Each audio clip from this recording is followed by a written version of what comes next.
Please follow me, Mr. Wayland. Roland nodded while going through the gate of the mansion where the city lord was living. The first thing that he noticed is that the number of soldiers had increased.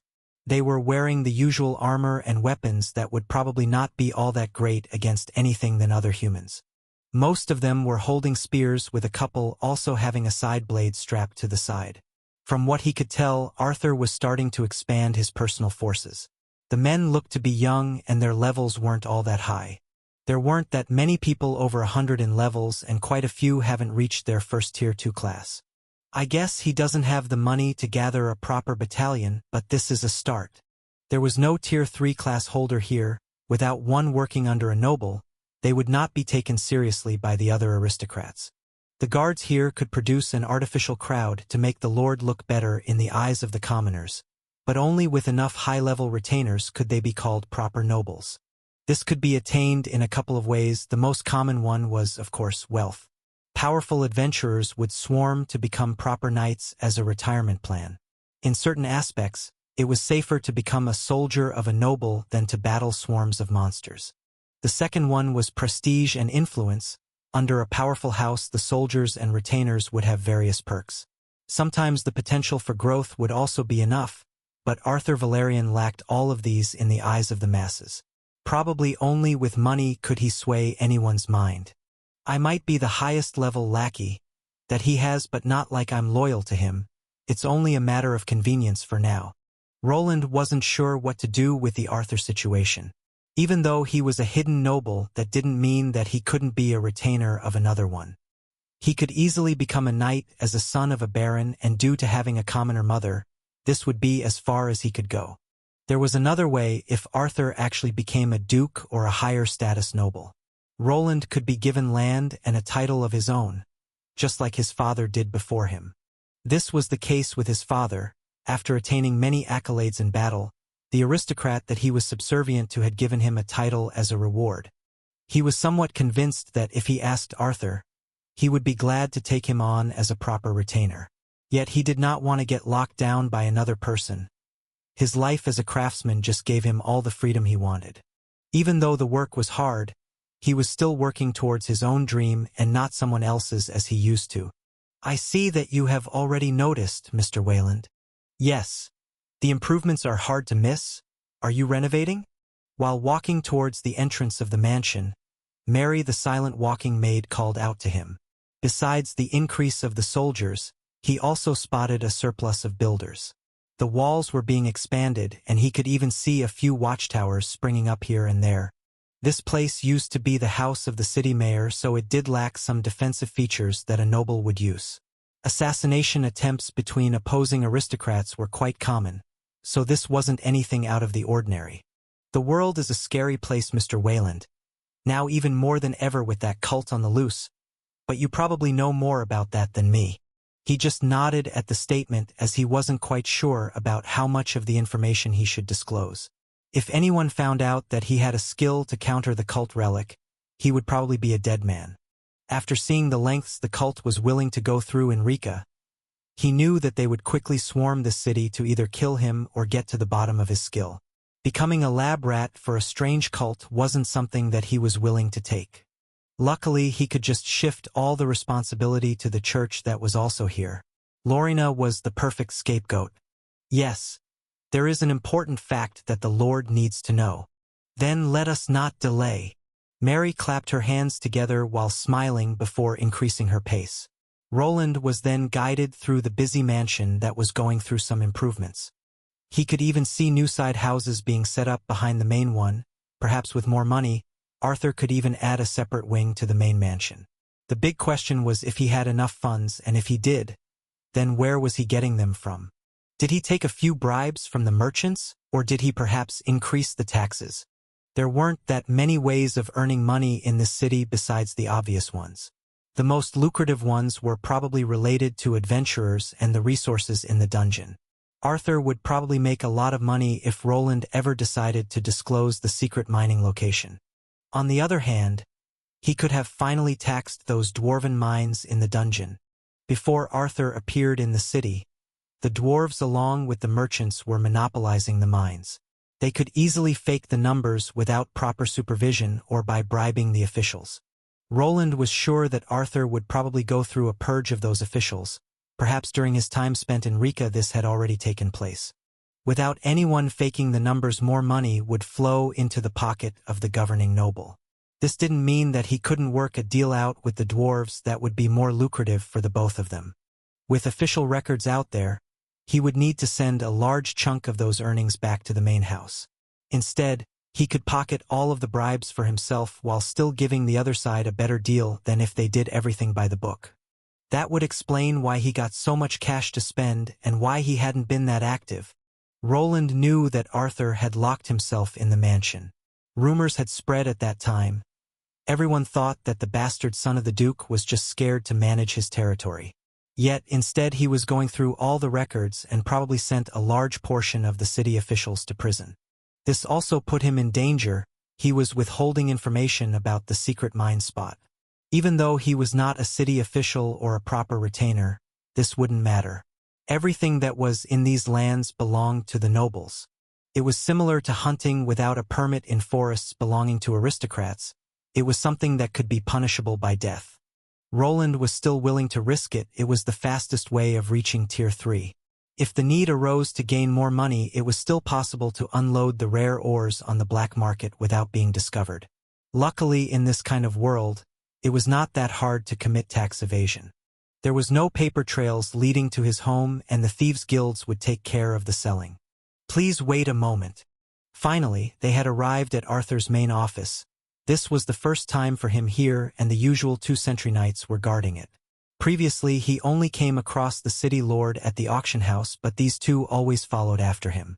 Their levels weren't all that high compared to him, but if the lord actually needed protection, he did not know. Like most nobles in high places, he wore an artifact that jumbled up his identification skill. Come in. The lord is expecting you. Excuse me then. After entering through the door, he was greeted by a large desk that resembled the one at the Adventurers Guild. The person sitting behind it was a lot smaller though. His aura of nobility was clearly shining through. Bookshelves with thick books and documents were everywhere. He could even see some of them stacked on top of chairs. The man was clearly working hard and still going through the records. Mr. Wayland, please take a seat. I'm sure you know why I requested your presence today.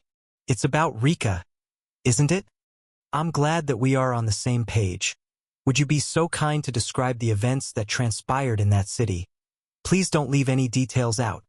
Arthur was not beating around the bush. The work seemed to only be piling on, so he needed Roland to quickly give him a recount of what had happened. Normally such information could actually be sold for some coin, but he also needed to show some respect to his new landlord. There was no reason to push his buttons just to gain a few gold coins that he could earn by inscribing a few runes in 5 minutes. Very well, but this could take a while to explain. And also, Mr. Wayland. Sorry, my lord. You must understand that this information concerns the Abyssal Cult and one of their most well-guarded secrets. Are you aware of the consequences of this information ever leaking? In all honesty, Roland was worried about giving away the secret. Luckily, the rumors spread by everyone would cloak the people with the true scoop. Yet, if the Abyssal Cult pinpointed a rumor about their secret relic being spread from this city, it would put a bullseye on everyone. Now you really got me interested in this, Mr. Wayland, but worry not. Whatever is said here will not leave this room, you have my word for it. Very well then, but this could take a while. Mary, prepare some tea and some snacks. As you wish, my lord. Roland sat himself down before the lord while the maid started preparing the tea. There was a cart with everything required for tea brewing on the side. The kettle could be activated by mana to boil the tea by a simple heating rune. Thus, while his beverage was being made, he began to tell his story, while also keeping some facts of it to himself. I see that you already knew that I had gone on a guild mission towards Rica.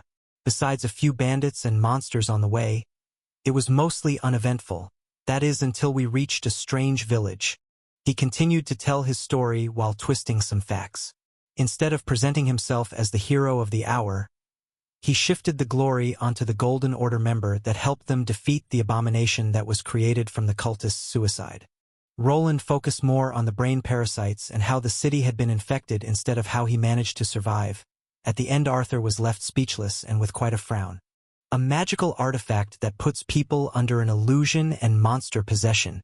My lord, Arthur mumbled to himself while Mary was visibly shaken. He didn't blame the two. They were just informed that anyone in the city could be infected and turned into a strange tentacle monster. I'm fine, Mary.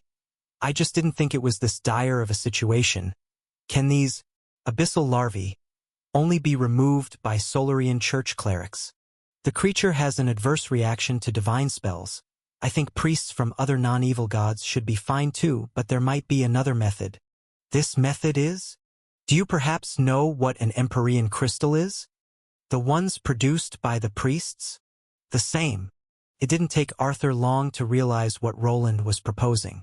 Yes, those crystals are used to create divine magical weapons. But Mr. Wayland, would creating such a weapon do us any good? The costs themselves would be quite fierce. I do not intend to make anything as grand as a weapon. I was thinking of something more compact. This device's purpose would not be to remove the creatures. It's enough if we leave that to the clerics. Then what would it be good for? It would help us to detect the creatures. I have observed a change in the host of these parasites. If they are exposed to even light divine mana, they will be affected by noticeable symptoms. My proposition is simple. We place this device at several checkpoints in the city and have the citizens be exposed to this mana. The ones that show signs of corruption will then be taken to the church for proper treatment. That could work. This was Roland's sales pitch for the crisis at hand. If he gained access to some Empyrean crystals along with some divine runes, then it would be possible to design a magical apparatus of this kind. This would also aid him in developing proper divine runes and perhaps allow him to somehow emulate this different source of energy. How long do you need, Mr. Wayland? I'm not sure. First I need to get the correct materials, then I will need to make a schematic. I also require some divine weapon or armor piece for examination. Could you make it within a week if you had them? A week might be a little. Before Roland could continue, Arthur raised his hand to stop him. The noble was clearly listening to all of it and quickly turned to Mary. Mary, take Mr. Wayland to our storage. I think we should have a few of those Empyrean crystals lying around. You also required something with a divine rune? There should be a few of those in our auction house as well. Isn't that right, Mary? You are correct, my lord. I will be sure to give Mr. Wayland everything that he needs. Great. I will be expecting good news from you, Mr. Wayland. If you require aid from the church for your research, please contact Mary. She will help organize things. My lord? I'm not sure that I can make it in a wee. Time is of the essence, Mr. Wayland. I will do my part and prepare these checkpoints and also contact the local church. I'm sure rumors of these creatures will be spreading soon and we must preserve the peace. Now then, we all have a lot of work to do. It was of utmost importance to not paint a grim picture to the public, at least not yet. If they had a solution for the problem before people started asking questions, then they would have one less battle to fight. If the city became chaotic, it would affect all of its bottom lines. People that were backed into a corner didn't make the most logical decisions, and that was something Arthur clearly wanted to avoid. This bastard! Roland was forced to go outside and tag behind Mary that was rushing him back to the auction house. While it was his idea to create the divine energy devices, he didn't expect the Lord to have all of the materials ready. He had planned to create it within a month while also doing research on Cash's healing arts. While he wanted to help the people from the city out, his plan was driven by his own home that he wanted to outfit with the divine energy devices. They would probably protect him from any afflicted and perhaps even work against proper members of the cult. Here we are, Mr. Wayland. Please pick out the items that you need. Soon they found themselves in a storage facility under the auction house. There he saw various objects that had not yet been auctioned off. I won't be sleeping much for this entire week, will I? He wanted to curse, but in reality, the situation required his expertise. The world around him was becoming a lot more dangerous, and the sooner he built the countermeasures, the faster he would be able to relax. Should I take more? Are you finished, Mr. Wayland? Give me a minute. Roland had been going around the auction house storage facility. It reminded him of the last Tier 2 class change quest that he had been through not so long ago. There was a lot of useless clutter, but some of the items would hasten his research. At this very moment, he was looking at a simple orb that looked like a giant pearl. When injecting it with his mana, the orb started giving out a radiant glow. For the uneducated eye, this item would look like a low-quality magical lamp, but he could recognize what it truly was. An Empyrean crystal must be inside of this thing. This isn't just a yellow light. The mana pattern is similar to a healing spell. There was a certain warmth to this spell that was different from a regular heating spell. It was a phenomenon that was difficult to discern, but thanks to his various mana-sensing skills, Roland was able to see through it. Orb of Mending Light. Lesser Mending Rune, Lesser Light Rune. So it had two different runes on in, the craftsmanship isn't too great. The runesmith was unable to combine both of the structures into one to lower the mana expenditure. These people really like to stick to their old schematics. On multiple occasions, he had seen magical items be inscribed in this way. He was always reminded of how most magical craftsmen stuck to the old trusted methods. It was quite rare to see something unique being made. The usual reason was either fear of failure or the astronomical costs of doing proper research to improve on an older design. Then there was also the problem of limited mana reserves. Most craftsmen still had to make a living by creating various artifacts. After a full day of work, it was normal for them to be tired. Thus, if they reached a point where they could sustain their lifestyle, they would choose to take it easy. At least that was Roland's point of view. There also existed idiots like him that would risk their health just to make a tiny improvement on an existing rune. Even in this case, if a person combined the two runes into a lesser Mending Light rune, the improvement would be more than 5%. In the case of a tiny rune like this, the mana expenditure wouldn't matter that much. Only when the runes became grander and grander did that 5% become a serious advantage and a worthwhile endeavor. I'll be taking this one if that's all right with you? I'll note it down in the book, Mr. Wayland. Mary nodded while writing something into the large ledger that was on the side. Everything that he took out of here would be written down. If he would be later charged for the items if they were destroyed, he wasn't sure. The mending spell is the lowest healing spell that even a Tier 1 cleric can perform. Will this be enough to cause an adverse reaction from a parasite? It's best if I get more runic variants for research. There wasn't really much to work with here. They were still in a developing town. After going through the whole place, he ended up with two other items besides the mending orb. This together with some separate Empyrean crystals would have to be enough to create his new contraption. There really aren't that many divine artifacts with actual runes. Most of them are just regular enchantments. Talisman of Faith, Shield of Faith enchantment, Mace of Lesser Smite. Lesser smite evil rune. Luckily, he had a skill that could see through other spell languages. With it, he would be able to get the runic versions out of enchanted weapons. Yet, considering that it had a massive drawback, he still decided to go with the few runic variants that were here. I should get home and test these out. This will be enough. Are you sure, Mr. Wayland? If you require anything else, please look for me at the mansion, and I will gladly grant you access to the storage facility. Mary just smiled at him while continuing to note down the items that he took. Roland still wasn't sure what he thought about this woman. Each time that he turned his back to her, it was as if something bad could happen. She gave him the vibe of some thieves' guild members that he bumped into at the black market. She is being awfully nice, but that might be just an act. It was clear that the woman was dangerous and not to be underestimated. He felt that he would have a better chance of taking out the two armored knights that protected Arthur than this one maid. There were rumors of butlers and maids being trained fighters or retired adventurers. They acted as both servants and bodyguards for nobles, sometimes sticking with them from a young age. Sorry for making you wait. Let's go back. On the outside, he encountered a rather floppy ruby wolf. Agni was forced to remain chained to a post like a dog, waiting for its owner at a supermarket. He was visibly unamused for being forced to remain in one spot for this long. I'll see you in a week then, Mr. Wayland. Please contact me through the usual means if any problems arise. Mary covered her mouth while looking at the large tamed monster being overdramatic. Luckily for Roland, The moment he took the doggy leash into his hands, Agni was more than willing to move from the spot he was previously in. Stop acting like a little kid, Agni. After we're out of the city, I'll remove that muzzle. Woo! After he mentioned the device that was making his muzzle itch being removed, Agni started pulling him towards the exit. Night had already fallen on the city and some guards started patrolling. Armand, Lobelia, and Elodia were both safe from the cult influence and spent the night at the orphanage. Yet, one person from the city had already been infected. Being that it had happened to a person from the Thieves' Guild, it could have happened anywhere. Is this a coincidence or part of their protocol? Jasper was part of the guild, and this made him think of the one in Rika.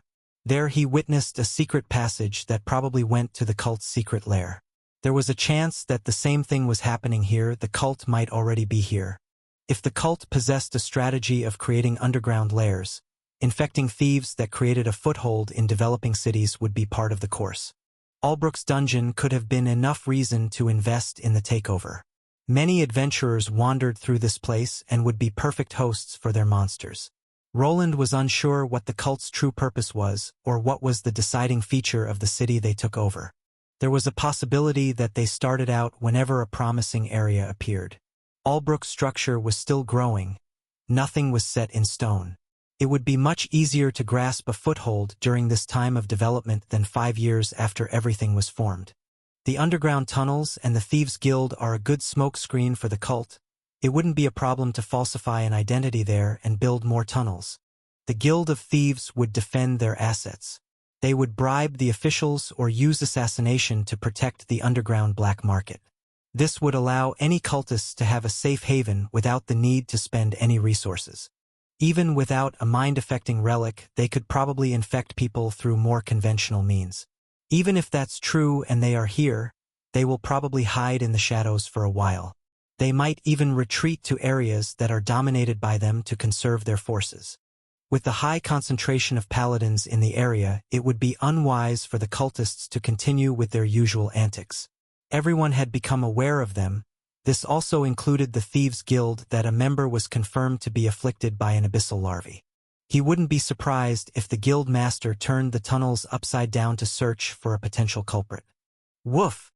His contemplations were interrupted by a maddened Agni. Both of them were now outside of the city gates, but the ruby wolf was still muzzled. Roland just gave out a sigh while smiling weakly afterward. Soon Agni was freed of the dreaded contraption that was placed on his snout. This was all signaled by a large sneeze he performed when it came down. Hey! Stop running around. I'm not going to put it on you again. Agni bolted away as if he had spent years in wolf prison. From a distance, he glared at the metal muzzle that was being held in Roland's hand. It was quickly placed in a spatial bag so that Agni could calm down. Only after it was gone did he slowly trot back to his master's side. See, it's gone. Oruf! After smelling the air for a moment, Agni was back to his old self. His tail started swinging around as the two finally headed back to the workshop. Thanks to this distraction, Roland's mind went back to the problem at hand. He needed to create a device that would bathe a small area in divine energy. He had been at the church before and could somewhat ascertain the amount of this divine mana that was floating there. It feels like I've been gone for months. Not even a full month had passed since he had left Albrook. He wanted to do nothing more than to go to sleep for at least a week, but thanks to the cult and the city lord, it was impossible. The nap that he took on the ship and at the port town would need to be enough. She's been keeping the place clean. A smile appeared on his usually grumpy-looking face. The whole house was spotless. Not a speck of dust could be seen, and there was even food inside his runic refrigerator. After going through mostly dried meat, it didn't take him long to grab some leftover stew. Thanks to the runic stove, it wasn't hard to warm it up and then feast on it. It only took him a few minutes to devour a massive amount of food. Regretfully, even if he wanted to toss himself into the bathtub and then sleep everything off, there was more work to be done. After finishing the quick meal and leaving Agni to run rampant in the backyard, he descended to his workshop. Everything seems to be in order. The large metal door slid open after he was identified. On the inside, he was greeted by the sound of mechanical movement. It was one of his spider golems that was hanging from the ceiling and prepared to blast anyone that was not allowed to get into his workshop. That reminds me. When looking at the golem, he started getting mad. He had lost 2 of such units during the village battle and was only left with scrap metal. This mission was part of his rank-up test, so he received no rewards to cover his losses. It was an all-around net loss, and most of the money he took along for the trip was now gone. If he wasn't withholding information about the dungeon mine, he would have probably filed a complaint. Soon he was going around the place to check if Bernier didn't cause any unwanted explosions. All of his smithing hammers and runic tools were there. Nothing eventful seemed to have happened. Everything was in good condition, and he could start working whenever he decided to. First, I need to draw up the schematics of these runes. Before starting his work, Roland was sure to give his enhanced radar system a look. A whole kilometer around his house could be mapped thanks to him burying signal extending equipment. All humans, monsters, and magical beings would be detected by this system without him needing to use his own mana. If an unannounced guest showed up, he would be informed by an alarm. With how the underground workshop was soundproof, anyone outside would not be aware of their position being discovered. There were several ways this system could detect any intruders, and it included movement. Quickly his hand started moving the pen around the large piece of parchment. Within a couple of minutes, he had the improved version of the mending rune up on the board. Next to it, he placed the more complex smite rune that would probably be quite effective against evil chaotic beings like the ones the cultists used. This talisman of faith can wait for later. He didn't want to risk getting a headache right the moment he started his work. For the time being, he focused on the mace and the orb. Both of these items were in possession of divine runes, but both worked differently. When he activated the orb, it started to give up a warm glow that was able to slowly mend small wounds like shallow cuts. There didn't seem to be a limit to how much healing this item could output. If it was given mana, it just activated, and the secondary power source that was on the inside took care of the second part of the equation. Only with the help of the Empyrean crystal that was on the inside could this artifact function. Then there was the larger mace that was made of a deep steel alloy. It wasn't anything special, and it was also able to activate the spell effect when he injected his mana into it. There was one big difference, though. There was no Empyrean crystal or any other outer source of divine energy. This weapon had a limited amount of charges that would quickly get drained the more he used it. It has only 20 charges, and I already used up one. This was an ingenious way of retaining clients. The person getting this weapon would be forced to visit the church to supply more charges. It was a constant stream of revenue that would never dry up until the weapon broke down for other reasons. Perhaps I should make a deal with the sister. Would she be fine with a 70-30 split? While thinking about a brand new way of earning money, he placed the mace to the side. This rune that was meant for smiting evil creatures was a bit more complex than the mending rune. Now, with both of the schematics on his board, he could start analyzing them in more detail. Without needing much time, he could already spot a lot of similarities to other runes. The spell effect on the mace just surrounded it by a radiant glow of divine energy. After striking something, this energy would be dispersed to the surroundings, similar to a small explosion from an explosion rune. The only problematic part is this holy energy that must be directly injected into the runic structure from another source, either a charge or a more direct way. Even without performing a test, Roland was convinced that he could create a working rune like this. This could only be achieved by substituting the divine energy with regular mana. The effect would probably be a similar small explosion of blue mana instead of the radiant divine one that this mace was filled with. Is there a way to emulate this type of energy and forgo the Empyrean crystals altogether? This was his true purpose for decrypting these runes, but he was not that versed in the types of mana or spiritual energies that floated around this world. Thus, for the time being, he decided to put this thought on hold. There was no time to waste here. The Empyrean crystals were provided for him, so he could ignore his lack of understanding in that part of the project. So, I guess I should make this before we get overrun by tentacle monsters. The difficult part of this project was not actually combining the runes to form a proper spell. It was to refine it enough to only use up the faintest of divine energy. Even though the crystals could be provided by the church, it was a finite resource. Tweaking the area of effect spell to be enough to have the infected exhibit clear symptoms would be the hard part. Wayland! A concerned Elodia looked at the unused bedroom before calling out to Roland. Without knowing if someone was listening in, she had to stick to his pseudonym. It was clear to her that he had not used his bedroom to sleep, which could mean a few things. Yet before she could investigate further, the disembodied voice of the house owner sounded out. "I'm in the workshop. Is it already time for breakfast? I could probably use a break. I'll be there in a few minutes. I just need to finish this first." Elodia looked at the faintly glowing rune that was talking to her. It was inscribed on the wall to something that looked like a small black box. She had actually witnessed Roland connecting wires to this thing previously, which was apparently supposed to guide the required energy to make it work. Even with somewhat knowing how the rune worked, she was still not used to all the strange contraptions littering the whole place. This was one of the downsides of being together with a magically inclined craftsman. She never knew if something could appear out of the blue and explode in her face. It was especially dangerous whenever Roland tested new weapons or golems. Many times they exploded while causing harm to their creator. The woman frowned after hearing the one-sided message go through. It was clear that Roland didn't go to sleep last night and continued to work through its entirety. She had quickly returned to the orphanage to check up on the young ones. There she remained until dawn, as it was already too late to head back to the church. He must be hungry and tired. I should make something to recover his stamina.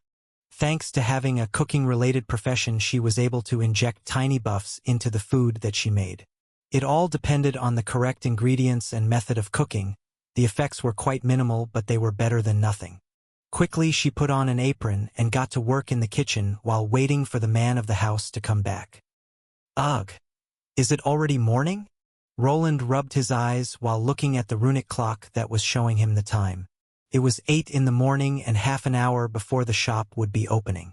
He had decided to close it for the time being, as he knew that Elodia needed to take care of the kids at the orphanage. He had forgotten to mention yesterday that it had been somewhat hectic. There wasn't much that he had achieved yesterday besides examining the divine runes. After scribbling down the 2 main schematics, he used a metal saw to open the orb of mending light up.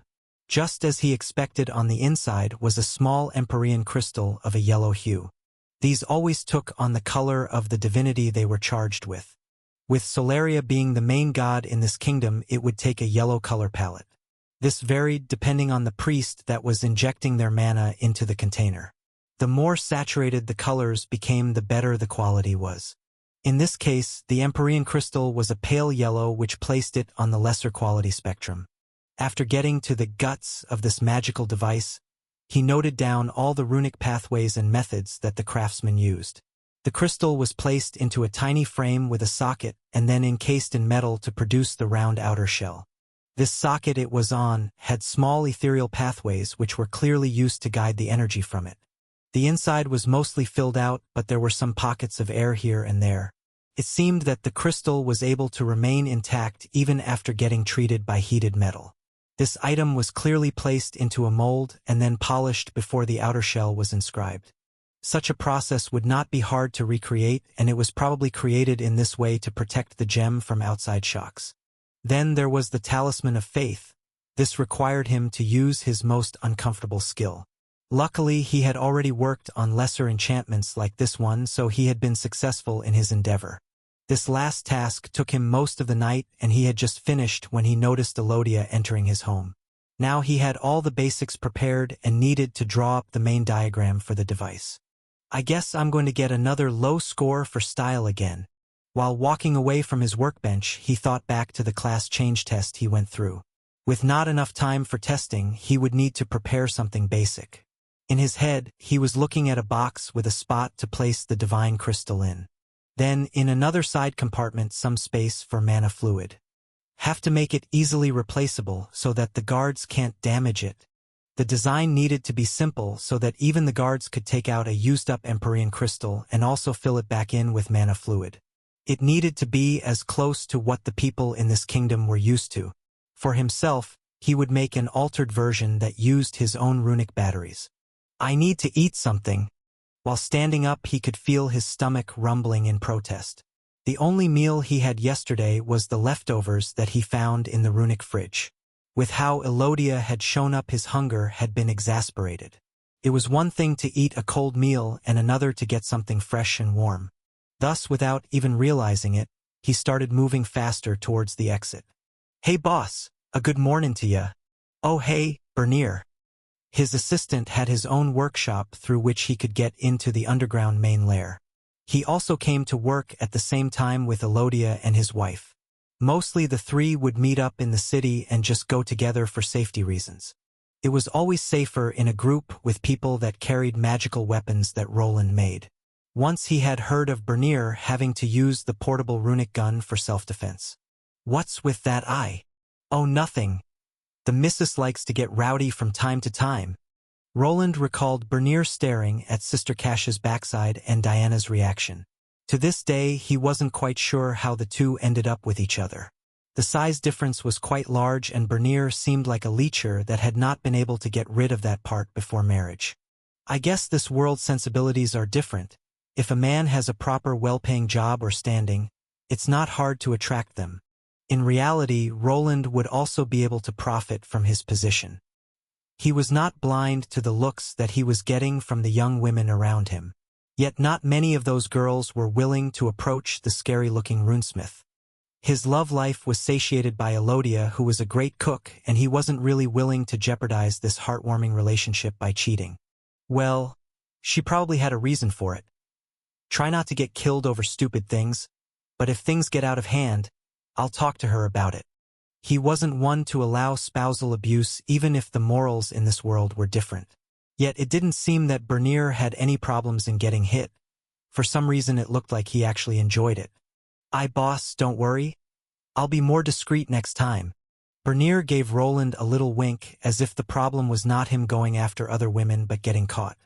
"That was not. But it's your life." He just shrugged while going up the stairs. If his assistant wanted to risk it, then it was fine.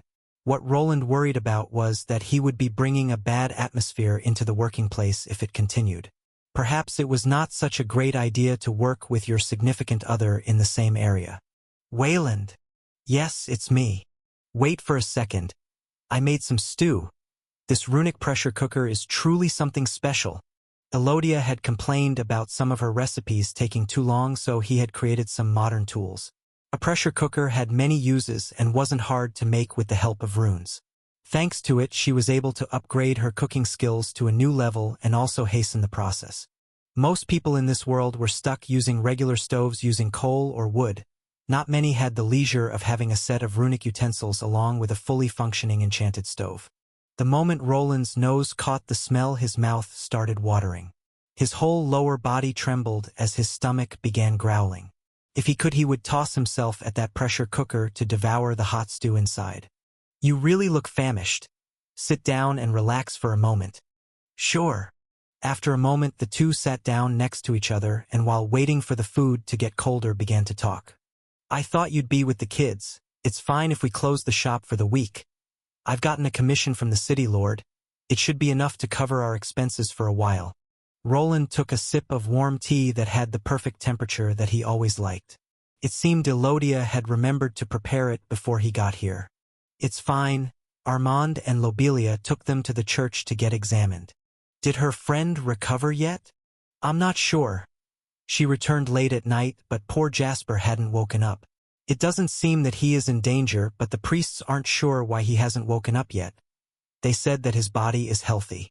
He nodded while putting his cup away. The abyssal larva that was in Jasper's head was close to his brain.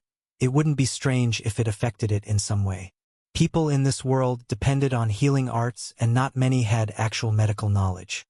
His old world was far more advanced in that field. The brain damage that an afflicted person went through could be devastating. "It's better if I don't mention the possibility of the man becoming a vegetable. I'm sure the priests will figure it out. Perhaps the evil energy hadn't left his body fully, and he just needs to recover." Elodia nodded while blowing on her spoon before placing it in her mouth. It was time to eat, and remaining silent through this part was somewhat of a tradition. Only after they were done did they resume their conversation while also washing dishes. "What did the Lord want?" "Nothing much. Just a way to get rid of this problem, but I kind of gave him the idea. Roland smiled while handing his bowl to Elodia, who started washing it. There is another way? Not exactly. We still need the priests from the church to heal the afflicted, but it's possible to detect the ones that are sick. There is. Roland nodded while giving Elodia a short explanation about how the infected people showed various symptoms when around divine energy. It's not a very precise process, but other than X-raying a person's skull, I don't see any other way. X-ray? Elodia looked at him with a confused look while he just shook his head. It's not important, but you should probably go back. I wouldn't trust that idiot with the kids. Hey, he's not that unreliable. She was quick to defend her younger brother, but both of them knew that unless it came to fighting Armand wasn't that useful. Roland also knew that his girlfriend would be worried sick if she didn't take care of this on her own. Agni, come here, boy. Woo. I have a mission for you. Take Elodia to the city gates and return only after you are sure that she is safe. And don't worry, you don't need a muzzle, just don't go through the main street. Woof! The dire ruby wolf gave out a resounding bark while positioning his nose up high. He looked very dependable with that impressive size and level. With not many Tier 3 class holders in the city, there was almost no danger with anyone being able to stand up to this powerful beast. Are you sure you shouldn't rest? I'm sure what you are doing is important, but you just returned. It's fine, you know me, I don't need much sleep. I'll be fine with a few hours here and there. He smacked his chest while smiling while showing off his strong body that wouldn't crumble under the workload. With his new class, he would be able to almost work non-stop without his mind giving out. Elodia gave out a sigh after hearing the answer. I know that I won't be able to change your mind, but just remember not to overexert yourself. You know me. I always work responsibly. Roland found his arm getting pinched by an angry-looking Elodia. She had already bought him passed out a few times from overworking himself or generating dangerous explosions. Ouch, that hurts. You deserve it. Thonk. Hey, stop it, Agni. While he was getting the stink eye, his tamed beast decided to ram his skull into his stomach. Why are you taking her side? You should always be on your master's side. He knows who controls the food in this house. It seemed that he had been betrayed by Agni in this time of need. Food was apparently more important, and the person who cooked the most was indeed Elodia. Thus his only retort that he could come up with was to lean over for a tactical kiss on the cheek, which caused the reddening of his partner's face. Hey, stop that. After seeing Elodia's cute, flustered face, he could finally go back to work. Soon the two parted ways, and he was left with the sound of hammering that belonged to Bernier and Diana. The two would be able to help him with creating parts for his new creation, but first, he needed to get the runic structure to work. Hey boss, heard that we are closing shop. Does that mean? No, you can't go home. Go back to work? I'll need your help later. It was worth a try. Bernier chuckled while grabbing some tools. Most of the time his work consisted of producing parts for Roland's creations. These would be then inscribed with runes and then finally assembled into the finished product. Thanks to the various power tools that run on mana, the process of creation was faster than that of regular smiths. There was only one downside when working with these tools. Most of them wouldn't count towards any skills. A blacksmith could, for instance, increase their skill with hammers, which would allow them to be more precise while also using a lot of force. There was no skill for using a runic drill or saw, but luckily they would still gain leveling experience after the item was created. So what are you working on, boss?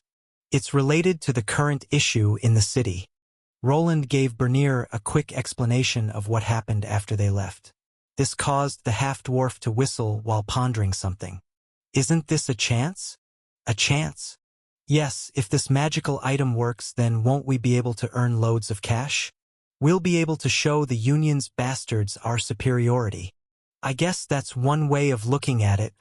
The fact that Arthur Valerian commissioned him instead of the Dwarven Union to prepare the magical contraption showed where his trust was in. Yet Roland wasn't sure if his new friend wouldn't go to them if he didn't finish his work in a week.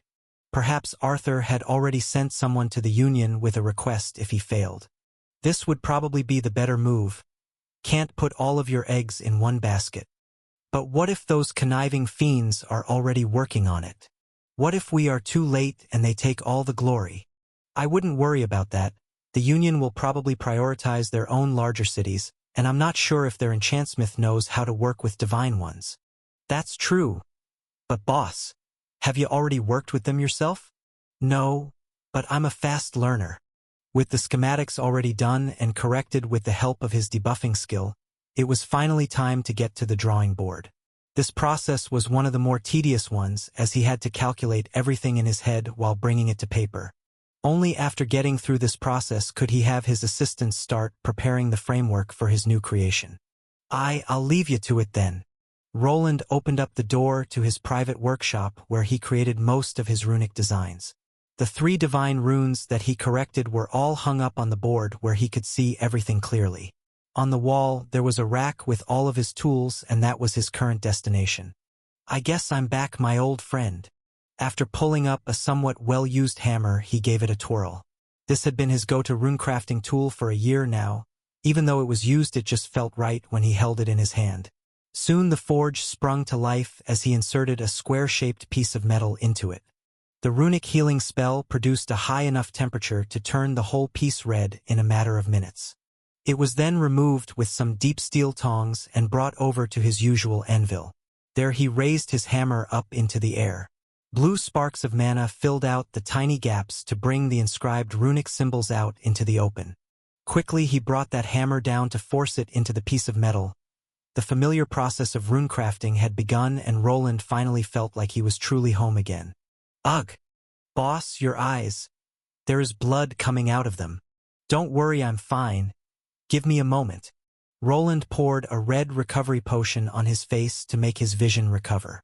This, coupled with a mending spell that had been inscribed on a metallic wand, quickly nursed him back to health. Maybe you should take a break. I know that the deadline is in a day, but you must watch your health. What if the missus finds out? I'm fine. Also, I've already finished that project. After taking a breather, Roland pointed to a box that was to the side. Just as he had planned it out, the runic device didn't look eye-catching. The most intricate part about it were the various runes and gems placed on the outside. I've already prepared the diagram, so you can start preparing the parts. It's a basic design, so you won't have trouble in making them. So this is it. Bernier looked at the unsuspecting box and craned his neck back to Roland. He was given a nod which indicated that he could go ahead and examine it. There was a hook latch on the side and small hinges on the other which allowed him to open it up. On the inside, there was a small metal cylinder with what looked to be mana fluid inside of it. So you went with the old design, boss. Obviously, can't go outside the norm with it yet. Bernier nodded, as there were various reasons to stick to the usual magical fuel. One of them was just for ease of use, while the other was for the better design not to be copied by the Dwarven Union. They would certainly get their hands on this little box sooner or later. Regretfully, there wasn't anything like patents in this world, so he could not safeguard his designs from being used by others. The only thing would be the inclusion of passwords and blockades in the code. With their inclusion, a specialist would be needed to crack the code. It was similar to the basic pirating prevention methods from his old world. There were, of course, ways of making this prevention software even harder to crack. One of these methods would be a handshake between hardware components like the batteries that he made.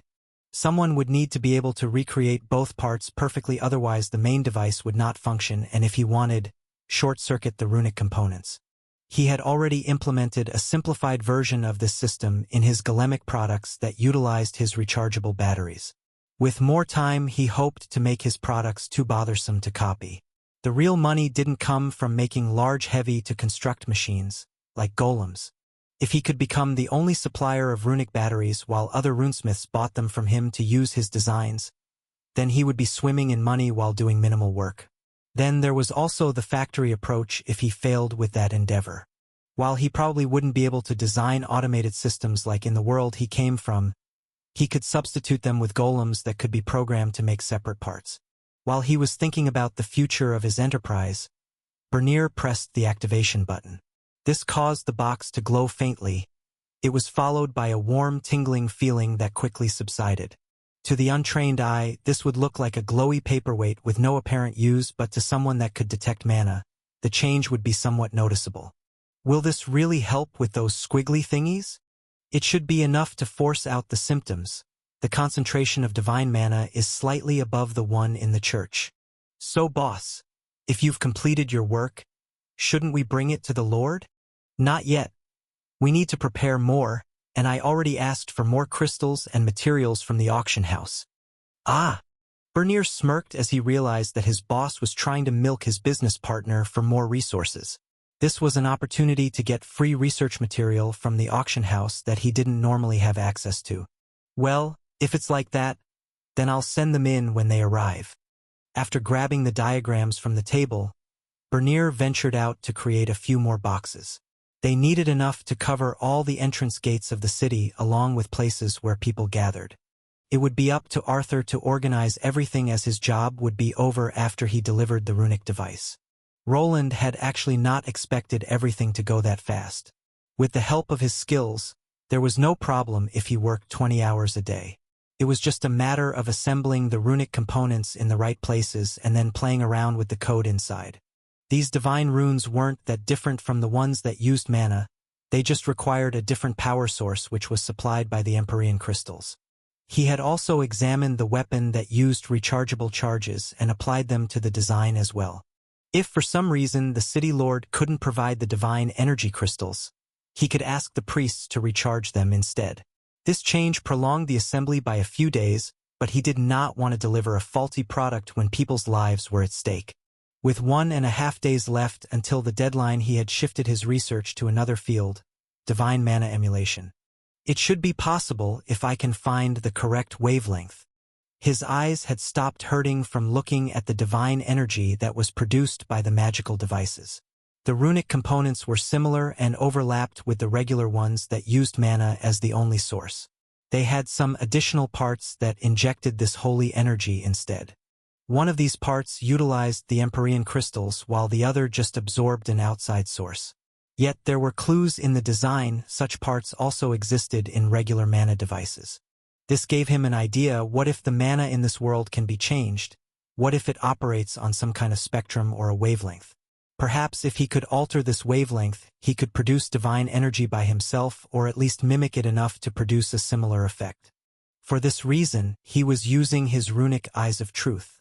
With their help, he was trying to analyze the divine energies that these items he took from the auction house generated. The biggest problem was that runic magic by design worked in reverse. It took mana from outside and altered it to produce things like elemental spells. What he would need to do was to create a component that altered the mana into the divine mana before being injected into the runic structure. He might have to create a totally separate element that would alter the mana flow before sending it into the runic traces. That will probably be the better solution. It's easier to simulate an Empyrean crystal instead of a constant charging feature. It would be great if he could just design a whole rune that did all of the work for him. But simulating a whole new energy source seemed like a massive undertaking. He would need to go through many various patterns bit by bit. His eye skill could only marginalize the area of search. By looking at what energy he was producing, he could slowly push it in the right direction. So much work to do and so little time. His parallel thinking trait was working in overdrive as he felt that he would need 5 more brains to get through this field of study. Recreating a bizarre fantasy world energy crystal in mechanical runic form would probably be quite the breakthrough. Could also put him on the hit list of all the orthodox religions. They would probably not look kindly to someone creating blasphemous imitations of their divine spells. While he was aware of this, there would always be ways to hide the use of divine spells. The only reason he was willing to go into the field was the looming threat of evil monsters appearing at his doorstep. Roland did not know if the people from the Solarian church that he met were still alive. Perhaps Lorina had already been forced to talk about his involvement and assassins were on the way. The only thing keeping him calm was the strength of the church, combined with the cultists' target probably being the destruction of their relic. They shouldn't have any time to deal with me. Lorina also doesn't know about the nature of my skill and how I really got out of that illusion. He could only grit his teeth and continue with the research. The faster he learned to emulate an Empyrean crystal, the faster he could outfit his home with defenses. For the time being, he could always go to Sister Kasha to recharge the field he would create around his house. After getting some rest and drinking some water, he returned to his workbench where a stack of papers along with his notebook was waiting for him. There he started going through various theories and old research. Yet even when he tried, time just continued to pass and the crumpled-up papers riddled the whole floor. The task was proving to not be an easy one. Thus, after the deadline was over, he needed to clear his mind and prepare the basic defenses before continuing. "So this is it?" "Yes, Lord Arthur. Let me demonstrate. You just need to fill this small canister with Elegance fluid and place the Empyrean crystal in this socket. Then just press the button on the side." Mary placed herself in front of Arthur Valerian while Roland did the presentation. It was funny to see the maid not trust him at all, but he could understand it. There was always a chance of things going wrong or people using their skills to impersonate him or even mind control. It wouldn't be strange if the item exploded if a powerful enough person wanted Arthur dead. This does feel like a lesser healing spell, and the area should be enough to cover the gates. It can go up to 5 meters in diameter. Use the knob on the side if you wish to lower the area of effect. It will lower the mana usage and the device will last longer. So we can narrow the checkpoint size and save us some money. You have outdone yourself, Mr. Wayland. Mary, have these placed at the main gates and start informing the guard captains as we have discussed before. Yes, Lord Arthur. They were out in the courtyard with the usual 2 knights watching over the city lord. It seemed that they used the week to prepare a proper plan. Roland wouldn't be surprised if Arthur had already contacted the church and gotten them to agree to help out. "Mr.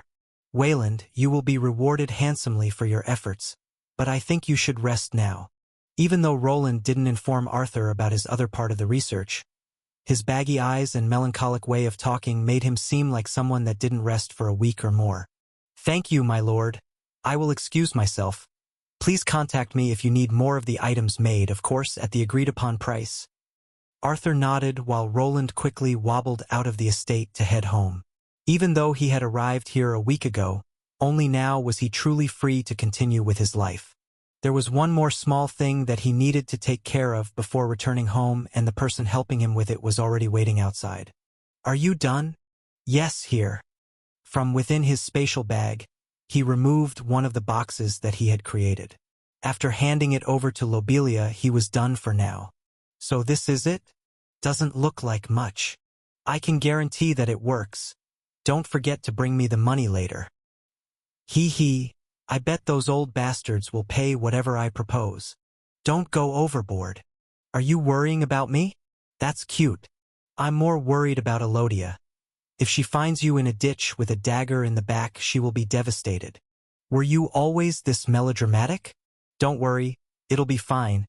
They will probably want more of these if they work, and I'm the only one that can contact the supplier." Lobelia chuckled at Roland, who had become the supplier of magical goods for the Thieves' Guild. He had decided to push the items towards the underground to check for any people that could be afflicted. Apparently, during this week a few more people were discovered and quickly treated thanks to Lobelia that spread the information. Roland was hoping to eradicate any potential cultist lairs from forming in the city, and for that, the Thieves' Guild was needed. They were used to looking for hidden passages. In theory, they should be able to find any hidden tunnels or at least keep the infected from spreading. For that, they first needed to examine all of the members and also place his divine boxes at the secret Thief Guild entrances. With time, they should be able to identify the source and hopefully take care of it without anyone from the upper citizens being affected. Remember, the fewer people know about this, the better.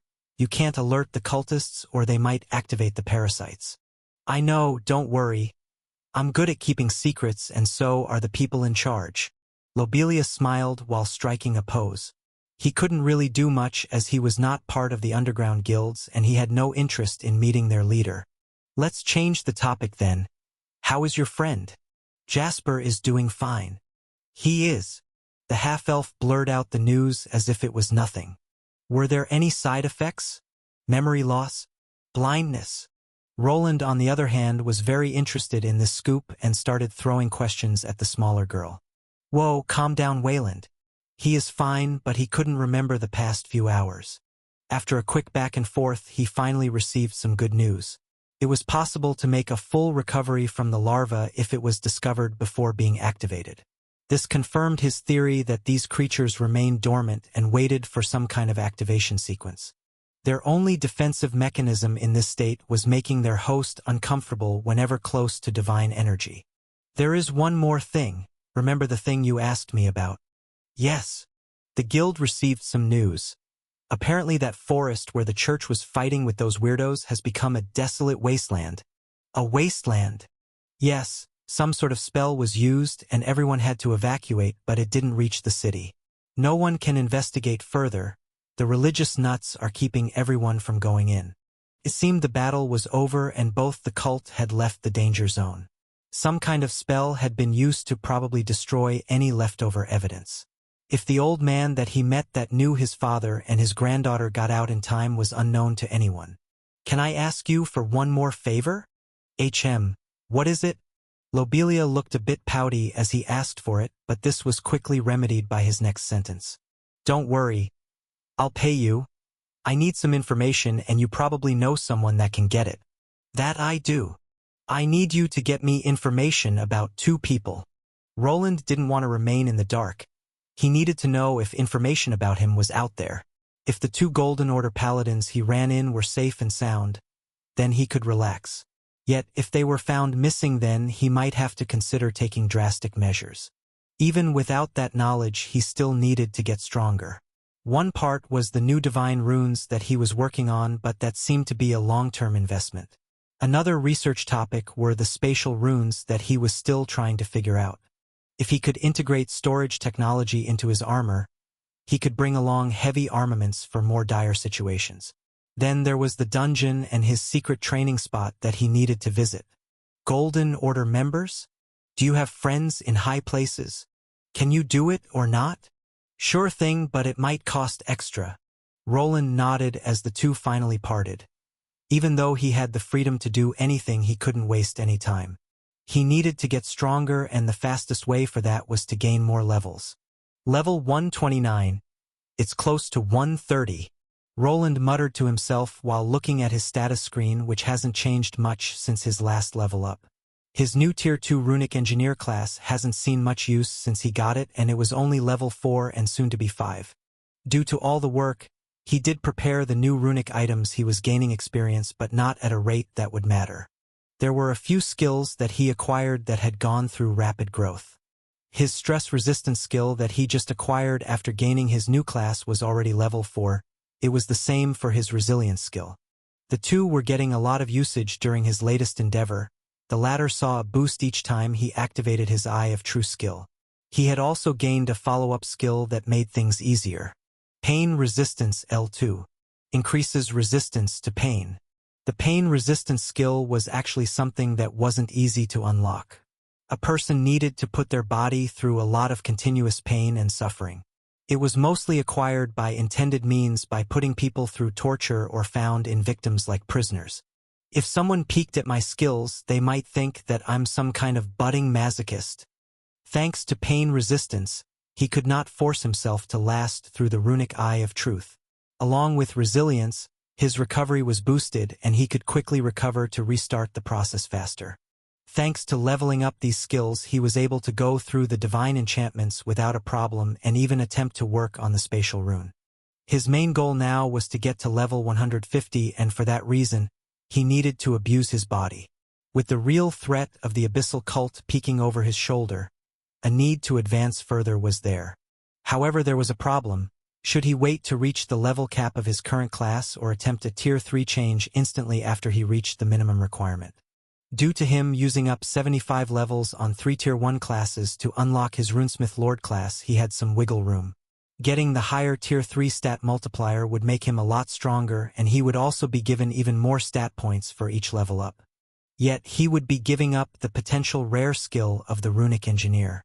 This class was an unknown factor and something probably unique to his situation. It gave him the vibe of being something that he brought over from his original world. In this new one that was filled with fantasy beings and magical contraptions, engineers didn't really exist. They were replaced by craftsmen or artisans. The class names were closer to the medieval times. But perhaps I'm just overthinking things. The only true out-of-place term that he had was the debugging skill that was clearly only possible by someone that had access to modern-day computers and programming languages. If he was right, then perhaps the special level 50 skill at the end of his new class would be quite worthwhile. The one that he received from the Runesmith Lord was really worth the wait. I guess I should focus on getting to 150 first, and then I'll decide. To level up faster, I need to go down to the dungeon. Luckily, Bernier said that he finished the pathway while I was out. Hey, Bossman, here it is. Thank you, Diana. No problem. That's what you pay me for. I just wonder if Agni will really want to wear this. Diana brought over a lot of various pieces of equipment. It was a silver barding made for his dire ruby wolf. After the increase in size, he had enough strength to finally wear some protective gear. It was made from durasteel and would cover all the critical parts like the underbelly that was prone to injuries. It would also be outfitted with some runic spells to augment Agni's fighting style. Also, here. What's this? It's from Lobelia, she said to pass it on and to not peek inside. I hope these aren't love letters from someone. I'm not Bernier. Good. Wouldn't want to beat up my boss for Elodia's sake. Diana laughed, which also brought a small twitch to his face. He didn't know if he should just be glad that people were relaxed enough around him to make jokes like this or cry that he wasn't taken seriously anymore. This envelope contained information from an underground intelligence guild that existed along with the Thieves' Guild. After paying a lot of money, he intended to get all the information about the current events in Rika and any cult movement that he could. He had received some basic information, but he required a detailed report of the whole situation so that he could finally put all of this to rest. Then I'll go make those golem parts. I also have some blades for you to go through, boss. I'll leave them at the usual spot. The large cowgirl made her way out while her oversized chest bounced around with each movement. Even Roland had to make an active effort not to look. With the help of his parallel thinking trait, he was actually able to peek without his eyes moving to give it away. It was the perfect ability for a peeping Tom and probably better suited for the trio degenerates that now roamed Albrook together. Are they getting bigger? Could she be? Roland shook his head to get the unnecessary thoughts out of his head. The family life of his workers was not something he should concern himself with. He would also support them with proper parental leave. What he needed to focus on now was the new information that he was given. He quickly popped the seal on the thick envelope and started reading. Only after he was finished was the letter thrown into the furnace for disposal. Good. They shouldn't know about my involvement. His heart was pounding while he was going through the letter. What he wanted it to focus on was the Solarian Inquisitors and the Golden Order. It seemed that both Lorena and her grandfather, that was one of the few High Inquisitors, had survived. With them not falling into enemy hands, they could not be brainwashed to reveal his secret. There was nothing specific in the information about the battle that took place, only about the aftermath. Most of the flying ships that the church used had been destroyed after a massive magical explosion. The Intelligence Guild believed that the cultists somehow blew up the entire area after victory was not possible. Some strange occult magical circle was spotted that produced a pillar that reached the sky. So they really did it. Perhaps that monolith had some sort of self-destructing feature? Roland wasn't sure. If the relic could have been destroyed from a distance, why didn't they just do it? Perhaps there was some kind of limit on the range of the church and figured out a way to block it? The cult could have also attempted to get it back and only went with the atomic option after a defeat. The important thing is that Lorena was spotted later in Rika. They had managed to get everything under control and are now examining the underground where the Thieves' Guild is. But that's about it for the report. After their escape and the massive explosion, the Golden Order apparently pulled out from the forest. They had suffered a lot of casualties and only the strongest members had survived. With the help of the Tier 3 paladins, it wasn't hard to quell the monster uprising in the city, but at that point, the damage was already done. It would probably take years to recover losses and get new workers and merchants on board. Most of them would probably flee to other cities and perhaps even to the mainland. This might even affect the whole Valerian household. The Duke allowed a cult to exist under his nose. The other dukes will see this as a chance. Though Arthur's brother will take the brunt of this attack. If he was competing for the Duke position, this will probably exclude him from the competition. Roland knew that Duke Alexander Valerian had many offsprings. These young lords would be forced to compete against each other for the duke's spot in the future. With a blunder like this and all the bad press, whoever was stationed in Rica would have a hard time bouncing back. His biggest mistake was abandoning the common quarters. Even with the nobles and merchants surviving, if there is no labor force to work, they can't do anything. Would commoners answer the call to come back to work when they were treated as disposable goods? Even if the merchants tried to entice people with money and good contracts, everyone would think twice before going to a danger zone like that. It would probably take some time before anyone decided to risk it. Roland shrugged while looking at the smoke coming out from his furnace. After hearing that his acquaintances from the Golden Order had survived, another problem arose. While the cult would probably shift their targets toward Lorena as the person responsible for this debacle, this didn't put him in the clear just yet. The woman knew that he was able to somehow go around the relic, and he had proposed using runic mages to investigate it. It wouldn't be strange if he was on the church watch list now. That inquisitor is a problem too. He recalled the person that knew his own father. The old man was strong and apparently related to Lorena, as he referred to her as his granddaughter. Roland had no idea of knowing what these two individuals would decide to do. Would they just shrug him off as being lucky or turn to him for help? If they used magic for questioning, he would not be able to lie and have to reveal his special skill. He would then be turned into a human detection device to disable cult relics. The problems only keep increasing. For the time being, he decided to not worry about the small things. The city he was in was slowly preparing to counter the abyssal cultists. Even a priest of Sister Cash's level would be able to tell if any strange rituals were taking place, so they couldn't do anything in the open. The Thieves' Guild was already combing the underground tunnels for any potential secret lairs and giving information to their associates. With some luck, this would go away without him needing to involve himself anymore. He only needed to act as a normal craftsman and develop new divine runes that might aid him and others later. This shouldn't take too long. His mind went back to the wolf armor that Diana delivered. Before leaving on his rank-up test, he had already created a schematic for the doggy armor. While it would not be comparable to his own, it would give Agni some spell variety. The material was ether durasteel. It would lower the usage for fire spells while also add buffing spells, just like Roland's armor did. Thus he grabbed his hammer and, after organizing the various parts, he turned on the forge. After grabbing large tongs from the side, he inserted what would be the chest plate for Agni's barding. It was angular for the purpose of deflecting blows to the side by making them slide. This piece in particular would be able to generate a mana shield, either a regular one or a fire one. He was not sure how his wolf would handle the activation requirements, so for now, he decided to inscribe spells to different parts. The only thing Agni would need to do was to send a jolt of mana down a specific part. This would be a true test for his partner's intelligence. Would he be smarter than the average wolf, or just activate each spell effect at the same time and cause a mess? I should probably lower the output to the minimum for the test. Roland's hammer swung continuously down on the heated breastplate, and the runes started to quickly take shape. With his current skill level, he didn't really need much time to perform his work. Yet while his runesmithing skills were constantly advancing, his regular blacksmithing techniques were not. Since getting two competent helpers, he started to get less and less need to prepare the various parts himself. Yet he had not totally given up on his life as a craftsman. He had actually been getting ready to create his new weapon.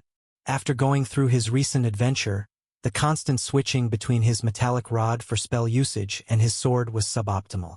He decided to combine a weapon with a magician's staff into one. For this he needed the large bulky metal clump that was heating up in his smelter. This would be the base for his next multipurpose tool, a large runic warhammer. The design of this runic weapon would have one side of it being flat while the other would have a spike. This rear spike would be great for penetrating hard armor, while the flat one for bludgeoning damage. Both sides would have their own runic effects to augment them. The biggest downside of this construction would be the weight, but thanks to his armor that was already boosting his stats, he would have no problems with that part. The shaft would be close in length to the magical rod that he used. It would allow him to perform two-handed strikes if he so chose. Then, with the help of his enhanced strength, He would also be able to hold a shield in his left hand if the need arose.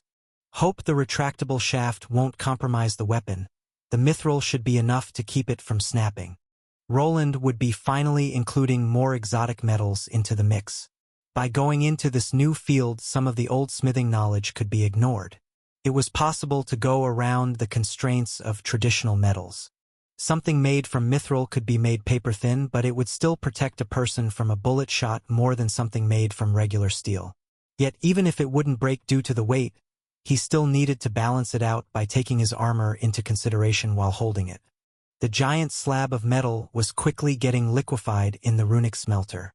The base would of course be made from ether durasteel, but there would be some additives.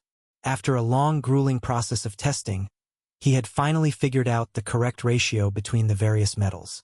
Ethereum would be one of the components along with the red mithril that he had excavated from the dungeon. Most of the expensive parts would be gathered in the top part of this warhammer. The shaft would be wedged through the hammerhead as a separate part. While it would be an important component of the weapon, it didn't require Ethereum, as most of the spell effects would go through the hammer's head. After the smelting process was done, he would use the usual blacksmithing techniques to hammer the large slab into shape. With his increased stats and techniques, he was already miles away from any conventional or modern blacksmith, even if they used power tools. This would be the next creation that he hoped would last him all the way until he reached Tier 3. Then, perhaps with increased knowledge, he would create an improved version worthy of Tier 3 magical rune user. Well then, this will be very therapeutic. After this is finished, I should get to the dungeon and start leveling up. While the metallic concoction was mixing up, he decided to peek towards another corner of his workshop. There he opened a secret door that looked like a part of the wall. He did so by infusing a small 5 square centimeter tile with his mana fingerprint. The moment the password was given, the wall started to shift to the side. What he was greeted with was a pitch-black tunnel that slowly started to light up. It had been clearly reinforced by mana, but also worked by hand by an experienced miner. The lights continued to flicker up to reveal quite the length that this tunnel had. I hope it was worth digging this whole place up. It took years, but it's mostly finished now. After a little look, he decided to close the door. First, he needed to get his weapons in order, and then it was time to level up. I'll be taking a break for a week, so see you next week. Come in. Lord Arthur. A smiling cat maid named Mary went into the city lord's office. The door was opened by an armored man that she was familiar with as always. On the inside, the usual sight of Arthur Valerian buried under piles of papers greeted her. Mary could only give out a sigh while going for a stack of papers that was blocking her way. Mary, please don't move those documents. I'm not finished with them. She could only give out a sigh while placing the pile back down. Luckily, not many people entered this room besides her. If some saw the disorganized room of the city lord, they could start spreading rumors. It was already troublesome to shove the ledgers and records to the side when the runesmith appeared. Lord Arthur, perhaps you should take a break. You haven't left the office for some time now. Mary, you know well that I can't do that. This is a chance to get some support. Luckily, my idiot brother estranged a large chunk of his residence. If I am able to get them to migrate here, we'll be able to increase the budget for the coming year. The maid placed a teacup for her lord and was sure to push in some food as well. He had deemed this whole fiasco with the cult as an opportunity for growth.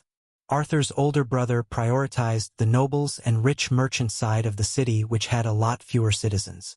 Due to this blunder, the city of Rika would have a hard time recovering after its workforce had been diminished. I must thank him the next time we meet, but perhaps father will order him back to the estate after what he did. But then one of the others will get that city instead. She gave out a chuckle after Arthur suddenly started getting depressed. It was a possibility that one of the other Valerian brothers could absorb Rika into their side, but the possibility was minor. While the city had suffered greatly, most of the moguls had survived and new workers could probably be enticed with better wages. This didn't mean that he wouldn't suffer a decline. Lord Arthur, I have come to make my report. Ah yes, please go on. Finally, she could speak up about the reason she had come here. She was trained in espionage and already had multiple faces in the city. Thanks to her disguises, she could mingle with the people in the city and get the uncensored scoop. First, our friend has a knack for getting involved. Wayland did. Yes, after his little story, I went to the church to confirm everything. The person that was afflicted with the abyssal larvae came from the Thieves' Guild and is a friend with one of his acquaintances. Oh? Well, we already knew that he dabbled with the underground world, but isn't he only a black market merchant? Yes, but I managed to identify one of his associates. She is a member of the underground guild and probably the way he got in. As long as he doesn't go overboard with the black market, it should be fine. Arthur shrugged a bit, as he didn't really care if the runesmith he was working with was an underground merchant. There was a limit to what he would allow. If the runic items were all sold on the black market, he would not be able to make any money with his auction house. Ever since he started his work with you, my lord, he hasn't been frequenting the black market, but instead contacted me for any resources. Mary didn't have anything specific to go off of. The underground didn't like it if people asked many questions. Through various ways and rumors, she pieced a few things together to make an educated guess of how Wayland managed to survive through the feud with the Union. Now that he had access to their merchant contacts, there was no use to sell his items on the black market. Have you made sure to not get noticed? I don't think Mr. Wayland would do anything drastic, but those characters from the underground guilds cannot be trusted. Arthur finally placed the piece of paper to the side while looking into Mary's eyes. It was clear that he was concerned about the snooping that his little spy was performing. Even if she worked under the city lord, the Thieves' Guild wouldn't care. They would probably send her body parts to the estate if she stuck her nose where she shouldn't. Are you worried about my safety, my lord? Mary chuckled while performing a little bow of appreciation. Don't worry. I won't risk my life. I'm aware that it wouldn't be wise to underestimate the underground guild leaders or their enforcers. Good. Then let's switch to the main topic. How are our runesmith's devices working? Have there been any more cases? Yes, they have been surprisingly helpful and quite easy to use even for the guards. Still, there have been 3 more afflicted that have been discovered. 3 more? Did they have anything in common? Arthur furrowed his eyebrows. If it was just one person, then it could have just been a coincidence. Now, on the other hand, with 3 more people getting sick, it was clear that he had a problem. The news of this affliction couldn't be contained for long. Only thanks to Wayland was he able to react this fast. One was a merchant, another one was an adventurer, and the third one was an escort.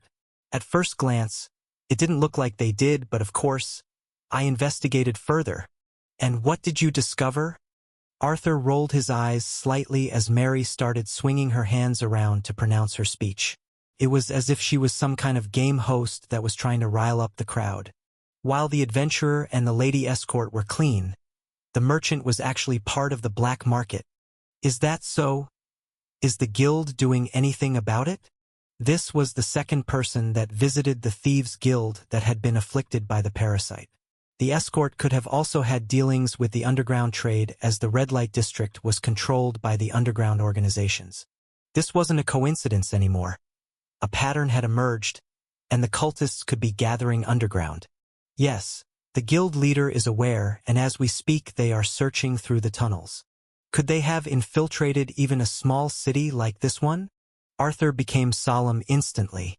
He knew that things weren't good if a cult like this was spreading through the kingdom this fast. After the outbreak in Rika, nothing seemed safe. Even the capital of the dukedom could have already fallen. I'm not sure, Lord Arthur, but we have been able to stall the threat. We have placed the magical devices Mr. Wayland created in critical locations just as you commanded. No one will be able to enter the city without being examined. This is the same for the underground guilds. So you have been able to deliver it to them? Yes, my lord, although that worked itself out on its own. Mary nodded, as she didn't need to smuggle the divine device in herself. Wayland's friend by the name of Lobelia carried this out instead. They were now informed about what the city lord was doing and started checking their own people. The infected would not be able to leave the underground without being treated by the runic devices. Arthur hoped to have the Thieves' Guild take care of their own mess, as they certainly didn't want the cult to control their members. If the underground merchants heard about the potential plague and outbreak like in Rika, they would quickly flee from the city. The guild would do everything to not lose their money, and combating the cultists was one of them. Good. I think I need to get my speech ready. It won't be long now. So, it's finally out? I guess it was only a matter of time. I heard people whispering about strange creatures. The city lord had to make a statement too. I wasn't there, but he gave a heartwarming speech about unity or something. At least that's what my wifey said. Bernier took a swig from a mug filled with alcohol while talking with Roland. Both of them were taking a break from work and discussing the current events. The information about the evil cultists was now mainstream. They had become the boogeymen of the dukedom. The outbreak in Rika had become widespread news. It was spread by various refugees and survivors from that day. He was one of them, and the main reason that the city lord could get everything under control this fast. Did he start preparing after I brought the bad news? Hey boss, I've seen you've been turning the smelter on. You don't need to bother yourself with that. I can make whatever you want. Ha! Thanks, but I want to make this one myself, but you can go ahead and prepare the shaft. It took quite some time for the large ingot for his new weapon to be produced. This was mostly due to the red mithril that he included in the mix that had an increased melting point. He really needed to crank up the smelter and actually boost it with his own mana. Only after spending many hours together with his concoction was he able to finalize the product. Wouldn't it have been better to use a cast if you're using mithril? It won't be that easy to forge that thing into shape. It should be fine, I did all the calculations. While casting the melted metal into a mold would be an easier process, it also could bring some problems. First of all, in most cases forging the weapon would produce a tougher item. There was more wiggle room when shaping it with the hammer, and some blacksmith skills could increase the quality of the produced item. If you say so, just don't burn down the place. I'll try not to. After the break, the two parted ways. He had the rest of the day to finish the hammerhead, and perhaps if he hurried up he wouldn't get Elodia angry. Ever since returning to the city, he had been sleeping for 3 to 4 hours and staying up for the rest of the day. Surprisingly, he wasn't feeling tired at all. His body was young and strong. The only problem was his girlfriend, who was constantly worried. Luckily, down in his workshop, she would not be able to complain. Due to the heat generated by the smelter and forge, someone without the constitution of a blacksmith would have a tough time lasting 5 minutes in a room with him. From the side, he grabbed a thick leather smithing apron and placed it over his body for added protection. Together with smithing gloves and his hammer, he was ready to tackle that large ingot that would be the base for his warhammer. The slab of metal was now a rectangular shape with some sharp edges on the side. The coloring was a silvery blue. Even though he mixed in the red mithril, together with the other various metals, it produced this color. The runes would light up quite nicely to produce a nice effect on this silvery surface and perhaps take his enemy's attention away from the fight. Finally, with the help of his tongs, he inserted the large piece into the furnace. On the bottom there was a spot for his feet. Through them he could guide more mana inside of it to augment the flames. It would be impossible to work without this runic furnace. Reaching the temperature needed with wood or coal would be close to impossible. On the wall, he had a set of various blacksmithing hammers. Various forming hammers with domed faces that were good for producing curved surfaces. Planishing hammers with round and square faces, with curved and flat surfaces. These were more for the finishing touches, so he ignored them for now. Instead, he looked to the cross-pane hammer section to get himself the best for the job. He took a moment to appreciate the variety of tools that he had. Some of these were handmade by him, while others by Bernier or his wife. Some were polished down by the runic tools that were in another section of the smithy. Roland was reminded of his progress and the ladle that was his first test when he joined the blacksmith ranks. Even now he vividly recalled how tiresome it was to make and how barely he made it, mostly due to the lack of training. Then there was the anvil that had lasted him for years now. Without a proper anvil with a horn, rounded edges, and a sturdy face, it would be impossible to fashion anything. This would be the final test for this tool.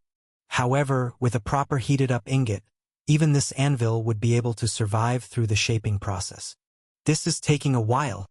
A lot of time had passed since he inserted the alloy into the furnace. Regular low-carbon or medium-carbon steel would be softened up within minutes. But this chunk was taking forever. It was truly resisting the heat due to the exotic metal he added. Yet, even it wouldn't be able to last forever, and soon it was ready for some pounding. While to his past self the shaping process might be difficult, it wouldn't be a problem for the current Roland. Even though he left a lot of the busy work up to Bernier and his wife, he still continued to train his smithing skills. There was a small workaround when leveling up these skills.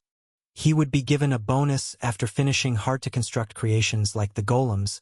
Even his regular smithing skills would be pushed forward. After several high-quality products were assembled, he found himself leveling up his smithing skills faster than he was accustomed to. Each level added to his skills per usual. It was as if months or years of smithing experience flowed into his body just by leveling up a skill. Thanks to this effect, he was feeling great when making this large hammer.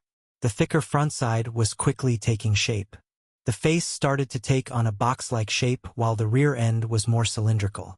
To balance out the front part, he needed to make the rear spike a bit lengthy. When fighting larger monsters, it needed to have enough penetrating power to pierce through hardened skin and scales. He deliberated on shaping the rear end to be more similar to an axe, but this shape somehow fit a hammer more in his opinion.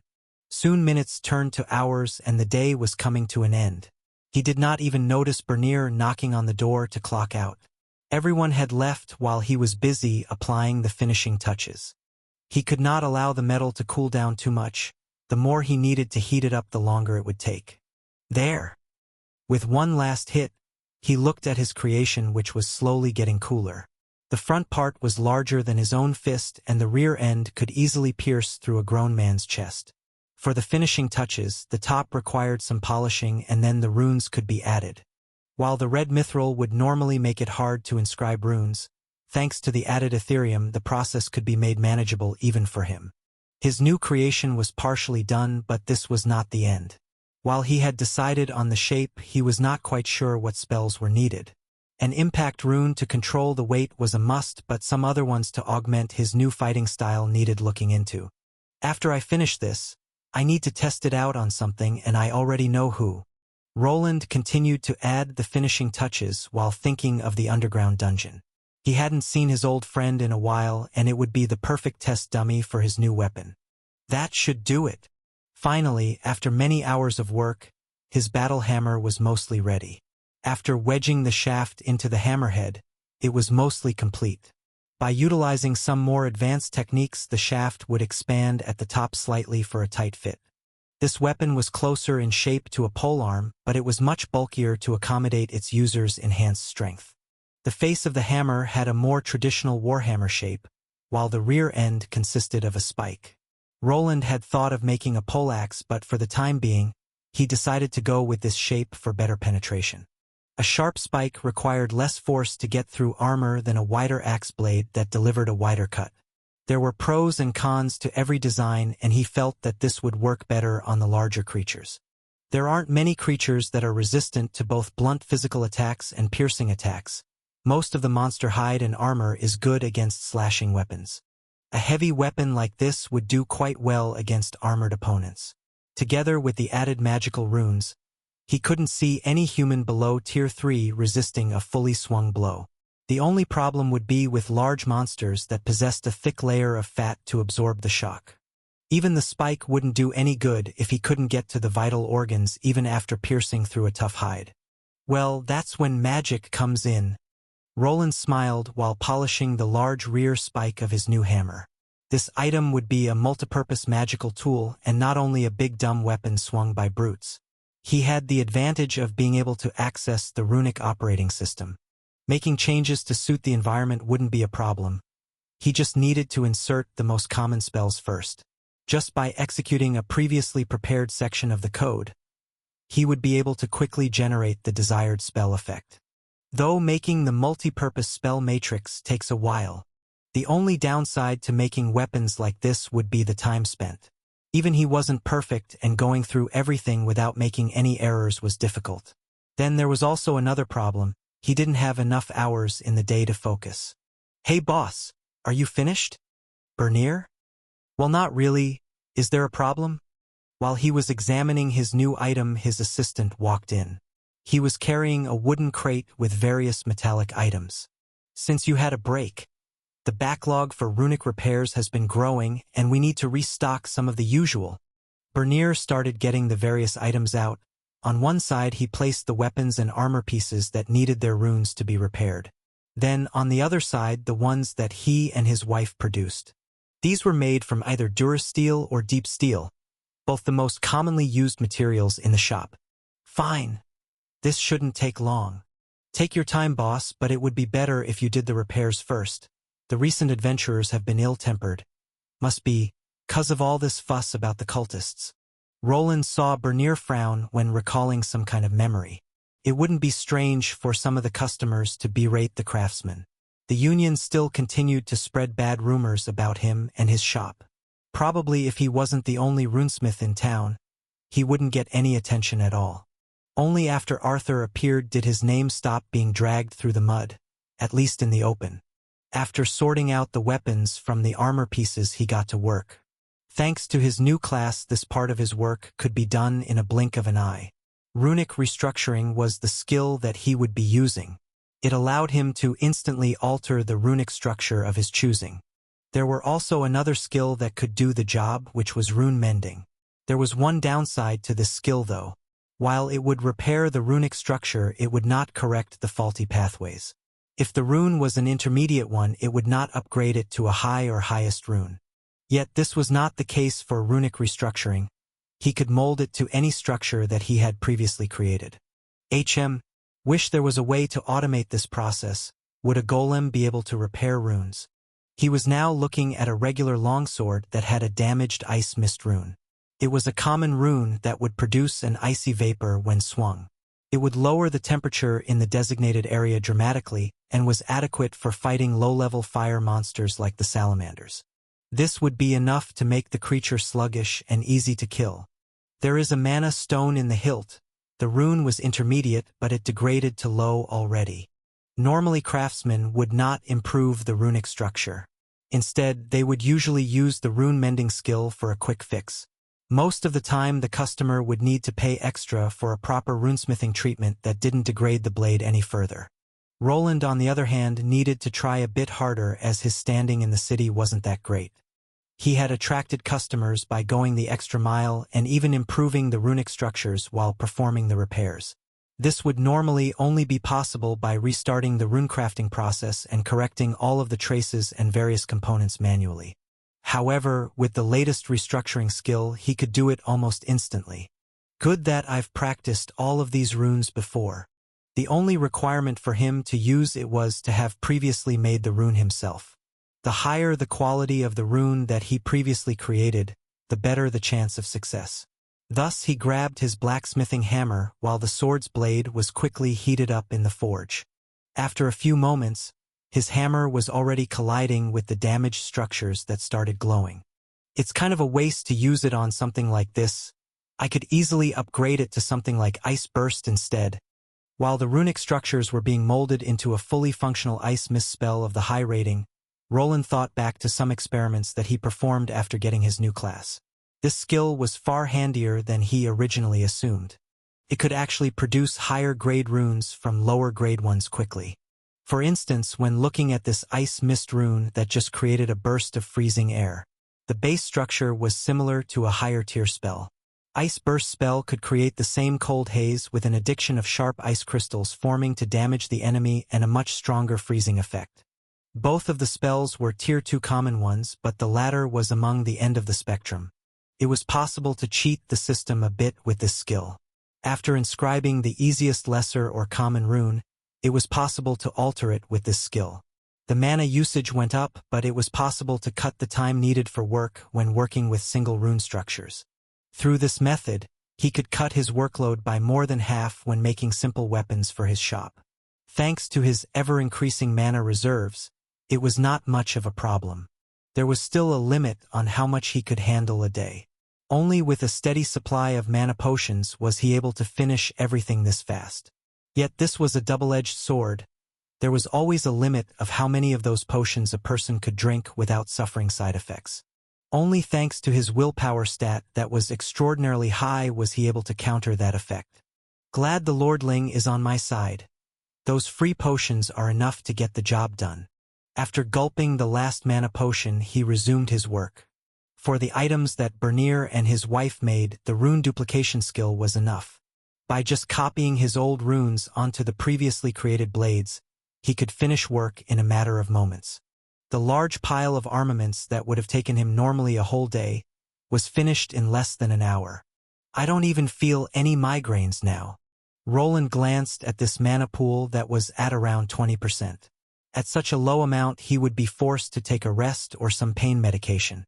Now, on the other hand, he could go down to about 15% without suffering a backlash. His body was getting used to working hard and the pain was not a problem. The discomfort might be gone, but this doesn't mean that it's healthy. Roland didn't fool himself into believing that he was fine. The mitigating effect of his skills didn't do anything about the damage. It only allowed him to power through it. His body was still suffering, but he couldn't feel it. While he was young now, he wouldn't be surprised that there could be long-lasting aftereffects of pushing his body to the limit. However, this wasn't necessarily a bad thing either. It wasn't surprising to get some skills after going through harsh training. Perhaps like with the pain resistance skill, he would be given something to reward him for the hardships. He could only hope that his body would last without any long-lasting damage before he got those skills. That should be enough. After finishing up his tasks, he pushed a button on the wall.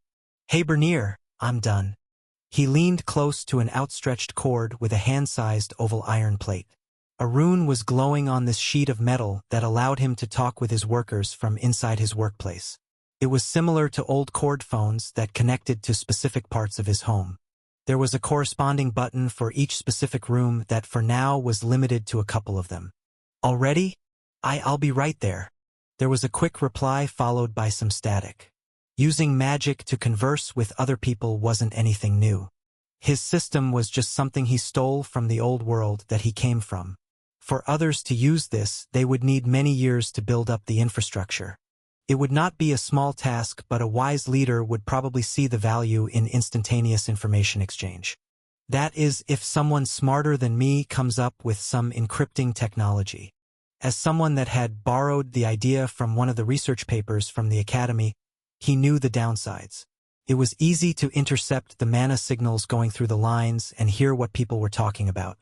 People in this world were still motivated by wars. Unless this technology aided them in their conquest, it would not be worth the risk. I should probably cover the rune up with something or someone will scratch it. When looking at a cutout plate of metal welded together to a cord, he frowned. His proclivity to make everything with the least amount of effort still continued to this day. Even though plastic didn't exist in this world, there were some substances that could mimic its properties. It wouldn't be hard to turn this into an old phone handle. Making an outer shell from wood could also work. "Keep up the good work, boss." Roland waved to Bernier that came in to pick up the runic items. Now he could focus back on his new hammer. After that came Agni's armor that would need some testing. With some luck, by the end of the week, he would have enough weapons to make a quick run to the dungeon. There were also other parts that he needed to get in order, like the mining golems that were down by 2. There should be some parts to assemble more drones. Bernier should be able to get it done. It seemed that his workload was only increasing. While sighing, he wondered if there was a possibility of expanding. Now that the Dwarven Union was taken care of thanks to Arthur, perhaps he could get more help. Refugees from Rika were also everywhere. Perhaps he could lure someone in with a mild contract. His 2 workers could take care of the training, as the new employees would be there to lessen their workload. Then the 2 could focus on more important assignments like golems and magical turrets. This might take a while. Better get to it. Roland grabbed the large war hammer that he made. By injecting a tiny bit of his own mana, the shorter shaft quickly shot out to double in length. The weapon was better suited for handling with both hands, but for someone like him that had enhanced strength, it wasn't a problem to one-hand it. While he was playing with the grip and swinging his new toy around to see if it was handled correctly, he heard a sound coming from his speaker. "Wayland, your adventurer friends are here to see you." "My friends." It was Elodia informing him that he had visitors. This was a first, as he did not actually remember having that many friends. But he remembered a group of 4 that followed him here after the fiasco in Rika. An image of an oversized woman popped into his head. A promise was made and it needed to be kept. I'll be right there. Oh, and it will be better if you don't talk to Orson. Which one is that? The one with the stupid look on his face, quite similar to Armand. Oh, that one. I guess this is the downside of having friends? While this interrupted his work, it was also a good moment to get some news.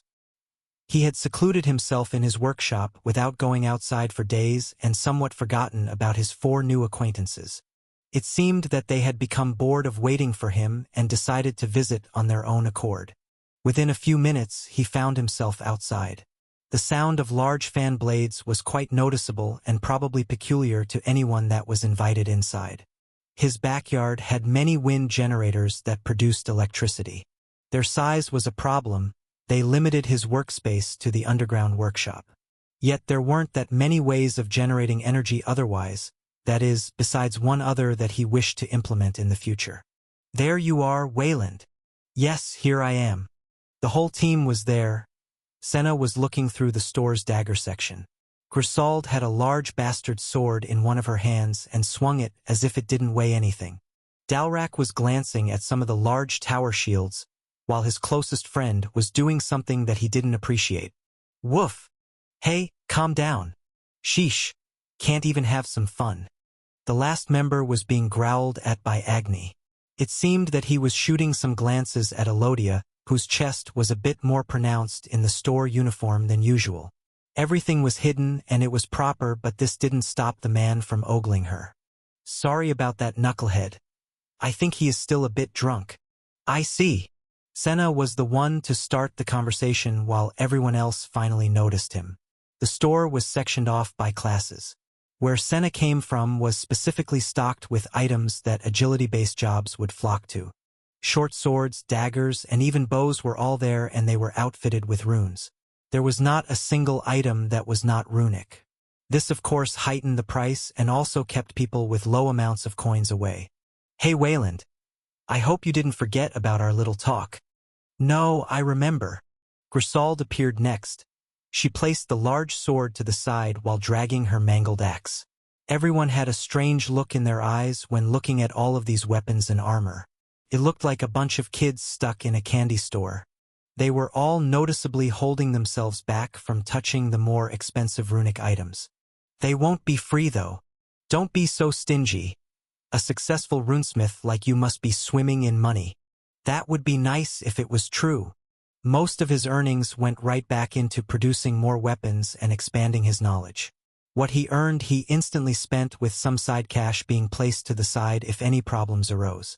He would probably not gain much money by outfitting these 4, but he would also not lose any. By just using them and spreading the word, they could generate interest in his shop, which was slowly building more momentum. Go ahead. See if you like something, but please don't activate the spell effects here. You're the best, Wayland. Senna for some reason was awfully happy when glancing through the various items, but so were the rest. His intent was to just replace their weapons instead of repairing them. Grisauld's axe that was bent, Dalrak's mangled shield, Orson's two-handed blade that was all chipped up. They all needed tending to, but with a lack of time, it would be easier to just replace them. Just don't break anything, or you'll have to pay for it. He shouted while the grown adventurers rummaged through his wares. Perhaps by increasing the logos on the weapons that he gave them, he could attract more attention to his store, which would lessen the blow of just charging his new friends for the material cost. HAAA. Hiya! After a flash of green light, a large log descended down to the ground. It looked like it was sliced apart by something sharp, but the person performing the attack was quite a bit away. Next to it, another log was engulfed in flames, which caused a large pillar of smoke to emerge. Wayland, these weapons are interesting. Let me just try this out. A halfling woman was standing with a dagger in her hand. It was glowing green for the moment, but after a few seconds passed it changed color to blue. When activating the spell effect this time around, instead of the green blade of wind, one of ice replaced it. The previously sliced apart log was cut again, but this time, it was also covered by a layer of ice. To the halfling's side, there was a human holding a large two-handed sword that had previously been engulfed in flames. Yet after a moment, the flames started changing color to switch to deep blue frost instead. Hey, this thing really works, and it's not that hard to use. If the blockhead can use it, then everyone can use it. Hey, I heard that, screw you, Senna. An angry Orson fired off a blast of ice energy towards the burning target. After performing this magical attack, his head started spinning and he had to catch himself from falling. Take it easy, you're a warrior and your MP pool isn't that high. It's better if you don't use that many magical attacks in succession. The voice of the craftsman that inscribed these weapons with runes came from the side. He was watching his 4 adventurer friends playing around with his simplified products. It was a new line of runic gear that was designed for adventurers without mana-related skills. Ha! Leave that idiot be, Wayland, he learns better this way. Senna laughed while he glanced over towards Grisauld and Dalrak. While the dwarf didn't have trouble exchanging the basic mana shield for one made from the earth element, the big barbarian woman was confused. Her weapon was changing colors from red to different shades of blue before going back to the red one. Want me to explain it again, Grisauld? And no, I can handle this myself, she replied in a meek voice while turning her head to the side. All of them were gathered in a specially made testing area. It was made so that his clients could get used to some of the more innovative weapons. These testing weapons were made of simpler materials but were enough to show off what the costlier ones were capable of. Is that so? Anyway, let me demonstrate again. He decided to grab a large axe from the side that was similar to what the muscle-bound woman was holding. After holding it out with one hand so that she could see what he was doing, he started to talk. It's simple.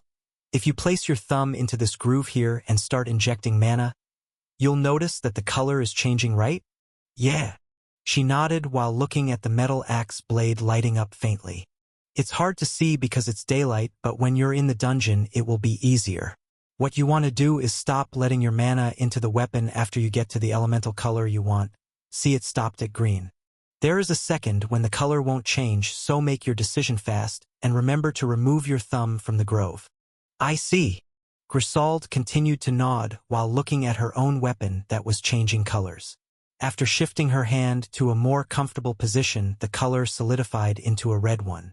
Each of the weapons comes with elemental variations of the same spell and one basic non-elemental spell.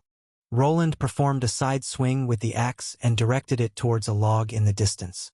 A blade of green energy left the weapon. It was much bigger than the one previously released from Senna's dagger. When it collided with the log, it sliced it diagonally before ramming into the stone wall behind it. How about you try it? No problem. Grisauld started injecting her mana into the axe and stopped the moment it switched to green. She was an experienced warrior, so it wasn't hard to reproduce Roland's more sluggish movements. Yet the blade that she created was about half the size and traveled in a wide arc into the sky. Shit. Hey, why was that green blade so much smaller? Is this axe worse than yours? No, they are exactly the same. BFF. From the side, a squeaky voice escaped from a smaller halfling that overheard the conversation. Quickly, the giant of a woman turned toward her nemesis with a frown. What are you laughing at, Pipsqueak? Oh, nothing. Senna laughed, which brought a few veins to appear on Grisauld's forehead. Before the two started fighting, Roland quickly chimed in with another explanation. I have a lot more mana than you. Magical weapons will always be better in the hands of mages. Roland's high intelligence stat boosted the power of every runic spell. He also had various other buffs which allowed him to raise the power of runic weapons. A regular warrior like Grisauld could not feel mana in her surroundings. She could only use it. This was the same for the other non-mage denizens in the world. They only had an on and off switch when it came to mana. There weren't that many people like Roland that had a mana sense. Some even died due to mana sickness as the previous owner of this body. However, there were ways of getting that skill later in life. Some advanced classes could unlock it later. There were also things like magical elixirs that could produce it. There were also less virtuous ways of getting them. Red-colored crystals that were sometimes sold at the black market auctions were the usual way. They were gotten from fallen mages that had their skills extracted during their deaths. These were quite rare, so they didn't reach the usual black market and were hidden away in the thieves' guild that hosted auctions to gain more money. From time to time, a Tier 3 class holder would attempt to get a mana-related skill after gathering enough money. Raising the mana pool was a clear enhancement of one's skill and capabilities. After reaching a high enough tier, magical equipment became far more affordable and a good quick way of bolstering all-around strength. And that's about it. The base effect for the axe is the impact rune. It uses the least amount of mana. After the demonstration was over, Grisauld began to play around with the new toy. Just as he had explained, it went through a set of spells in order. The weapons had one varied elemental spell that could be switched to fit a monster's weakness, and then a basic effect like sharpening or impact. Through experience, he had discovered that most adventurers weren't that good at handling runic weapons with multiple uses. At most he could add 2 different spells before it became too confusing for them to use. They could not change the mana frequency or output at all, only turn it on and off. Thus he decided to try this new system of selecting spells on a timer. By introducing mana into the systems, the selection process would start. It was then represented by a faint outside color to make it easier. After the spell was selected, it would be the active one and the only one that could be activated. While you can't switch the effects fast, it should not be needed. These weapons were meant to be multi-purpose and for dungeons. In the Albrook dungeon, where the monsters were fire-based, ice was the desired weakness.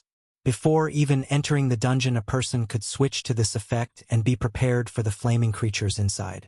Then, when the adventurer decided to go to another dungeon, they could switch the spell effect again without having to get a whole new weapon. While the runic components were altered, even other runesmiths could repair it with the help of their automatic skills like rune mending.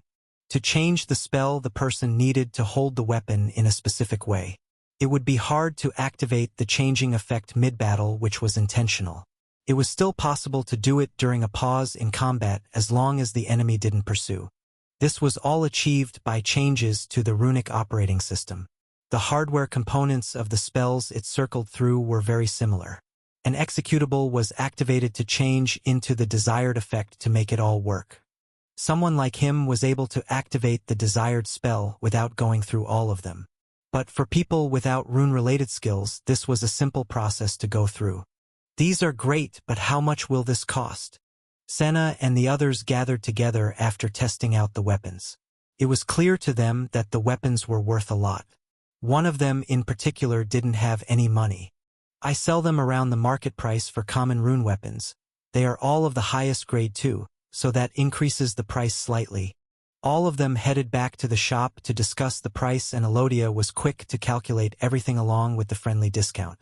They would need some smaller gold coins to cover the manufacturing and material costs, but all in all, he didn't think it was a bad price. This isn't bad, I'll take it. With those cult nuts running around, it's better to have a good weapon. Do you have any of those divine artifacts, though? Those are still in the testing phase. I would also need to get permission from the church if I wanted to actually sell them. You mean, if you wanted to sell them in the open, that is? Senna winked toward Roland as she knew what he was leading on to. While it was possible to buy the divine mana crystals from many locations, it was better to announce getting a proper permit at the church. Everything that involved the holy energy of their gods had to go through the temples. This was clearly in place to pad out the church pockets with money. They wanted to control the market when their items were involved. There also wasn't really a way around it, as all of the magical items either required constant recharging from a priest or an Empyrean crystal. It's a good price. Give him my share. Dalrak together with Orson agreed to get themselves some upgrades. After getting his shield damaged during the escape, he was in need of a replacement. Dalrak decided to get a sturdy shield of a similar shape. It could produce a magical barrier as well as a repelling effect. Orson, on the other hand, found himself a replacement sword. Every item they got was made from ether durasteel, but there was one person that didn't look happy. Grisauld was holding a battle axe that was probably heavier than the warhammer he recently made. What, can't afford it?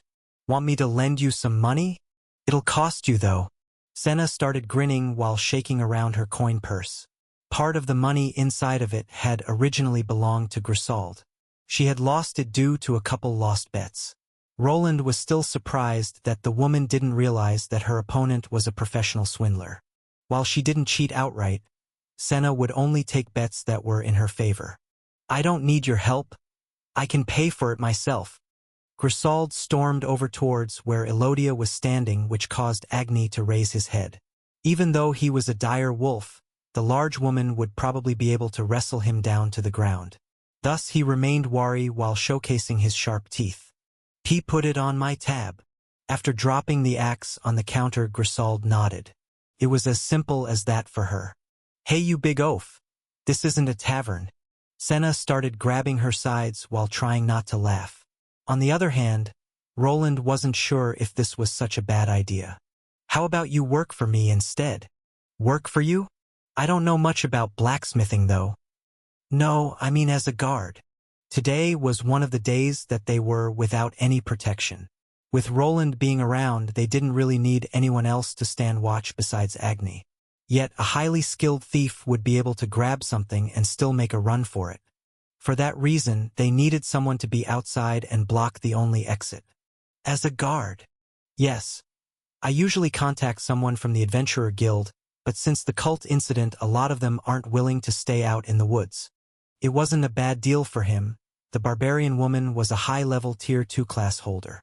There weren't that many other adventurers that compared to her. She was also someone that he somewhat trusted not to make off with the items or attack Elodia. The store isn't open every day, so you could still go to the dungeon to earn more if you want. You'll also be given 2 meals per day and something to drink, but no alcohol. Grisauld pondered this proposal for a moment. Roland wasn't sure if she would take it, as it wouldn't be that hard for someone of her level to just go to the dungeon. Any adventurer team would be fine with taking a combatant like here down there. After a month or two, she would probably be able to afford this weapon. "I guess she will refuse." At least that is what he was thinking. For some reason, when Grisauld looked towards Senna, who was just grinning there, she nodded to agree. "Fine. I'll be a guard now, give me the weapon." "Wait, not so fast." While Grisauld was trying to get to her new weapon, she was stopped by the store owner. "Huh.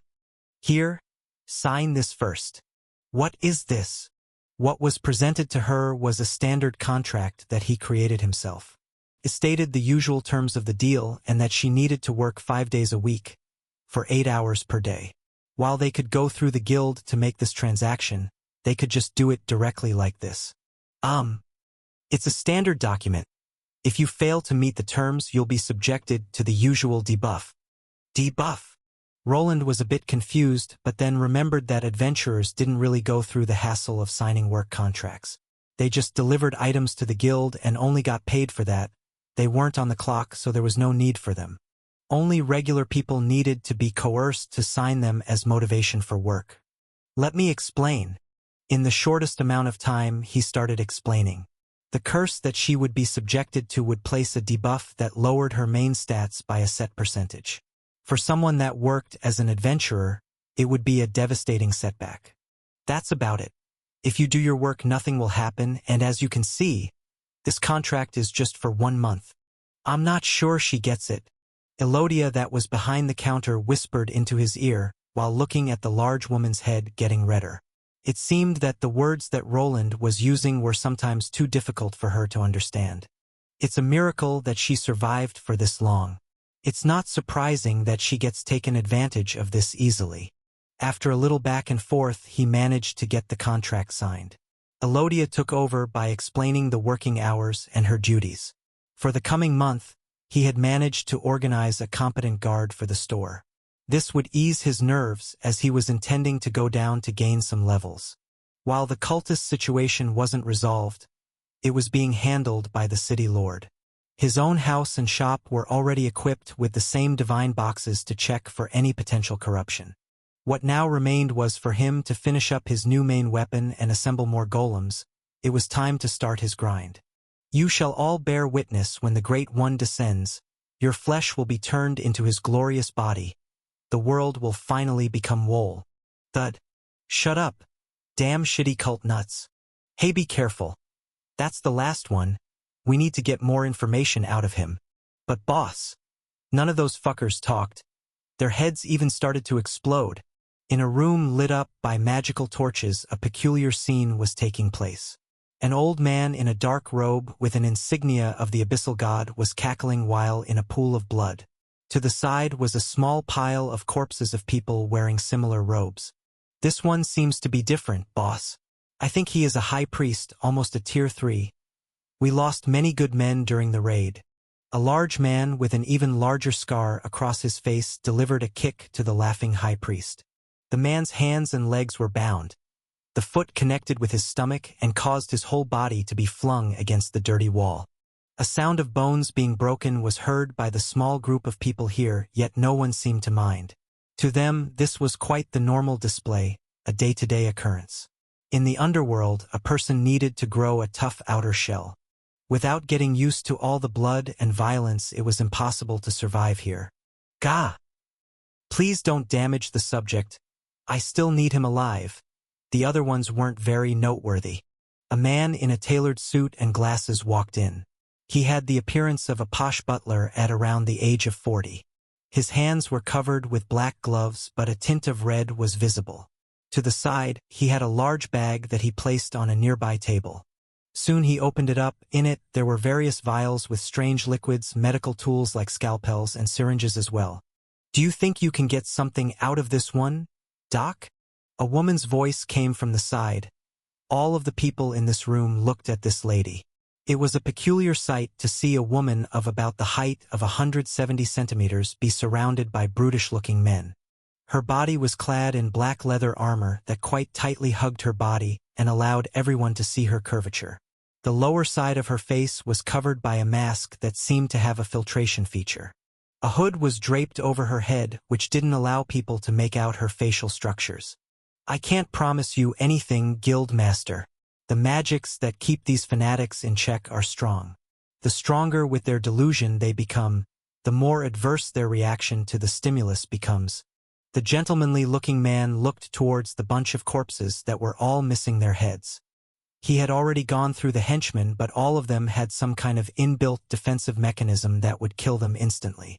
You're telling me that the famous underground doctor can't do anything either?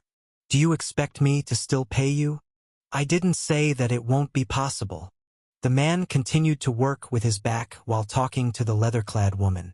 From within, he pulled out something that resembled a butcher's apron. He started placing it over his clothes and soon also took out a syringe containing a strange purple liquid. Give me a day.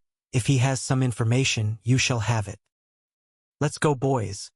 Give the doc some space. You all know he is shy.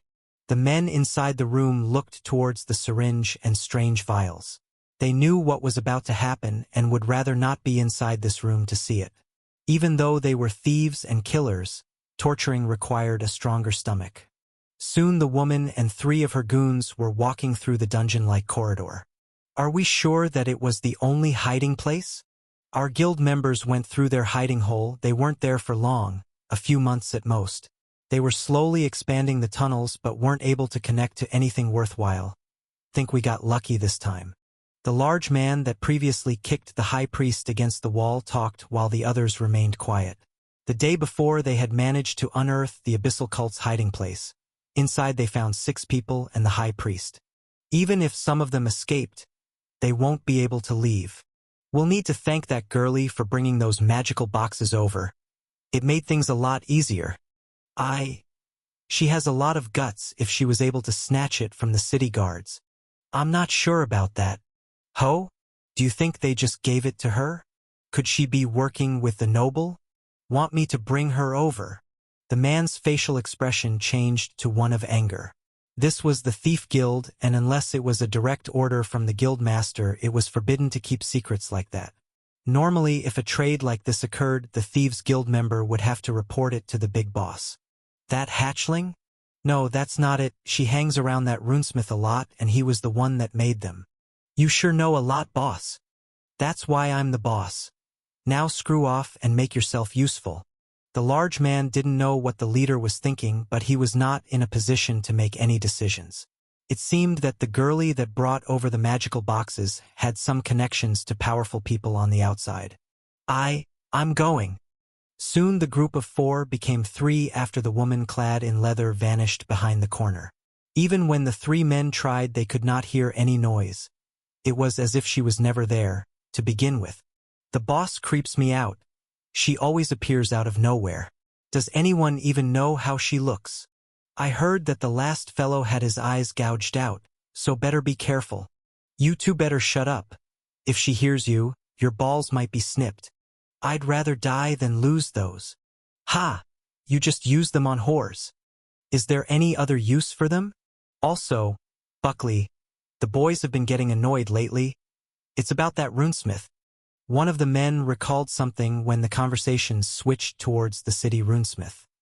Shut your mouth, he is off limits. If the boss says it, then there must be a good reason for it. Don't go out on your own and cause trouble. The two goons looked dejected. The runesmith had been a good target to rob for years, but they weren't allowed to go near his house. There had to be some kind of deal in the background. There was always a list of people that the guild members weren't allowed to touch.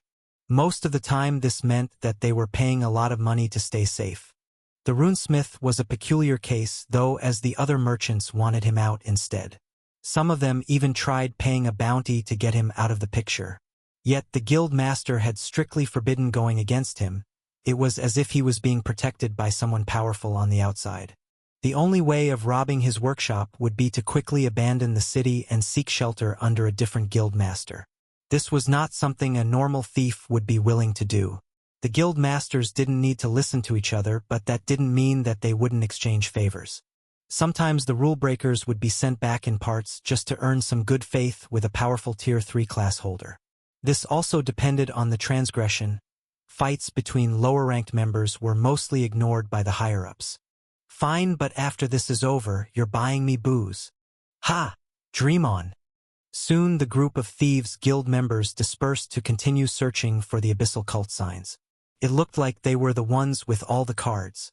Almost all of the cult members were infected besides the high priest. Thanks to Roland's devices, they would be able to control the situation.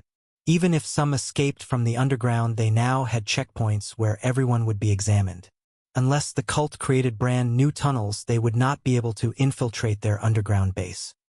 A few minutes later, a bookshelf started rattling while sinking back into the wall. It then slid to the side to reveal a large sturdy door. This door didn't have a handle. Instead, there were various magical symbols that started to light up.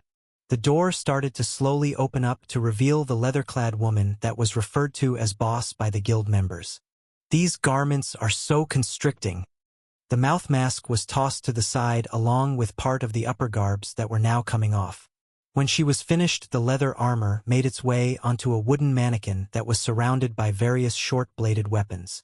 Throwing knives, poison needles, and items that looked like bombs were neatly placed on the walls or encased in glass cabinets. The secret lair of the Thieves' Guild Master was riddled with various traps and one of the few places where she could relax. There was even a bathing area that the woman decided to occupy after getting the foul stench of the unwashed thieves on her. For someone with an enhanced sense of smell, it was truly a painful experience. That I have to put up with this. The woman found herself submerged in a large tub made of the finest silver.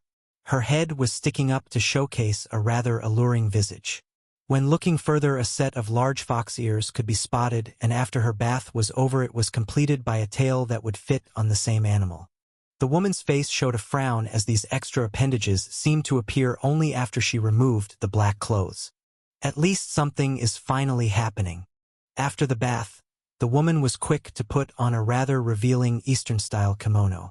Her long legs and thick thighs popped out, and only the ample cleavage was more eye-catching.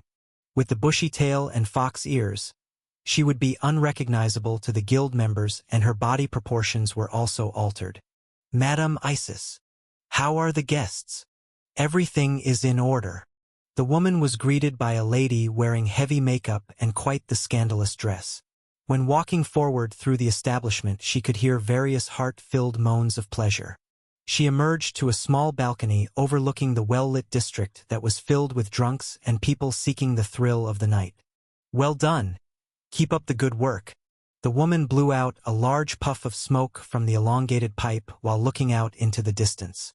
The working girl that was with her smiled and returned to her work of enticing the red light district clients. Could this be a sign of change? Perhaps this boredom is about to end. A grin appeared on her alluring face as she looked toward the star-filled sky. Soon she returned back to her establishment to play her role where no one was the wiser. Is this really the best that I can do? Roland, as always, was working until late into the night. While people were having fun in the city, he was stuck in this room lit with magical lights. At this point in time, he was looking at his armor set. A life-size dummy was wearing it just so he could examine it from all sides. After returning home, he had fully repaired everything and all dents were ironed out. What if I placed this here? Recently, he had questioned his choice of weaponry. The armor was good as a means of casting spells, but he felt like it should be able to do more. It wasn't much different than tossing spell scrolls at people while encased in metal. Thus, he was now trying to innovate a bit. In his hand, he had one of the legs that belonged to his spider golem. It was one of the mass-produced designs that Bernier had assembled. While he would prefer to not use inferior parts together with his expensive armor, there wasn't that much time. If it was possible, he needed to cut corners. If the new design worked, then perhaps he could improve it later. They are too short, but it doesn't look that bad?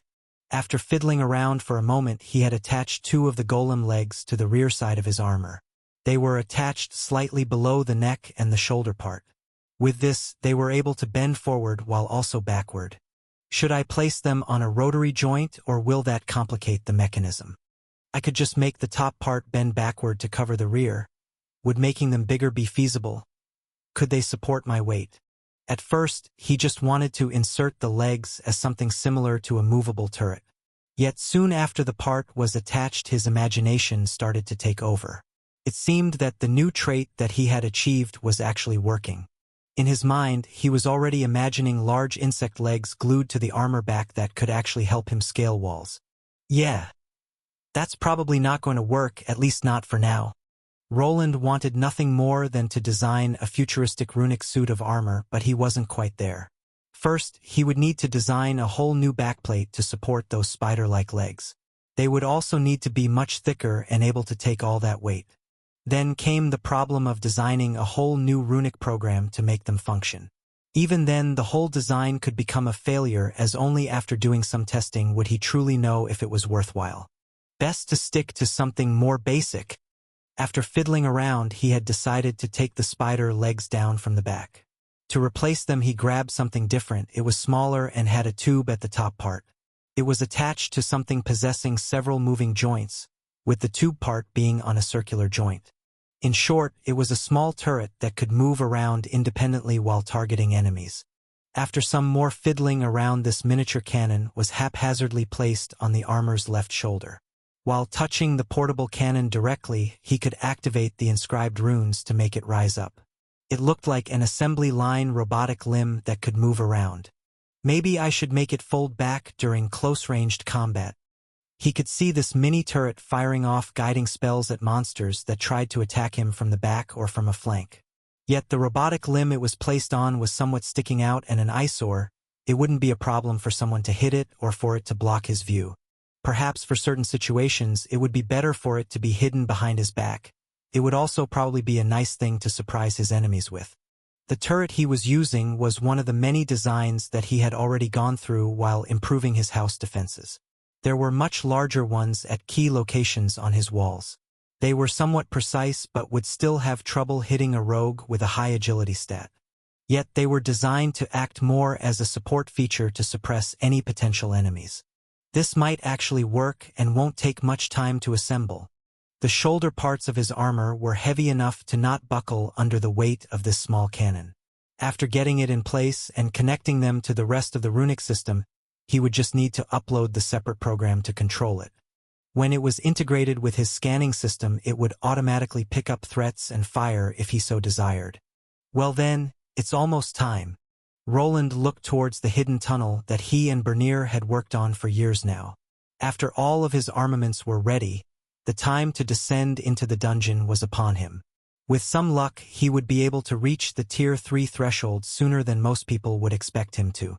Have fun you too, but please be careful. I'm always careful. He's right, it's just his luck that is terrible.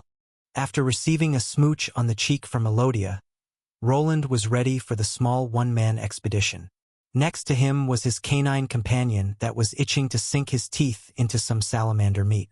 Ever since getting back home, Agni had become restless. It was clear that he couldn't wait to have another adventure with his master. Just the two of them as it usually was. Agni, calm down. You're knocking down the tools. He is just excited to go outside. Elodia placed her hand on Agni's head, which was now covered by a silvery metallic helmet. It covered quite a bit of his head with an empty spot for the large red gem sticking out at the forehead area. His forelegs were covered by plates of metal to protect him from attacks. For his torso and belly, he had a large chainmail jacket with more armored plating for the top parts. Normally, it would be problematic to place this much armor onto a beast that relied on agility. The added weight to the legs and body would normally cause Agni to be much slower and prone to getting hit. However, thanks to all the buffing spells that the wolf barding had, he would be even stronger. These took a set amount of MP but were worth the increase in stats. Thanks to the mystical evolution variant, mana was not a problem. Wish we could do something about that tail. Someone could lose an eye. The biggest problem with his wolf was the large tail that was moving like a propeller. Whenever the wolf got excited, he would cause damage to anything that was behind him. If someone was smacked by that mass of organic rubies, they would be in for some damage. Hey boss, that thing looks a bit off. Are you sure that won't be a hindrance? While packing up, Bernier pointed toward Roland's shoulder-mounted cannon. It was a testing product, so he decided to stick with one for now. To balance it out, he had to increase the weight on his right shoulder for the time being. For a blacksmith like Bernier, the added contraption threw the whole design off. It just didn't look all that great and didn't quite fit the aesthetic. When I finish testing it, we can try designing something more eye-catching. If you want, you can try drawing up some schematics. Schematics? Ha! I'm not really good with those. Well, there is always time to learn new skills. Usually, Roland was the one that came up with the designs and put them on paper. Then Bernier along with Diana would give their opinions if it needed altering. His two helpers used a more hands-on approach with not planning things out. Perhaps I'll just make it before you come back, boss. I'd rather use my hammer. If you say so, just don't forget to finish your daily quota. We have been getting more requests lately. There have been a lot more new adventurers. No problem. You'll have a mountain of swords to inscribe runes on when you return. Roland smiled at Bernier, who started flexing his muscles. He would not be gone for more than a week, but that didn't mean that his assistants couldn't produce a bunch of weapons for him to work with. With their skills increasing and thanks to the runic power tools, the manufacturing process had gotten a lot faster. How is our new guard doing? Ah, she is trying. Before going towards the tunnel, Roland turned his head towards Elodia. Grisauld, his previous party member, was on guard duty. Without her there, he would not feel comfortable just leaving for a week again. Just tell her not to start fights with the customers. I know that she has a short fuse. And if something happens then, you don't need to worry, boss, we'll be fine. That's right. Have a safe trip and please be careful. Both Elodia and Bernier quickly replied to stop him from talking. He had prepared some magical weapons for each one of them to use in the worst-case scenario. After hearing the same explanation multiple times, everyone was tired of hearing it. Is that so? Okay then, Agni, let's go. AWOO. After hitting a few hammers from the wall stand, Agni was ready for some adventure. The door shut behind the two as they entered the narrow corridor. There was not much space to maneuver, which forced them to walk behind one another. It was made more difficult due to an overzealous wolf that decided to just bolt forward while leaving him behind. Agni. Roland could only sigh to himself while checking the third companion that was slowly stomping behind him. It was the same fat mule golem that he had most of his golems and utensils in. There he goes. I guess it's you and me, big guy. The golem did not reply as it just continued to lumber behind him. This golem was not alive, it was just a complicated program that responded to voice commands. Yet Roland knew that there was a possibility to make it more lifelike. There were records of intelligent runic constructs in this world. If they were creatures with actual intelligence was still debatable, It could just be a very intricate program that had an answer for everything. However, there was a possibility there. Some mages could summon creatures into this world that were able to communicate with them. Perhaps after reaching a high enough tier, he could produce more intricate runes that could simulate a human brain or something close to it. If it was possible to create living organisms with the help of magic, then it should also be possible with runes. Doesn't seem like it's that far-fetched.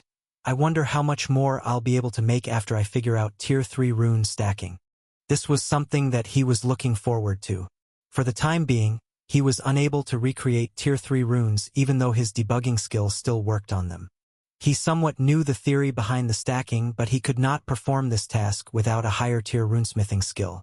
Yet, considering that he was able to create Tier 2 runes as a Tier 1 runic blacksmith, perhaps it would be possible to create Tier 4 runes as a Tier 3 class holder. With Tier 4 runic magic, there wouldn't be many people that could go against me, but I wouldn't be surprised if it wasn't possible. The professor at the Magical Academy couldn't provide him with Tier 4 runic knowledge. His knowledge ended at Tier 3. Without any help, Roland would need to get a Tier 4 rune to examine. Due to the high rarity, they had astronomical costs applied to them, and the craftsmen capable of crafting them were considered geniuses. Apparently, the Tier 4 structures were so complex that making one item could even take years. A woof! His contemplations were ended by Agni's dog-like bark. They were at the end of the tunnel that still needed some work. The area was made a bit more spacious so that his mule golem along with Agni could stand to the side. This part needs some work. The tunnel ended with no exit. There were just magical lights pointing toward a somewhat unsuspecting-looking wall. When glancing onto his radar, Roland could not see anything behind it, but this was certainly the spot. To get past this point, some drilling would be needed. Without taking a break, the golem was opened up and a large portable drill of immense size was taken out. After pressing the large mining tool against the wall, he started working. The large drill part sunk into the hard wall that would not be able to last for long. Together with earth magic that allowed him to move the softer dirt out of the way, it didn't take long to get to the other side. The thickness of this wall was below that of a meter and not really a problem. This should do it. After creating a few other holes, he filled them up with runic scrolls. Soon, with the help of a small controlled explosion, the path was opened up. Only after stepping through the human-sized opening did his radar register what was on the other side. This was a hidden chamber on the second level of the Albrook dungeon. Roland had mapped the entirety of it along with the hidden pathways that no one had discovered yet. The lack of rune mages and runesmiths within the adventurer ranks was very convenient. Just like the secret underground mining area and its walls, this one would reform itself after a while. Roland had considered placing a thick door between it to stop from it closing up. The dungeon was unable to absorb inorganic matter, and he had already tested it by shoving a long tube through it. After the wall was reformed, the tube remained stuck in it throughout the entire length. The reason why he decided against it was for safety. The secret passages could always be discovered in the future. If he left a door here, then the pathway towards his workshop would also be discovered. He did not want to explain why he created the tunnel in the first place, even though he had a reason besides the mining area. There was of course a way to place a door here while safeguarding his secret. Yet that would require placing traps to collapse the tunnel that he worked for years on, which he was unwilling to do. The other option was to place the explosives inside of the dungeon. Considering that inorganic magical tools would not be eroded by the dungeon, it was possible. The problem with that approach was that there was nothing holding people back from trying to enter into the hidden area again. In the end, he would still need to collapse the tunnel he worked on. Perhaps on the way back I can finalize the pathway.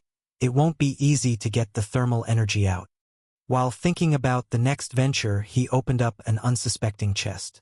It contained an iron dagger, something that he usually received from this low-level area. These chests were random drops, and there was a small chance of getting something good like the egg Agni hatched from. Yet for now, he had not been able to get anything else on his level. Another one to my collection. I think this makes the 6th iron dagger with the exact same design. After tossing the dagger into his mule golem, he looked towards the opening. The eye sockets of his armor began glowing as he started up his aiming device. A spot above the entrance was locked on and his shoulder cannon began moving. First, it raised itself from the folded position it was on. The small limb pointed upwards while adjusting its position on the lower circular joint. It took around a second for it to get into the right spot before firing a charged orb of mana. The blue projectile collided with the rocks, causing a small cascade effect. Soon the entrance that he came through was hidden from view, and even if someone came here they would not be able to spot his tunnel. Everything seems to be in order. Roland looked at the display screen that was showing him some basic figures about his new weapon. The output of how much mana it drained could be adjusted, and he could shift to a different element for the spell it was designed for. There was no reason to add any special effects. A ball of concentrated energy that did a massive amount of damage was enough. Let's go, Agni. I need to perform some tests. With now being inside the dungeon, he needed to get to the secret area. Regretfully, it was impossible to make a tunnel that directly connected to the mining area. This was the most he could do, as this chamber was the closest to his home. He would need a lot more time to burrow further down to connect to the huge underground lava zone. The room he was in was connected to another hidden zone through which he could get to the 6th floor. From there, he needed to take a few more shortcuts to reach the boss room. The boss was being constantly farmed by the Adventurer Guild, which made getting through it an easy task. I really need to get those spatial runes working. Woo! While Agni was guarding the outside, he was trying to squeeze the fat golem through the secret room's opening. He had to start carrying it when going down the stairs, and some places continued to be a tight fit. Luckily, with his radar system, it wasn't hard to evade snoopy adventurers that were littering the various pathways. There are a lot more of them lately. Good that I prepared already. The monsters on these 10 levels were too weak to produce any worthwhile experience, so he left it up to Agni to clear the path. It was a funny sight when a few newbies were spooked by that large dire wolf that was one-shooting monsters they were having trouble with. To his surprise, while passing by, he was also recognized by some of them. There weren't many people wearing runic armor that also had a wolf covered in rubies as a pet in town, so this was something that he would need to get used to. From the 6th floor, he arrived at the 7th and made his way towards another special spot. It looked like a dead end, but in reality, it was another shortcut that he could take. Instead of pressing a hidden button, though, he brought out the large hammer that he had recently created. After making sure that there was no one close by, he raised it up. The hammer head started glowing in a blue hue like most of the runic items that he made. With it being charged up, he brought it down directly in front of the ground. One hit was all it took, as a large chunk of rock exploded on the spot to create a hole. Through this hole, he made his way towards the 8th level and quickly continued through another hidden path towards the boss chamber. With the whole 10 levels mapped by his runic armor, he was able to find thin walls and ceilings through which it was possible to break through. What would normally take him a whole day only took 1 hour, as he was already in the open lava zone. Luckily, most of the new adventurers are still only Tier 1. This place hasn't changed that much, now only the most annoying part remains. As always, he arrived late at night when most of the adventurers were going back to town. He had already rigged the entire lava lake area with mapping devices to detect anyone that could be watching.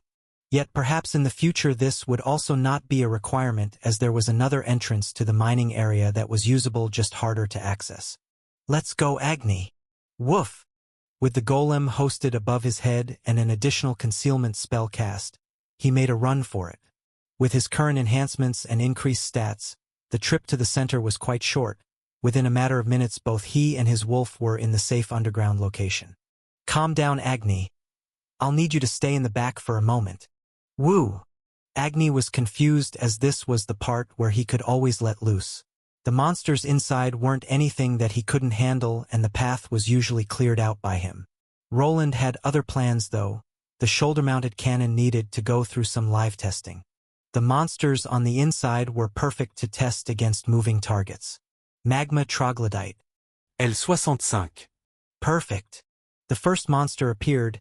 It was a volcanic variant of the troglodyte reptilian monster that could be encountered in the higher levels. They were slightly larger than their unevolved counterparts and could also spit magma. Yet when faced with the shoulder cannon, they weren't able to put on much of a struggle. Within a moment, the portable shoulder turret took aim toward the monster's head. The blue orb caused the tunnel to be illuminated long enough for the monster to look at the shining light.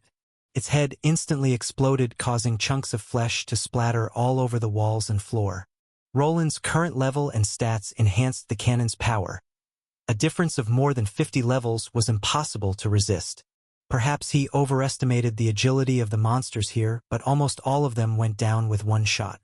Even with a grazing wound, the monsters would become sluggish and succumb to the next blast. Good. It won't have trouble with enemies like this, but probably won't do that much against something at my level. But I should test it further. Agni, you can go ahead now. Let's go visit our dear friend. Agni's tail started moving as a propeller as he was finally allowed to toss himself into battle.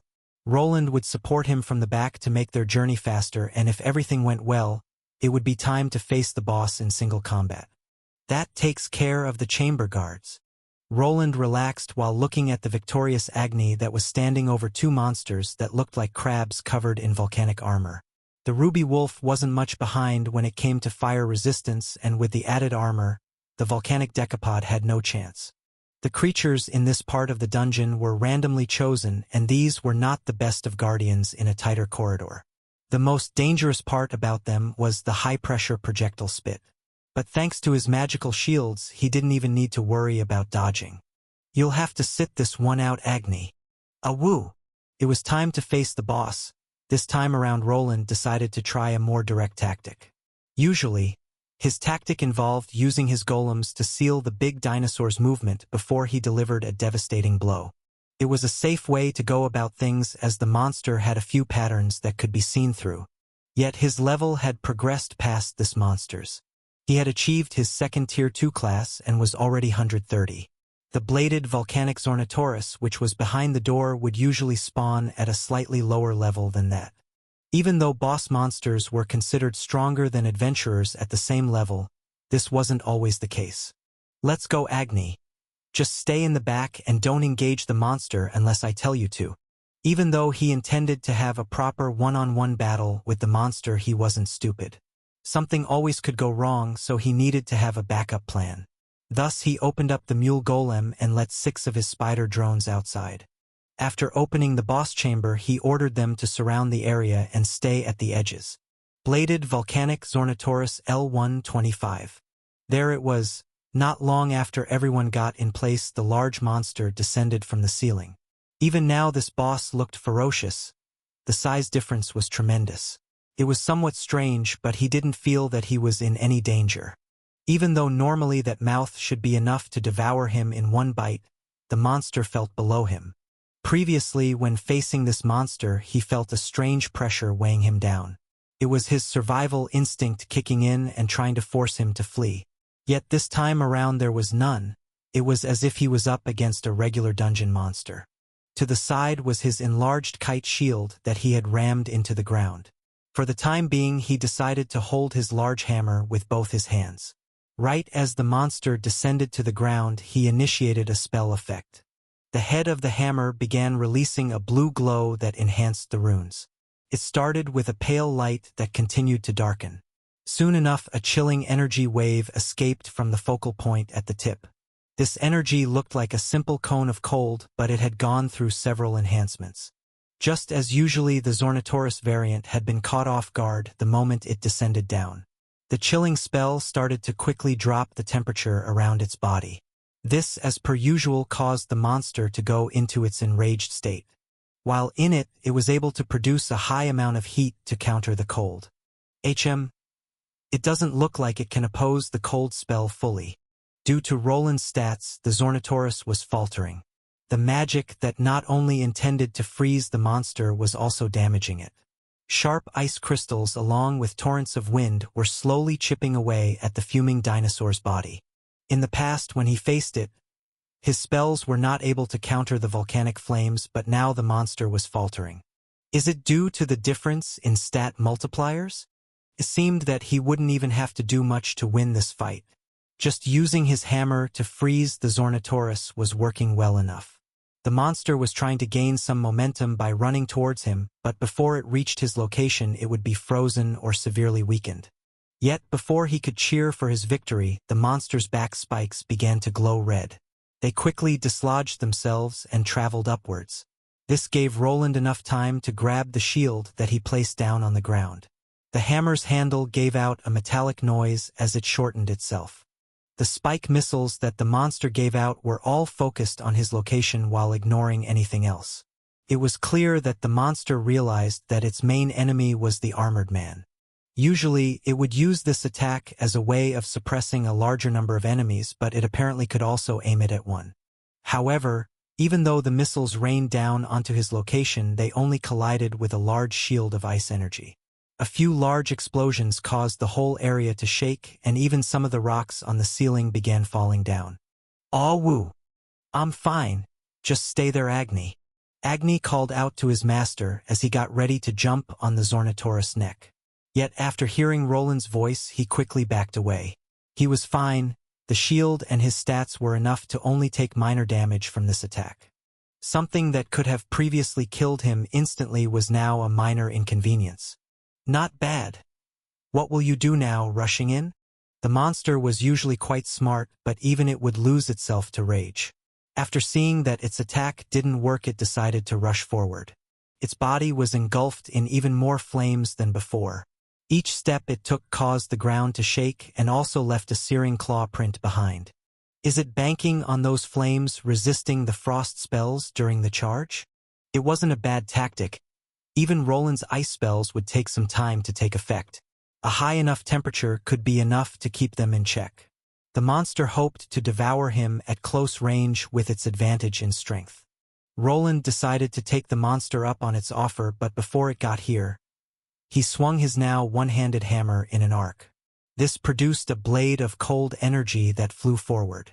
The Zornotaurus didn't dodge it and allowed it to collide with one of its legs. The timing was just right to throw it off balance. Coupled with a stomp that produced a small rock obstacle, the tactic was complete. The Zornotaurus was charging forward with its toothy mouth opened wide. Its intent was to chomp down on the iron human as fast as it could. Yet this fast pace was a double-edged sword. By forcing it off balance, it wasn't that hard to dodge the chomp. Almost instantly the hammer was used to smack the large jaw that missed the mark. A loud sound of the monster's head being hit echoed through the whole cave.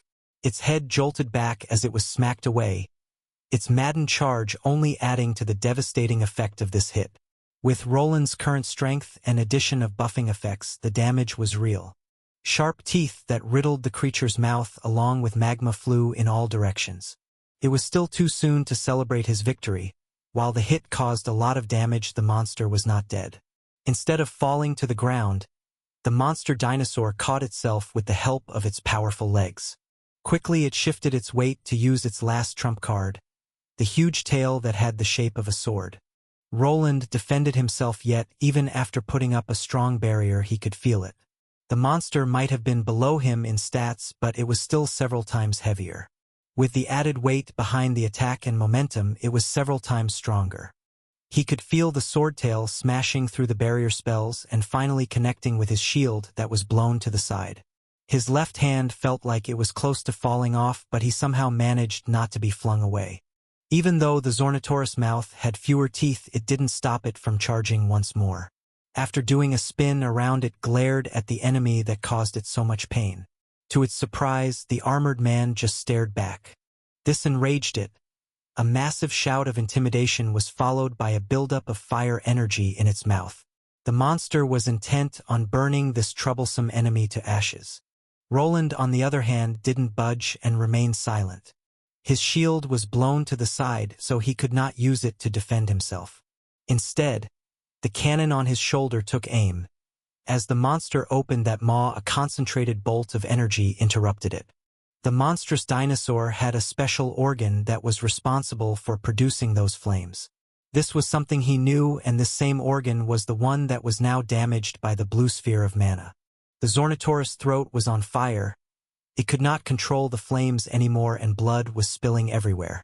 Its whole body began producing chaotic flames and magma that dribbled down to the ground. The ear-piercing screams of pain didn't bring Roland any joy, so it was time to end it. While holding his battle hammer with both his hands and turning it around, he delivered the finishing blow. On the other side was a large spike that, after connecting with the creature's head, injected electricity into its body. If the spike wasn't enough to kill it, then the electrical discharge would at least be able to stun it. However, not soon after he received the message of a successful defeat, the monster was dead. That could have gone better. Roland grabbed his left shoulder as his whole arm was stiff. Without his stat multiplier and level of spells, his whole body would have probably been sent flying into the wall. Even he was prone to overestimating his own capabilities and should have decided to evade it. Yet this was also a good reference point for future battles.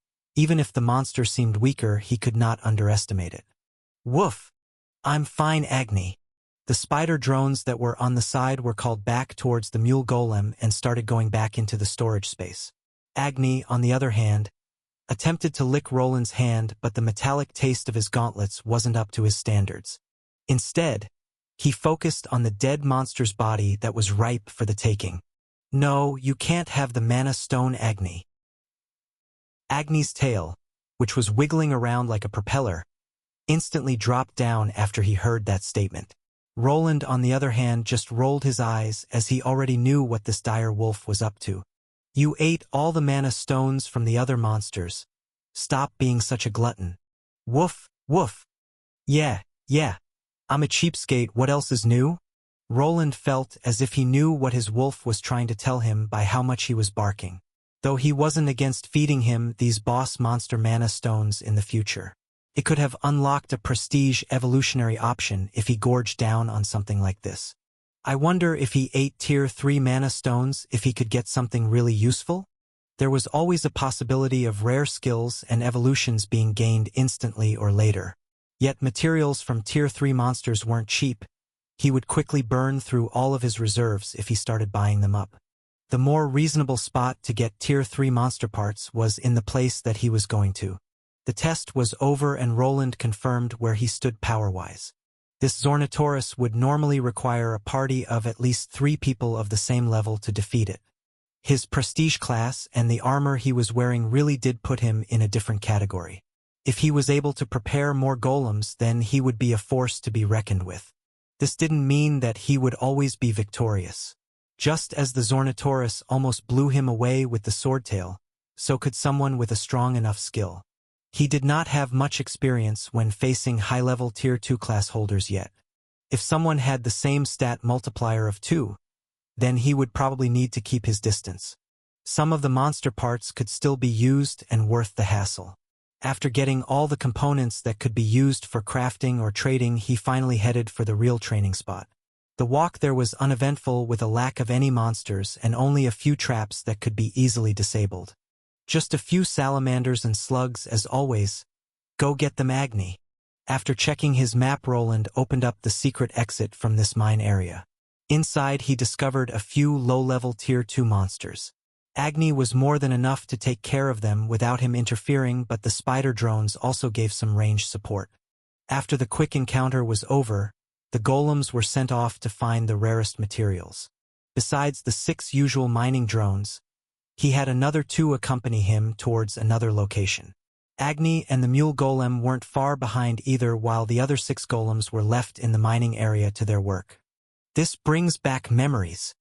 Roland remembered this corridor well and the time he was with his older brother and Lucille. They had arrived in the secret mining area after falling down. His aim was to check what was at the end. After a few encounters with ceiling slugs, he arrived at the large chasm. So that didn't work. The previous time he was here, he decided to cave in the tunnel. This was the second entrance to the secret area that he didn't want anyone to discover. He had tested if perhaps the dungeon wouldn't recreate the opening, but it did. This area had been caved in the last time he was here, but now it was as if there was never any rubble at all. Plan B it is. For this exact reason, he decided to prepare something different. While he took out a brownish-looking heavy cloth from the carry golem, the spider ones began going outside. There, in some places, they began drilling small holes that would be used to support the camouflage. While they were working, Roland looked at the steep wall and the lack of flooring below. Even when he was already down here, he could not see anything at the bottom. How far this chasm went down was anyone's guess. This place was quite dangerous, as the last time he was here it was riddled with holes from worm-type monsters. It had been discovered that these creatures would be activated when a larger concentration of people tried crossing the mountain. The expedition with nobles was the first time this effect was triggered and could be only confirmed later. Some people had apparently tried descending down to the lower area, but it was deemed too dangerous. Thus, for the time being, Roland decided to cover up the hole. As long as the material was inorganic, it would not be consumed by the dungeon. As long as someone doesn't get too close to it, they shouldn't notice. There was no wind coming out of this underground area, so he didn't have to worry about the heavy cloth being blown away from the inside. There was always an option to place runic traps like mines in the tunnel to save his secret. Yet this could potentially cause harm or even kill the person that would travel through. This was not something that he was willing to have on his conscience. Let's go back, Agni. Woof! Finally, he returned to the main area where his spider drones continued to work. Just as he had instructed, a few had brought over some Elikin's crystals. With them, he could go ahead with the next stage of his plan that would increase his grinding rate. From inside the mule golem, he started taking out various metallic objects. These were part of a larger construct that he was going to assemble. These crystals should be enough to power everything. Let me get to work. After looking at the pre-prepared parts that consisted of screws and bolts, he remembered the old times of furniture assembly. This would be a bit more difficult, but wouldn't take that much longer. That's about it. Roland screwed in the last screw to the device he was assembling while Agni gave out a yawn. After clearing out the last of the monsters, there wasn't really much to do for him anymore. Even if they spent a week here, the monsters wouldn't respawn that fast. Thus, the only thing he had to do was to sniff at the strange thing that was standing there. Be careful with that, Agni. Awoo! Agni moved his head sideways while looking at his owner. The thing that was standing here was on something that looked like an adjustable platform. At the rear side, there were two long support limbs that would keep it from sliding back. In the front, there was a really long cylindrical shape that made this object look like a massive gun. This thing had the shape of a cannon, but it lacked a hollowed-out bore. There was no inside chamber to house anything resembling a cannonball or bullets. There also weren't any fuses to be lit, but instead, it was connected to a side canister by thick cords. This canister was the actual fuel portion of this magical device that Roland was slowly filling up with the crystallized Elikin's fluid. The cannon had handles that he could hold with both his hands as well as a sight for aiming. It was a fully functional magical cannon that could cause a lot of damage but had a very limited aiming angle. It was made as a tool for farming monsters and used the naturally forming crystals here as fuel. Roland had thought about ways of hastening his leveling process. It was possible to use his current armor to produce a strong enough blast to kill some of the lower-level Tier 3 skeletons. It was a very inefficient way of going around it and also a fast way of damaging his expensive creation. Instead, he decided to create a bulky magical cannon from cheap materials. The thickness of it would counter the deterioration effect, and he could just repair the runes by himself. With the cannon now assembled, all that was left was to open up the wall. After going through this part several times, he was convinced that the monsters inside would not attack him. Even if they did, they could not penetrate to the side of the dungeon he was residing in. Thus, he could go ahead and create a large enough opening for the cannon to shoot through. It doesn't seem to be getting thinner, at least. Each time he visited this space, he had made measurements. The area between the two dungeons didn't seem to have moved at all. At first, he was concerned about the opening spilling into this dungeon, but after further investigation, this didn't seem possible. The dungeons had separate areas of effect.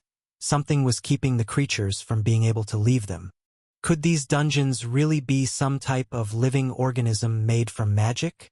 This was not the first time two separate dungeons came across each other. The main theory was that the creatures that came from one dungeon could not survive without the support of their dungeon's mana. They would even be separated into levels by their dungeon as well. Perhaps they require a certain mana signature to survive? That would explain why they can't go out or even go to separate levels. This was only a theory that was somewhat faulty.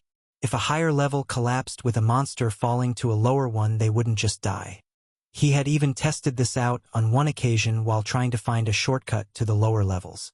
What makes more sense is that the dungeon blocks its monsters from leaving in certain areas like passages between levels.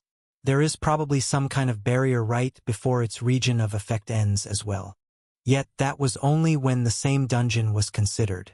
It didn't look like the monsters could break through this invisible barrier and travel into another dungeon at all.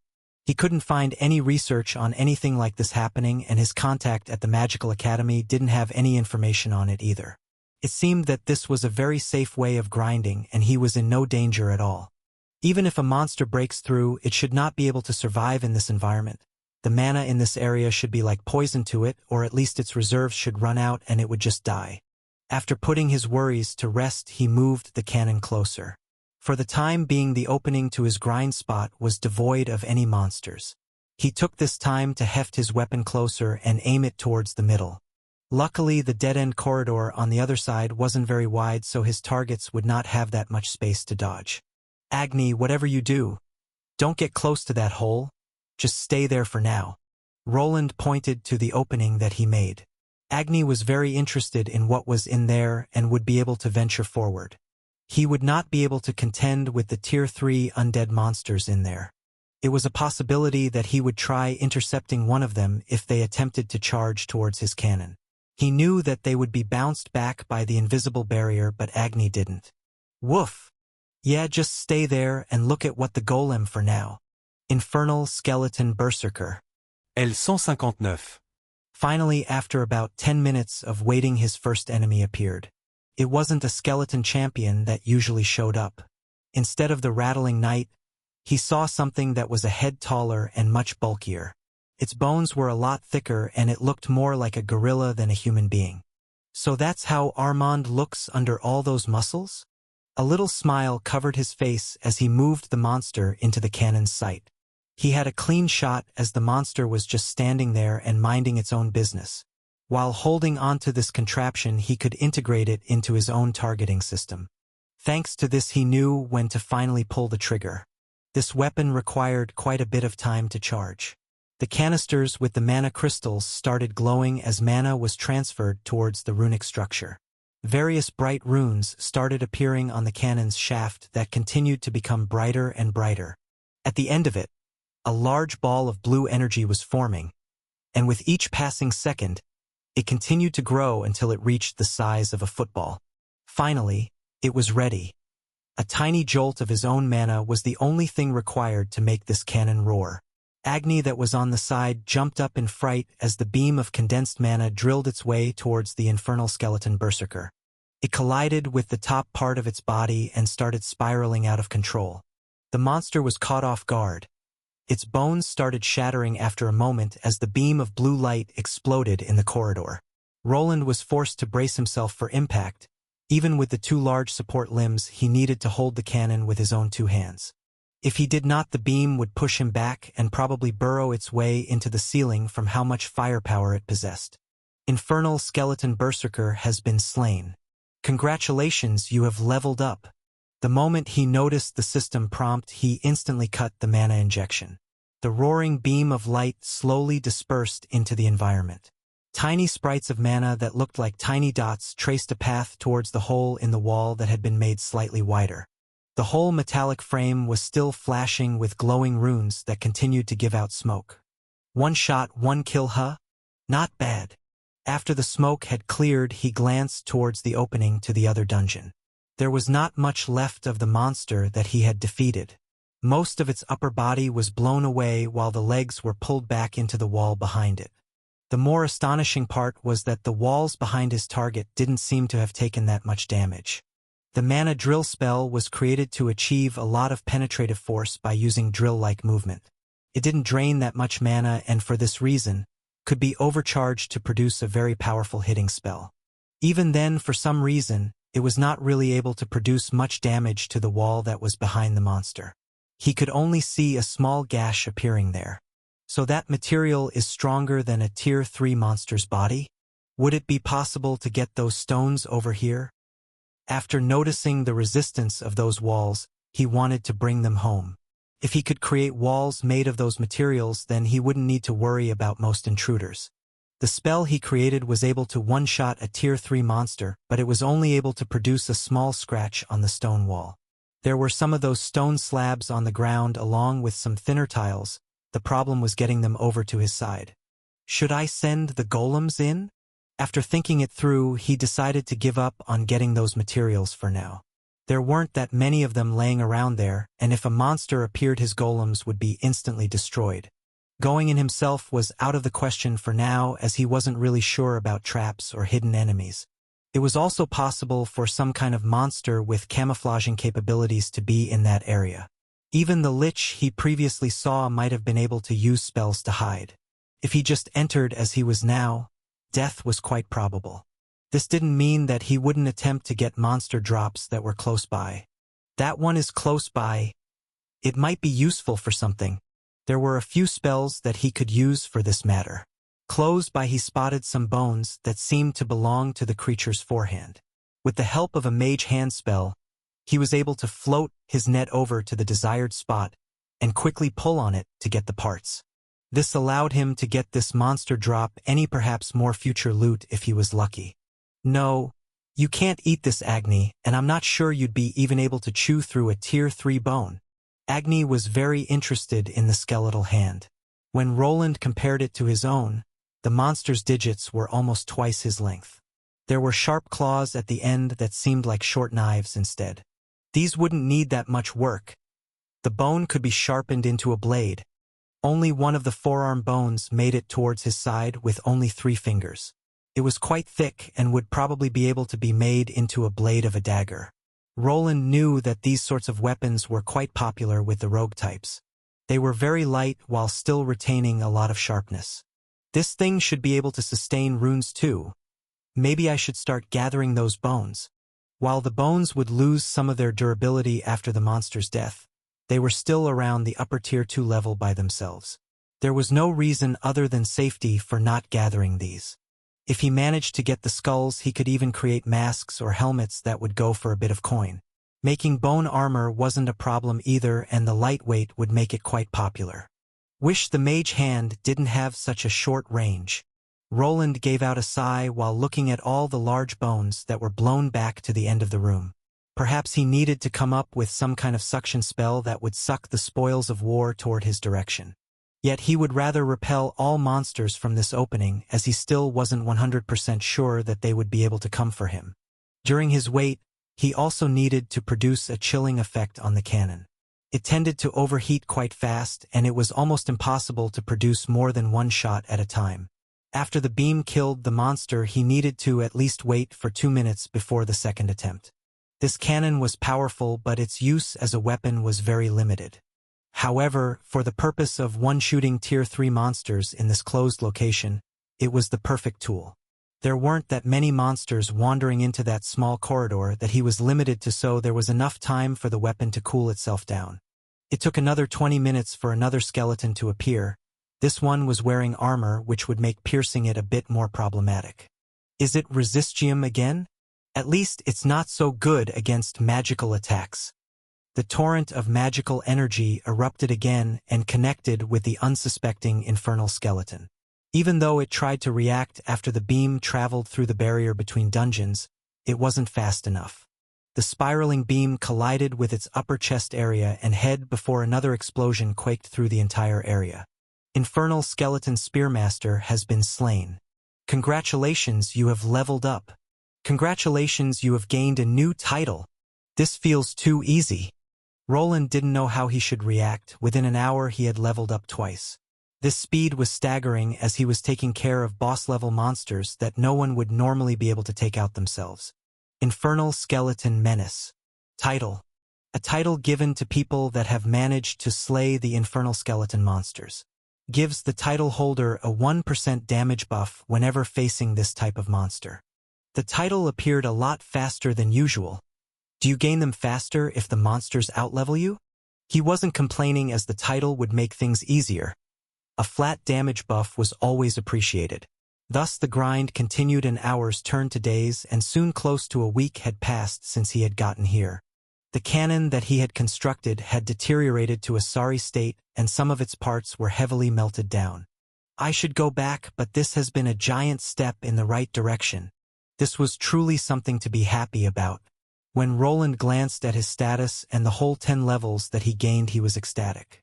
Normally a person that was at his level would need many months and lots of hard work to catch up to this pace.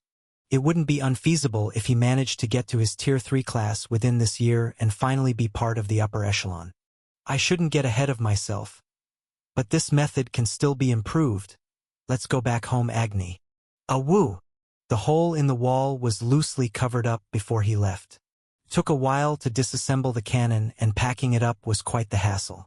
After the first 3 levels, the leveling process became slower and he started to reacquire multiple kills. The intervals between the monster encounter was also quite sluggish, so he wasn't able to kill more than a handful each day.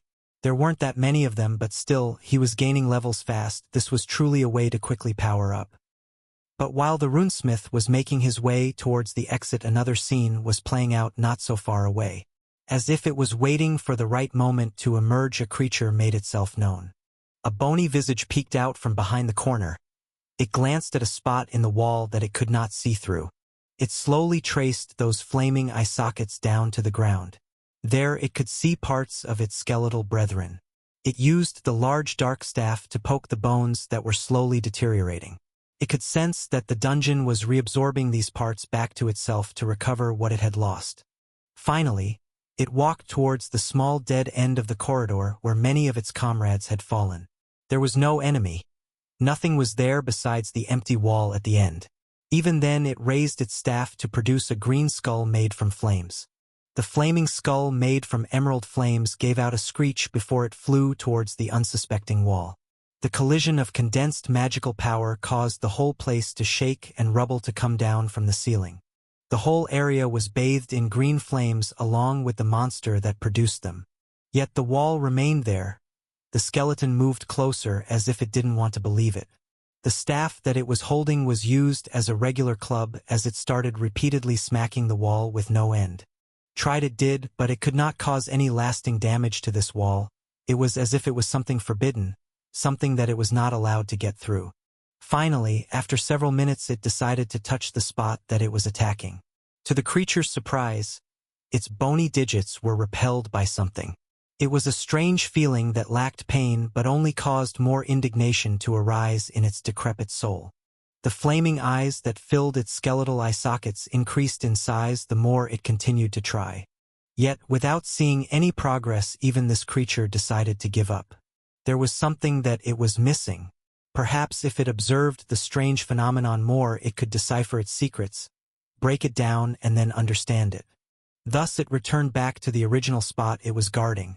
When the strange mana appeared again, it would be there to study it. Agni, why are you still sulking? Worf. Roland managed to return to his secret underground lair after almost a week of grinding.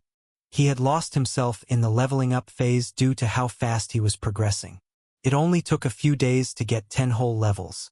While this rapid pace was also quickly declining, he could see himself achieving level 150 in under a month. Could probably do it faster if I could just focus on leveling up. One of the reasons that he couldn't just continue leveling until he got closer to the monster's levels was his job. He had gained a couple of responsibilities that could not be ignored. The cannon that he created also needed to be repaired. It was mostly scrapped metal that would be thrown into the smelter now. Hey, boss, you're back. Made it out in one piece, I see. Bernier greeted him the moment he returned. There was a special indicator signaling if someone was going down the tunnel. A light would go off in his own workshop as well as in Bernier's. If it was green, then it meant that it was him, but if it was red, then it was an enemy. His assistant had a few options of defending himself and also video footage via a few golemic eyes that were spread out in the tunnel. I see that you brought the whole backlog in already? Roland nodded at the greeting but instantly knew that it was work-related. He could see some brand new weapons and armor pieces that needed runes inscribed. There were also some old ones that needed to be repaired. HM? Hasn't the number increased since last time? So you've noticed? I think it's because of those cultists. Everyone is on edge. The adventurers are spending a lot more coin to get the best weapons available. He nodded again as this was a plausible reason. With the real danger of monsters appearing even inside the growing city, everyone was preparing for the worst. Thanks to this, businesses were booming, and it was not only the people that made armaments that were getting rich. The city was evolving into something bigger. Arthur Valerian was certainly using this opportunity to grow his influence. With a cult around the city, he could implement martial law and veto a lot of decisions. Getting the help of merchant investors was now easier. Pumping gold into training more guards and building larger walls was a given. If people see that Albrook is largely unaffected by the infection, then more money and people will flow in. The city lord also sent more of those shiny crystals. He wants you to create more of those boxes and also other weapons. Wait a moment, I'll be right back. It was a bit much to take in right after he was back, but he was also in an agreement with the city lord. If he asked for something, he needed to prioritize the request. The money was also good and the dwarves were taken care of. It was in his interest to cultivate this relationship, as it would allow him to leave in peace as long as Arthur stayed in power. There was a need to not let him get replaced, at least not before he actually had enough personal power to live without worries. That's a lot of long swords. It will probably take some time even for you, boss, but this isn't all. Bernier returned after a minute with a barrel filled with long swords and quickly departed to bring in more items.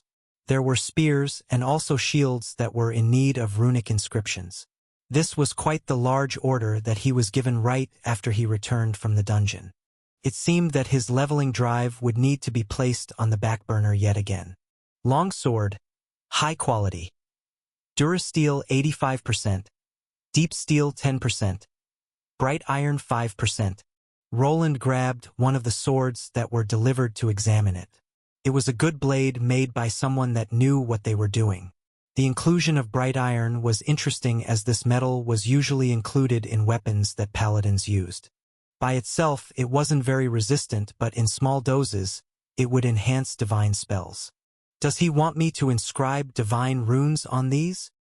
Boss. Here is the order in detail. After going through the letter, he confirmed his theory. All of these weapons were supposed to get divine runes. The main one would be the Lesser Divine Smite spell. It was a more powerful variant of the Smite evil spell that packed in more holy energy.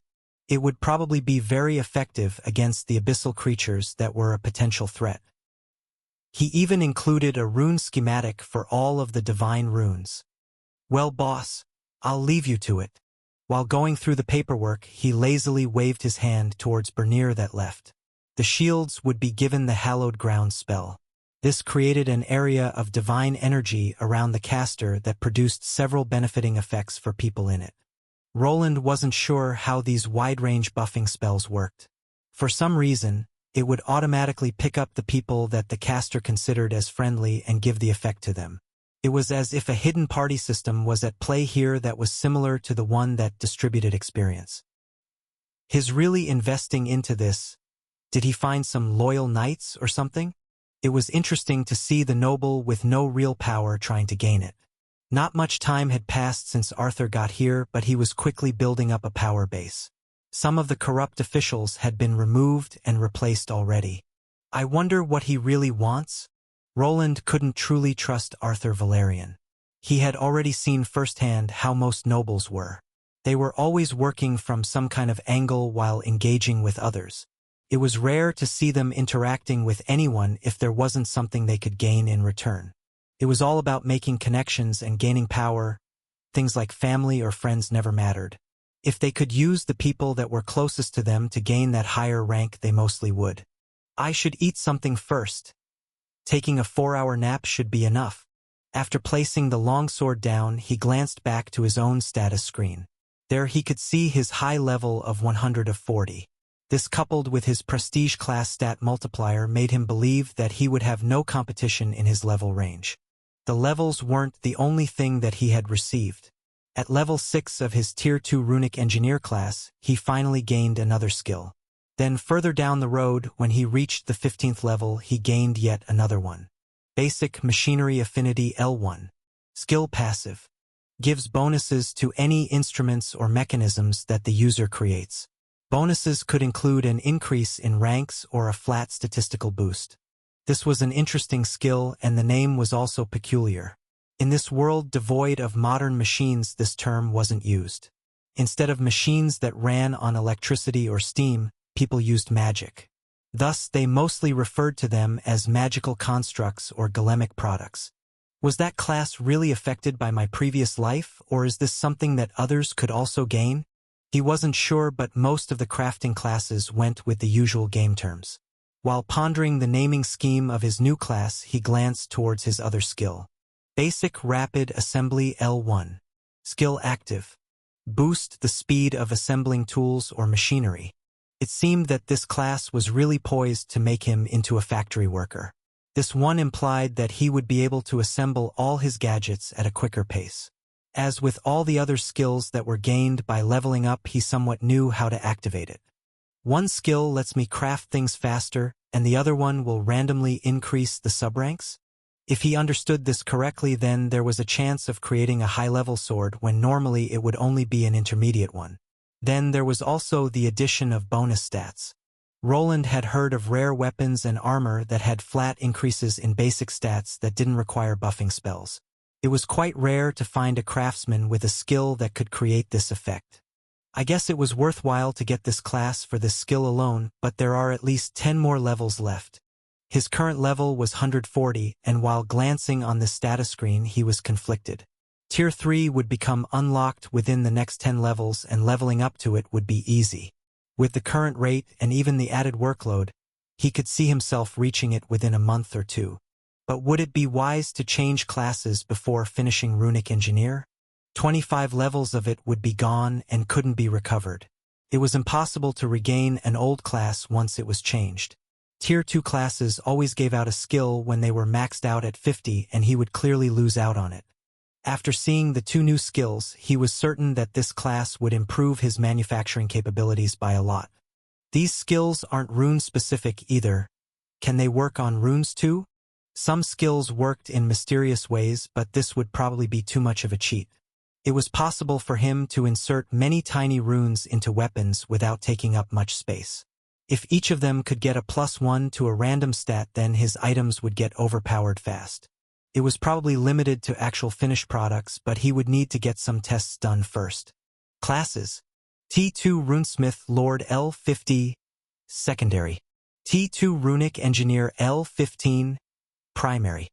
T1 Mage L25. Tertiary. T1 Runic Mana Scribe L25X. T1 Runic Blacksmith L25X. HP. 6829/6829. MP. 8943/16234. SP. 8243/10135. Strength. 177. Agility. 140. Dexterity. 223. Vitality. 183. Endurance. 203. Intelligence. 256. Willpower. 239. Charisma. 10. Luck. 11. His endurance managed to go past 200 points, which also rewarded him with another nice bonus reward. Now he was only missing 3 of the bonus achievements, as only his strength, agility, and vitality were lagging behind. Fortitude I. Boosts stamina recovery and lowers stamina usage in certain situations. HM. Is there something else I need? The mule golem was to the side while he didn't even feel like unloading the materials that were inside. It was filled with various ores that needed to be processed, but that could be left up to Bernier. He was one of the few people that also knew about the secret chamber in the dungeon. Roland didn't explain it throughout, but it was obvious that he was getting them from within the dungeon. First, I'll take a small break and then start with those divine runes. While thinking about resting, and then his next task, a problem arose. The problem was big and covered in ruby mane. Agni. Spit it out. A woo. His wolf had been denied high-quality mana stones for a while now. Roland even noticed that he didn't really want to eat any that belonged to a Tier 1 monster. It was as if he knew that they wouldn't help him with his next evolution anymore. The Tier 3 stones that were dropped by the skeletons could also not be taken back. His cannon had to kind of blast through them as they were in the monster's weak spot. Then even if parts of it survived, they would be scattered in all directions. With the added danger of potential death when getting closer, for the time being he abandoned the thought of getting any. Hey! Where do you think you're going? Spit out that crystal. That's not even a mana stone. Agni. Agni had devoured an Empyrean crystal that had been delivered by Bernier. It was something provided by Arthur, and it was needed for the divine boxes that he was making. The moment that Roland noticed it, he could already hear a gulping noise. Do you know how much that thing costs? Woof! Roland started moving closer, but that only spooked Agni, who started running for the exit through which Bernier came through. It seemed that his tamed beast had grown quite the ego. He was not even listening to straight commands. He did not have any tamer-related skills, so their relationship was a bit purer. Agni was more like a real dog than a tamed creature that could be affected by magical skills. Whoa, what's happening? Bernier shouted as he was shoved to the side by a large dire wolf. He was just opening the automatic door that led to his own workshop. Luck was on Agni's side, as he would not be able to open these doors without a person present. Now, on the other hand, he was already making his escape while Roland was chasing behind him while shaking his fist. Hey, get back here, you stupid wolf! In Roland's mind, there was still time to make Agni vomit the crystal out before it was digested. With a paddle going down his throat, he would be forced to gag, and the precious material could be retrieved in but a moment. Grab him! What are you doing? He called out to Diana, that clumsily attempted to grab the fleeing Agni. She was too slow though, and just fell down on her face while the chase continued. The sound of metal tools falling down and various shouts could be even heard by the people inside the shop. What's all that noise? Was that a wolf howl? Grisauld, could you watch the counter for a moment? Sure thing. Elodia was surprised by all of this chaos unfolding. She could clearly tell that it was Roland that was shouting. After opening the back door, she was met with a bizarre scene. The famous runesmith was running after his large wolf with parts of his armor missing. Hey, get back here! Worf! At first, she was startled and worried, but after she saw the scene unfolding, a smile appeared on her face. It reminded her of the young boys at the orphanage. Many times they would roughhouse with each other and then even chase through the house or the city while laughing. This scene wasn't much different. The one being chased even seemed to be enjoying himself. Soon the two reached the wind generators and started chasing each other around them. It was quite the high-speed chase that she had trouble following with her more than ordinary class and stats. Yet finally Roland had outsmarted the Ruby Wolf. While Agni was circling around the wind generator, he just stopped and waited for him to go around it. There he fell into his hands, and both of them went down to the ground. Even now she had no idea what it was about. Did he swallow something poisonous? Roland was even trying to stick his fingers down the wolf's muzzle, but only ended up with more slobber after several sneezes. What are you two doing? Calm down. Did he ingest something that he shouldn't have? She finally made her way towards the two idiots that were wrestling with each other on the ground. He swallowed an Empyrean crystal. An Empyrean crystal? Doesn't he swallow crystals every day? From her perspective, there was nothing wrong. She knew that Agni's physiology allowed him to eat crystallized minerals and digest them. Even diamonds could be chomped down, and after some time they would be digested. Empyrean crystals weren't that resistant, so there was no problem that she could spot here. Those things cost a lot. Huh? Is it only that? There is some food in the runic fridge. Also, I think you need a bath. I need to go back to the shop. You two need to stop making so much noise, you're bothering the customers. After giving out a sigh, she decided to leave. The two continued to thrash around the ground before Roland finally gave up. From how Agni's tail was flailing around, it seemed that he was enjoying the skinship. A woof! What are you looking at? After sitting up, Roland narrowed his eyes at the disorderly Agni that was still jumping back and forth. That's it. No more mana stones for a week. Woo-woo? A loud noise echoed through the entire compound and even caused some of the windows to rattle. Soon enough, the grumpy runesmith dusted himself off to sulk inside of his home. His wolf, on the other hand, continued to bark around in indignation at the unreasonable master that was now withholding his snacks from him. This rapid assembly skill is actually quite nice. Roland thought to himself while looking at the skill that had already leveled up to the second level.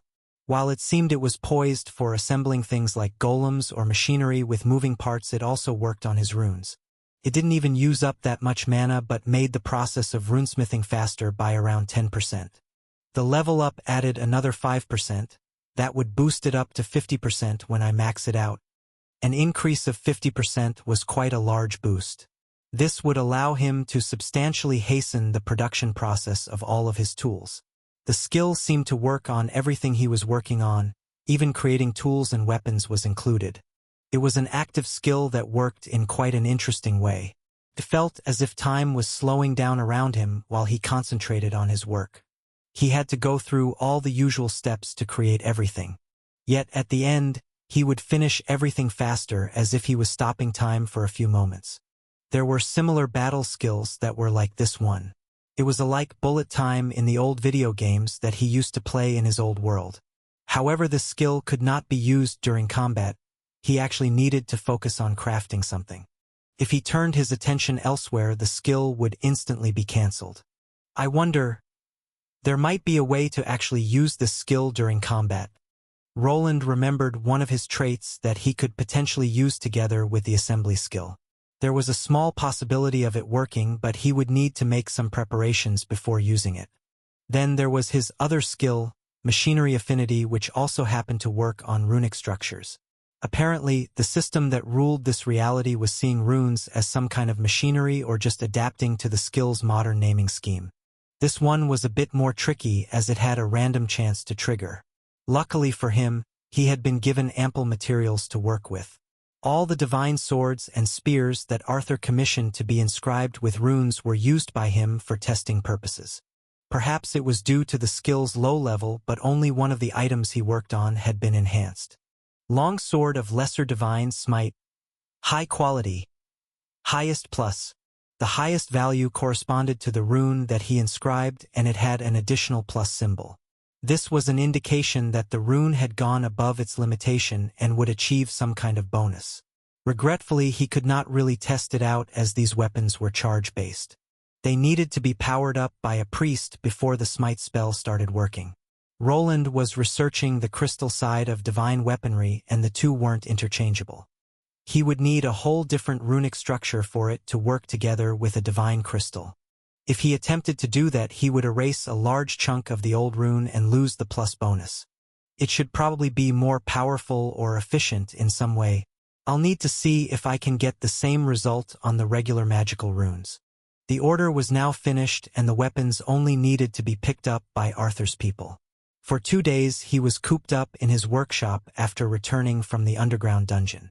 His workload for the entire week had been finished and his new skills and levels made it a lot faster. The constant increase in stats made things easy, but this was always what happened when he reached the threshold of another tier. Even though his level was only 140, Tier 3 was around the corner. Usually, things became easy at this point before crashing down. He was already apprehensive about the next test that he would be given. The last one made him spend multiple weeks creating strange contraptions, while the one before it made him fight multiple monsters at once.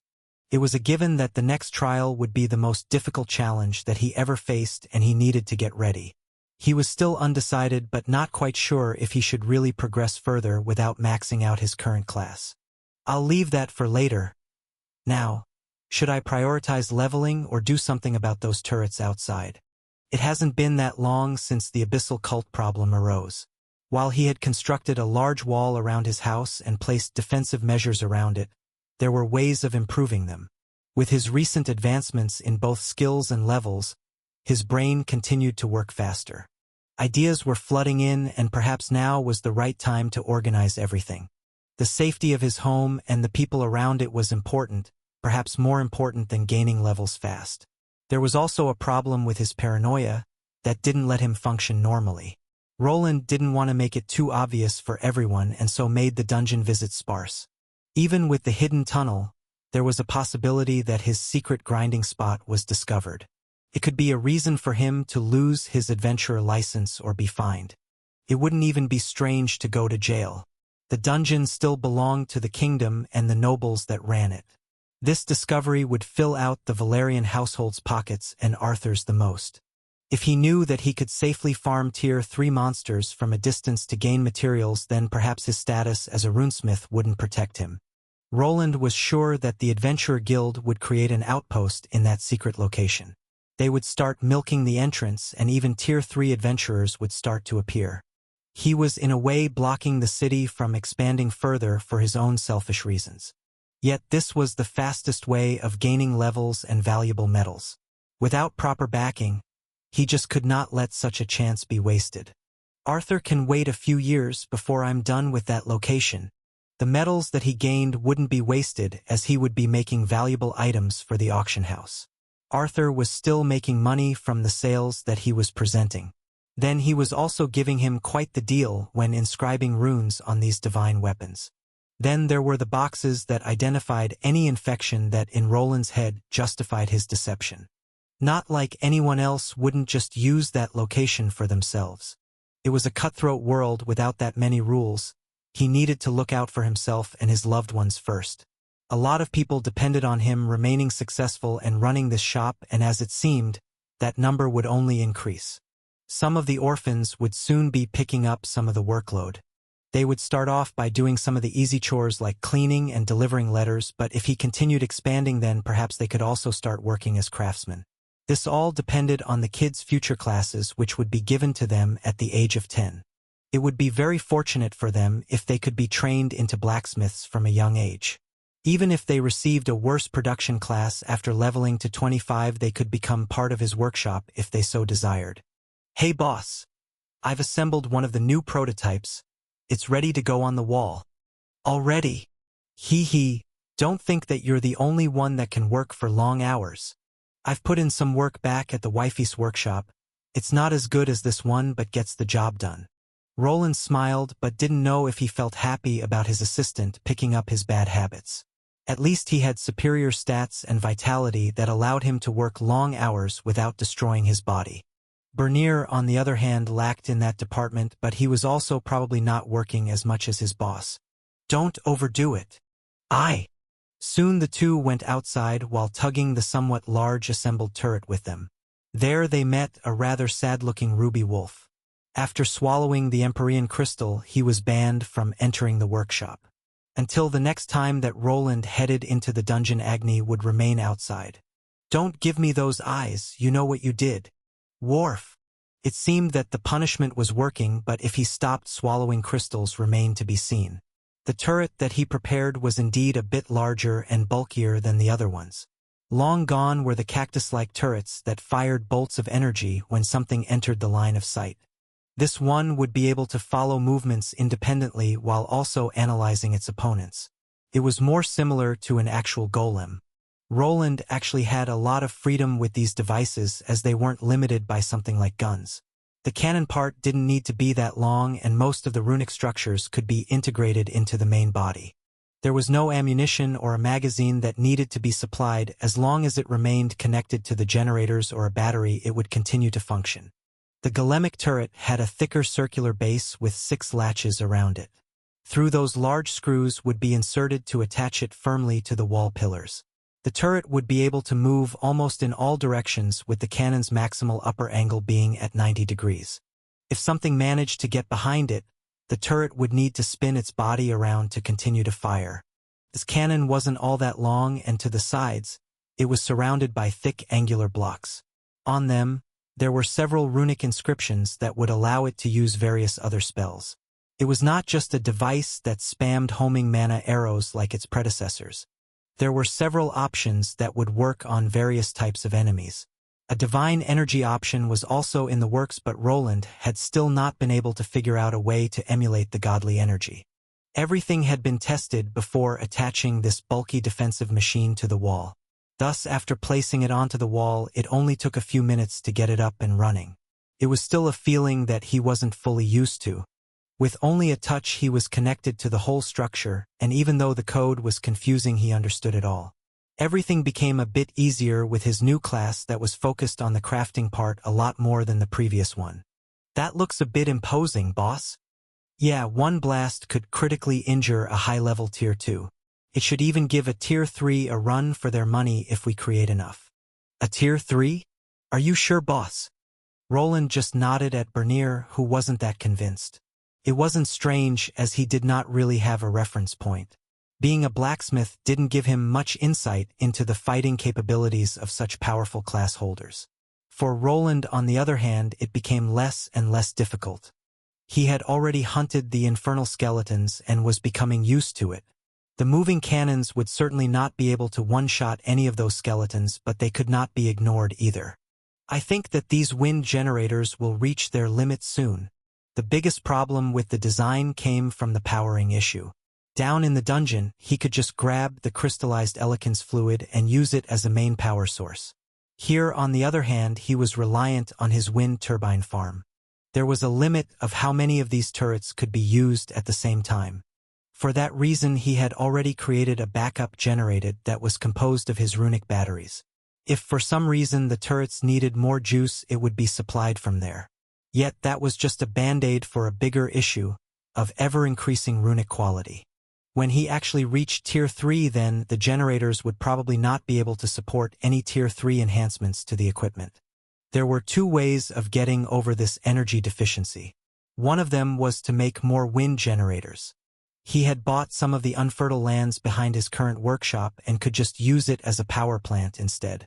This wasn't the optimal choice, as the wind generators took up a lot of space but didn't generate that much electricity to be converted.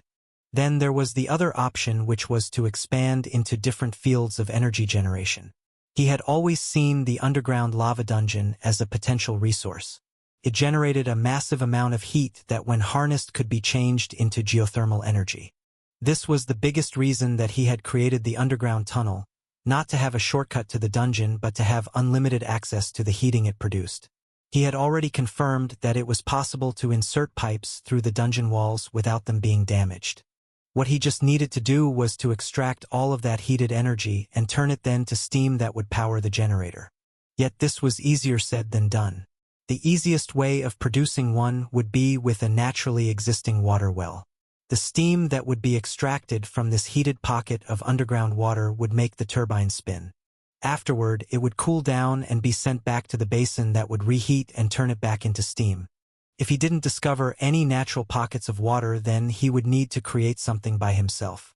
Water wasn't really required. He only needed to heat up a liquid that could turn to vapor and have enough pressure to spin the generator around to produce energy. There were some chambers in the upper dungeon filled with smaller lava pits close to the edge where he could potentially create something like that. I should probably get my Tier 3 class before trying. Disclosing the mining spot to Arthur at that point might be wiser. Everything will become much easier with a proper permit. While he could try to be secretive about everything, there wasn't really a need for it. Living under the constant stress of being discovered wasn't his cup of tea. If he could use that spot to achieve a few things, it was enough. There was no need to take the secret to the grave, as there were many other ways to earn money. Roland believed that Arthur would allow him to build a few generators, and it would also be a good chance to propose a business offer. Finally, after the day came to an end, he had a few minutes to himself. Even though his body wasn't much older than 20, he felt like an old man. His wish of becoming a business owner had come true, but it came with a lot more trouble than he expected. Yet he would not give it up, even though he was working many more hours. It was a much different feeling when a person worked for their own dream for a change and not for the dreams of others. It gave him the motivation to go on and suffer through the growing pains of his little shop. Time began passing and the days turned into weeks. The city was quite peaceful at this point in time.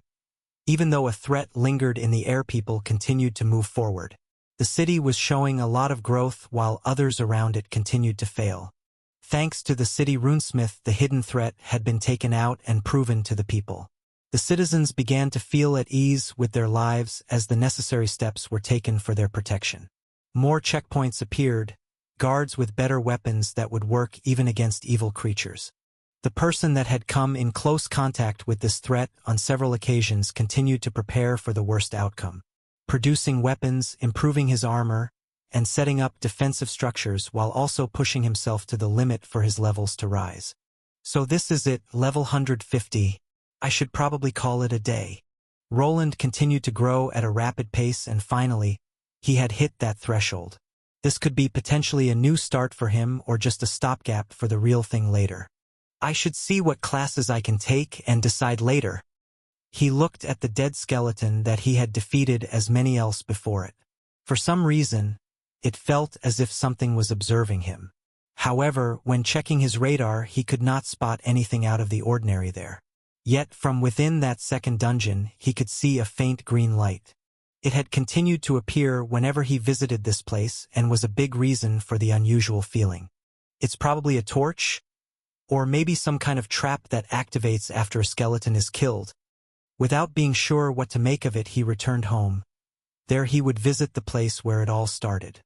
Are you sure, Mr. Wayland?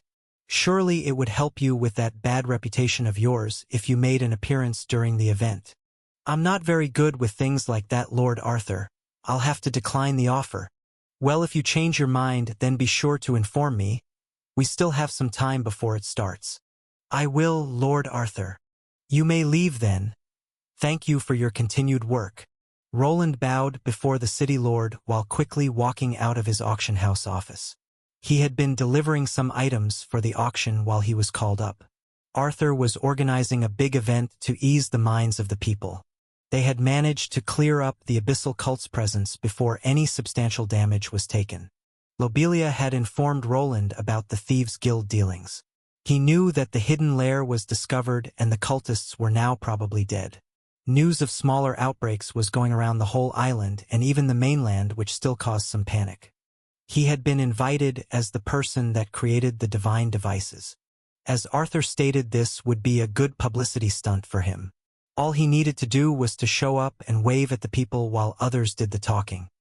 His reputation was still not that great after the Dwarven Union painted him as a crook. They made sure to try and discredit his works so that no one would buy them.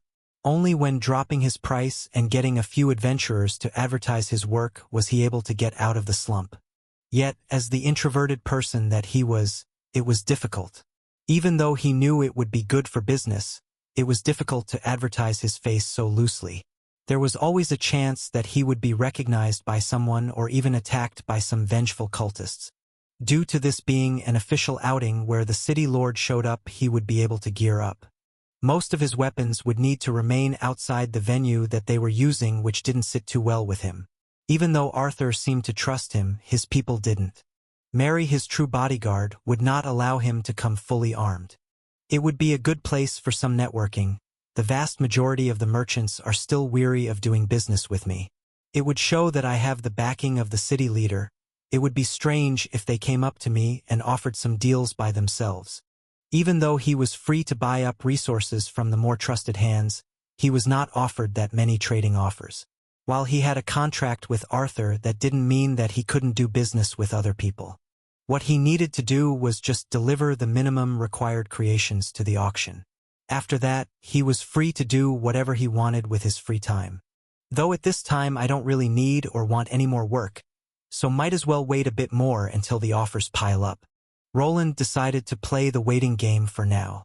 He did not like the attention and at this moment didn't really need it. Money was flowing in from multiple sources. The minerals and rare ores that he got from the dungeon were slowly piling up. He was preparing to create a new set of armor when he attained enough red mithril. Together with some of the exotic blends, he would probably be able to make something that would last him for a while. Money was not an issue and he didn't have enough time for his current project. This was to level up to Tier 3, which he was already able to achieve. His level had reached the minimum requirement and he was heading home for the big reveal. His runic engineering was only at level 25 and he had gained another useful skill. Basic Runic Region L1. Skill active. Allows the control of runic structures from a distance. The distance is dependent on the skill's level and user's intelligence stat. The name was quite peculiar and at first, he wasn't sure what he should make of it. He had already researched a technique that allowed him to control his golems via exterior devices. This he demonstrated during his first mining expedition.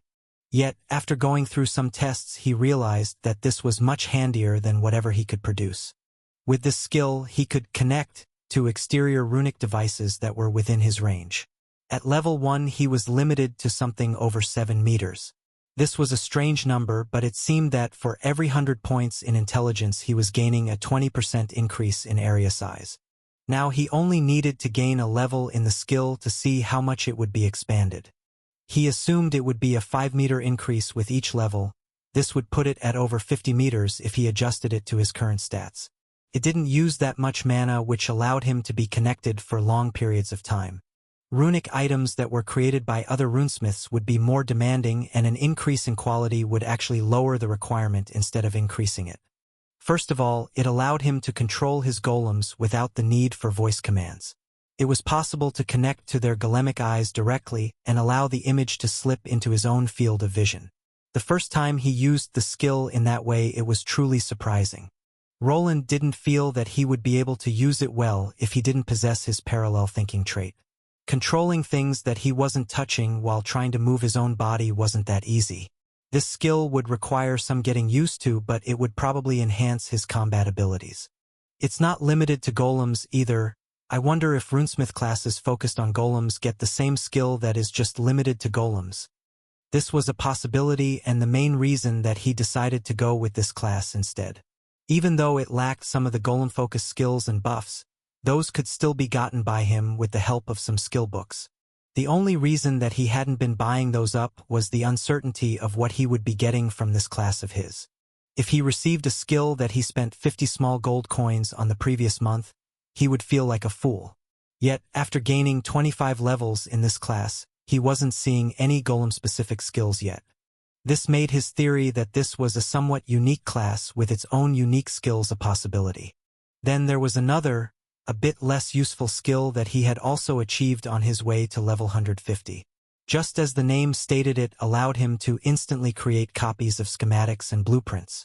As the previous skills, it wasn't limited to runes, and he could actually draw up a schematic of something like a golem. Basic blueprint fabrication. Skill active. When this skill is used, it allows an instantaneous creation of blueprints of anything that the user had created before.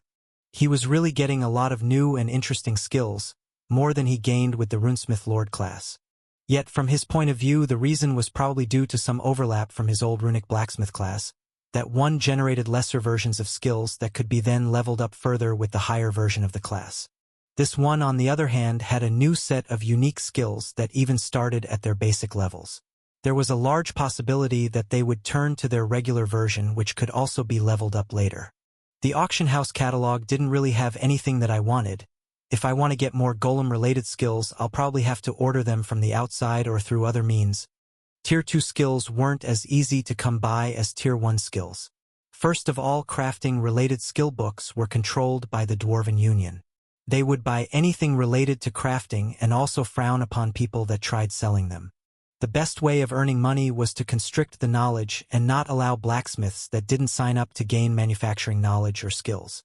Still, some people don't care and will sell them if they need money. Those types of skill books appear on the black market a lot too. While he had stopped going to the underground market, this didn't mean that there weren't items there that he wanted. Just as the upper city was expanding, so was the lower city. Apparently, with time, their own version of an auction house would be created. Their new never-before-seen wares would be placed. Some with forbidden knowledge and perhaps something to give him an edge against the competition. But that would have to wait, as he had more pressing things to do. Only because of the tight schedule, he had to rush towards the auction house after returning from the last dungeon run. Now it was time to reorganize his thoughts and see if his luck was good. However, before he reached his home, he was spotted by some people that recognized him. These were not ones that he knew, but instead a side effect of his recent reputation boost. "Is that Mr. Wayland? Please, you must visit my store. Here, have these fresh apples. Hey! Isn't that the runesmith?" Some people pointed from afar, while others approached him to give him gifts and invite him to their establishments. Someone had spilled the beans on his involvement in the checkpoint establishment. The only thing he could do was deny the fact that he was the one that developed the blueprint for the divine device. For the time being, it was only known that he had been the one manufacturing them, as he still didn't want to appear too competent to bring in unwanted company. Not this. I have enough food at my house." As always, he tried to ignore everyone while hiding behind his hood. It started to become annoying to come to the city where previously people were apprehensive about interacting with the strange magical craftsman.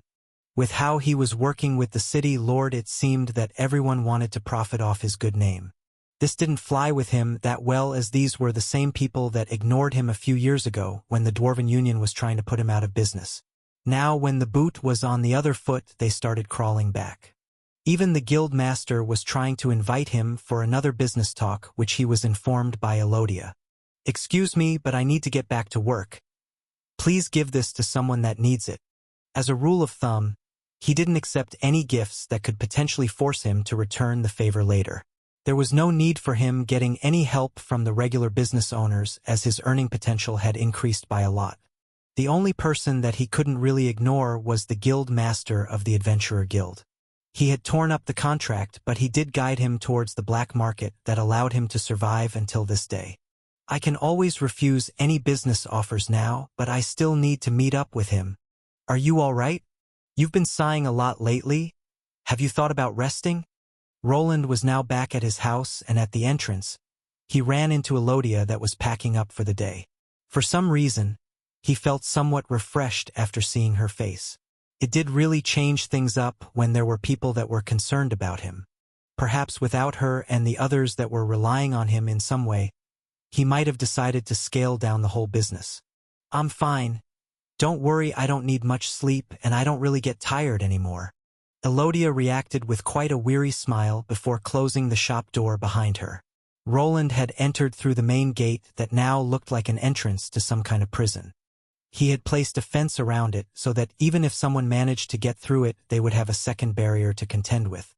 This was mostly made for the couriers that could drop the package there instead of leaving it in front of the gate. "Well, don't stay up too late, and remember about that thing. It would probably mean a lot to the kids if you were there too. Some of them look up to you." "They do? I guess I need to wear my good shirt then." "That would be nice." His joke went past his girlfriend as she gave him a peck on the cheek. After about an hour, she was heading back to her main home. The orphanage was still in the city, and the vast majority of the kids she brought over here were still living there. He had promised to join them for a little event the next day, which was quite important for the ever-growing Munchkins. Finally, the time had come. He was alone in his office with a class change crystal right before him. To this day, he had no idea what these things were and how they were created. They were supposedly only created at large temples through some rituals, but there was nothing substantial to confirm the rumors. Within a moment, he found himself at the old apartment building. In the past, this place used to feel like home, but the longer he stayed away, the more it felt alien to him. It was as if the previous world that he came from had been some kind of fever dream, and this place he was in now was his actual home. Even though his intelligence stat had increased, he had trouble remembering his past family. Their faces were fading away into obscurity. Are the memories being abandoned or forcefully removed? He looked at a picture frame of himself and his parents. He was an average-looking person, with the only outstanding thing being his height. Besides that, he wasn't much different and blended in with the crowd. "I should probably not linger here for too long." Just as always, he turned on his old PC and was greeted by the loading screen, which led to the class selection screen. There he would have the option to go through the classes. Luckily, the choice didn't need to be taken. There was a go back button. There were ways of going back from class change rituals, and they had been already well documented. They varied depending on the person taking them and would lead to a penalty of not being able to take the trial again for a short while. What do we have here? There were a few classes that he hadn't seen before, and they were all Tier 3 classes. Yet they weren't the only ones. A few different Tier 2 classes had shown up while some others became grayed out. He was not really interested in getting another Tier 2 class, though, so his focus was still on the Tier 3 section. Let's see. Advanced Runesmith. This should be the most basic runesmith class. Right at the start was a sprite of a slightly more advanced-looking runesmith, and right further down the line was the Master Runesmith class that was usually taken. Then there was a plethora of runic variants of advanced smithing classes. Runic Master Weaponsmith, Runic Master Battlesmith, Advanced Warsmith. The classes that started with Advanced could be ignored. As a rule of thumb, they were lesser versions of the Master ones. People that were unable to reach the master variants did it mostly by not having the minimal stats required for the job. This was quite surprising, as in reality Roland only had 75 levels of proper Tier 2 classes and still managed to reach the threshold. Master Runesmith is there, but nothing really eye-catching. While that class was his original goal before he set out on his adventure, now things had changed. After getting the Runesmith Lord class, he was searching for a higher version of it, but nothing that had a noble title appeared, as the screen was filled with the usual classes. Some rare classes sometimes require 100 levels of Tier 2 classes. I might have to wait. Also, my skills aren't fully leveled up. There could be many reasons why he wasn't seeing any prestige classes. His fast growth in levels caused his skills to lag behind.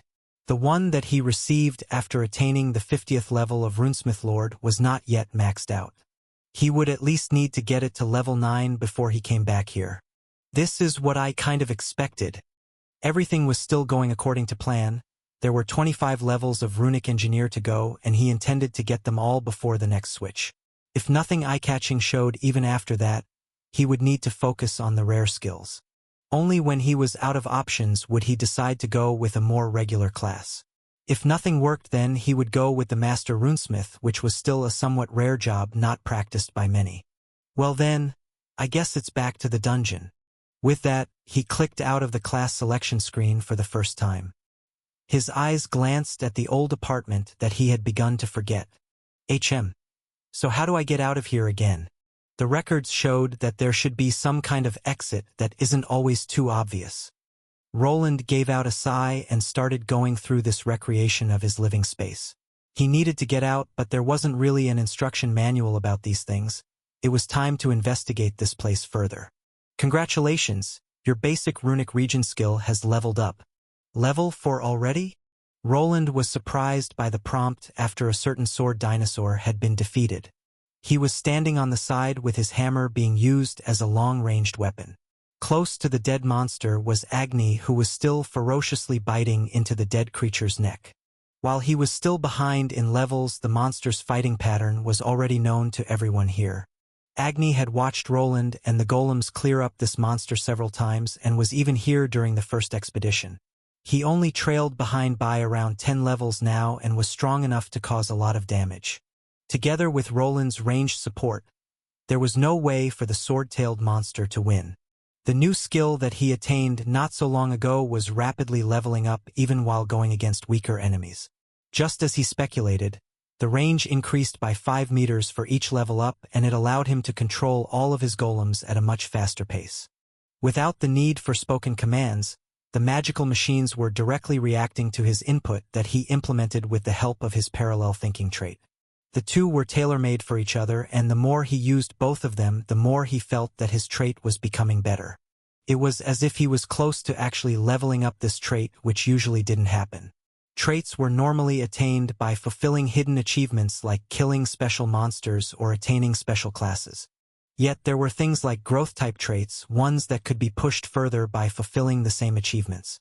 Parallel thinking was gained by pushing himself into a hectic work schedule in which he was trying to multitask. Perhaps controlling golems through the skill would continue to level it up. Good boy. Yes, you can eat the mana stone this time, but only if you promise not to eat any more of those divine crystals anymore. Woof. Name: Mystical Ruby Dire Wolf. L115 X 3%. Type: Fire, Earth, Beast. HP: 4358/4358. MP: 5524/5524. SP: 6262/6262. Strength: 144. Agility: 204. Dexterity: 95. Vitality: 168. Endurance: 185. Intelligence: 167. Willpower: 158. Charisma: 10. Luck: 15. While his furry companion started to make a mess by digging out the mana stone from within the monster's neck, Roland glanced at Agni's stats. There he could see that he was making quick progress, yet not as fast as his master. Some of the experience between them was shared, but it seemed that he wasn't getting as much from the Tier 3 monster kills as Roland was. Perhaps he is standing too far away from the kill? Roland wasn't sure, but it was worth it to instruct Agni to hang out closer to the cave wall. Yet he still feared that he would toss himself at any monster that tried to get through it. Are you done? Let's go. The golems were ordered to cut the tailbone down with the help of their mining tools. With his skill at work, he could manipulate all 6 of them, but he still needed to spread his mind between every single one. At a moment like that, the voiced commands were still better. Unless he managed to split his mind into 6 parts, it would be impossible to control them all at once. Instead, he needed to jump through each and everyone to give the command. This came down to a 2-second lag between the first and the last golem. Perhaps if I implement a central control unit that just relays the commands automatically. I could probably get around it like that. It would also be better to not give voiced commands during a fight. The golems had something similar to an artificial intelligence unit. It was usually a bulk copy of code taken from actual monster golems. Some smart craftsmen had managed to take it apart when they were creating the first golemic products. This had later on been expanded and some improvements have been made. However, this was protected knowledge, so what made up the golemic brain was kept secret. The components that he was working with were just something regular runesmiths could easily come by. Even though Roland was slowly altering this program, it wasn't that easy. This magical AI had been simplified through centuries of research and alteration. If he actually wanted to get his hands on a more intricate version of it, he would either need to spend a huge amount of money or sign up with the people that were keeping the knowledge a secret.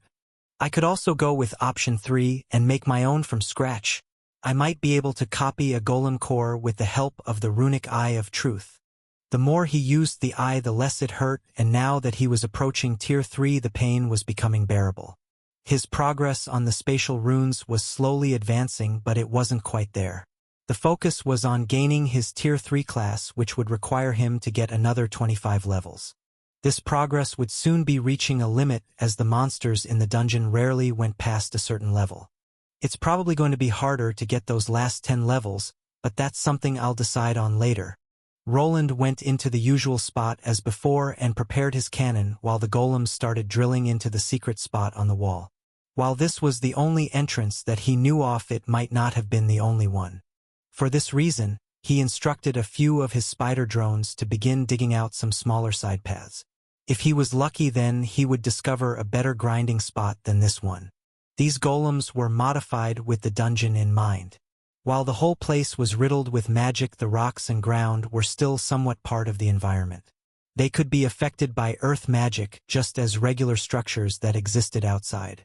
For this reason, he inserted something that looked like pincers onto his golem's front parts.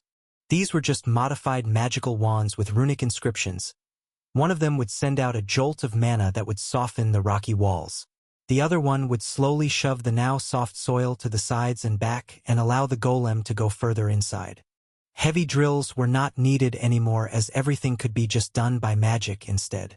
Thus, while the golems were working on a separate entrance that could be useful down the line, Roland hopped back to his oversized cannon.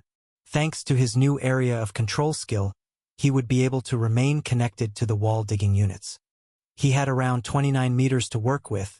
There was a safety measure in place so the golem would retreat the moment he pierced into the next dungeon. Okay, Agni. Just keep watch for any salamanders as always. Woof! The small green flames that were inside its eyes lit up the moment it felt that familiar mana. Just for a moment, it could sense a change to that wall through which the torrent of energy always went through. It had been watching closely from this vantage point while the others continued to get slaughtered. It wanted to move forwards as well. The voice in its head continued to instruct it. Yet for some reason, it was able to resist the shouting that continued. It recalled the moment this all began. It was the first time it came in contact with the strange mana pattern. There were 2 distinguished markers coming from that place. One was very similar to the one the Lich's environment was filled with. Yet there was another one, a third one that was totally different and very unique.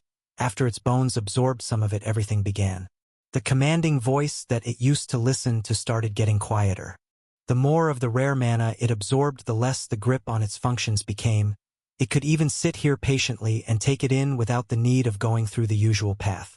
The creature was slowly becoming aware of its surroundings. Everyone from its brethren were moving at a strange set pattern. Nothing ever changed and nothing happened. They would walk around the same locations, stay in the same spot for hours, and then move to the next destination like clockwork. The voice inside its head forced this path upon it, and it was only able to break through it recently. The Lich continued to watch and absorb the blue light from the side while the others were eradicated. For some reason, it was able to take in this energy while the others couldn't. Even when they came back, they would not remember anything. It even started trying to interact with its brothers, but they would only ignore it. The monster could only come to one conclusion: it was different from the others, and perhaps there was something out there for it. Something that it required to know the truth of this world. Just as on the other days, it looked as the beam of blue light collided with one of the larger skeletons. It drilled into the wall and left behind a mark that was larger than before. Sometimes the other skeletons would not be killed instantly, but that became increasingly rarer. It was as if the beam of light was evolving like it. Yet the more of that strange, unique mana that the beam had, the less of the voice's grip was on this Lich. Even now the monster was compelled to at least go through the assigned path. The only thing it was able to do was to change it slightly. Only when the beam was firing off was it able to stop here and wait. There wasn't enough of it. It needed more of that mana to truly be free, and perhaps then it would be able to know the truth. Then it noticed something. A strange sound appeared not that far away from it. When looking at that spot, it could see some falling rocks. Quickly after, a strange thing pushed through that was quite similar to something it had previously seen before. To the monster's dismay, this thing quickly retreated and vanished from sight.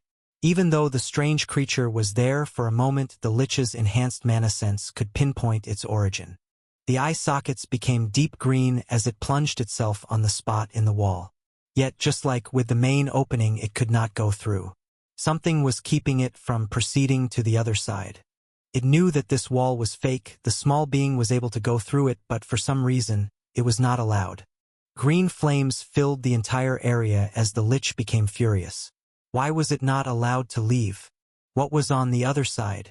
What was the voice that was calling out to it, and why did it have to listen to it? Its bony fist started smacking the spot that the small thing tried to crawl through. Yet even though it was a tier 3 creature, the spot wasn't budging at all. Something was keeping it here, and it wanted out. This was something new. The monster didn't even know that it could produce emotions before. It wasn't sure what this was, but this feeling was something that it didn't like. The only way it felt that it could appease this feeling was if it was able to get through this damn wall. It grabbed the staff it used to cast its spells and started running. The small area through which the beam was coming through started being covered in the blue flames. Just like before, the Lich aimed for the hidden spot, but as previously, all of its magical energy was bounced off. It wanted to toss itself at the hidden wall once more, but as it was starting to run forward, the beam of blue appeared. The Lich was a being of magic and surrounded itself with a shield made of green flames. This beam of mana collided with it, and the energy started splashing to the sides. Then the monster noticed something. The concentration of that unique mana was tremendous. What would happen if it just accepted it? In the skewed view of the monster, this all made sense. Why should he reject the mana that was keeping the strange voice at bay? The barrier was removed promptly, with only the core being protected. This it shifted towards its own head, which with some quick planning was flung to a safe location where the monster usually stood by and watched. Even though the other monsters like it always came back to life, they continued to be absorbed by the environment. The Lich feared that whatever was keeping the voice away would be cleansed if it actually died. There was no problem in letting its body crumble to dust. As long as its core remained, it could assemble itself back, and this process was already starting. The bones that had been shattered started to slowly wiggle towards the skeletal head that was tossed to a safe location. Just as it had planned, the mana had infused with the bones that were not destroyed. Its being was getting showered by this special mana, and the strange voice that was commanding it had disappeared. What is that monster doing? Roland was cooling down his cannon while feeling perplexed. One of his spider drones had managed to dig through to the other side. Thanks to his new skill, he was able to watch everything in real time through the golemic eye. The drone was ordered to quickly move back as a monster to its left side was standing there and almost instantly attacked. This wasn't the strange part, as the other monsters acted in a similar fashion. What was peculiar came after that as the lich started attacking the spot in which the golem was hiding. The spells could not go through nor could its fist, but the thing still continued. Then it suddenly abandoned that area and burst towards the main one in which he was ready to attack. It was as if this monster could feel where he was and was trying to get through the wall. The others would have gone back to their usual program by that point. Thus, to be on the safe side, he decided to fire a shot, but he was unable to kill the monster.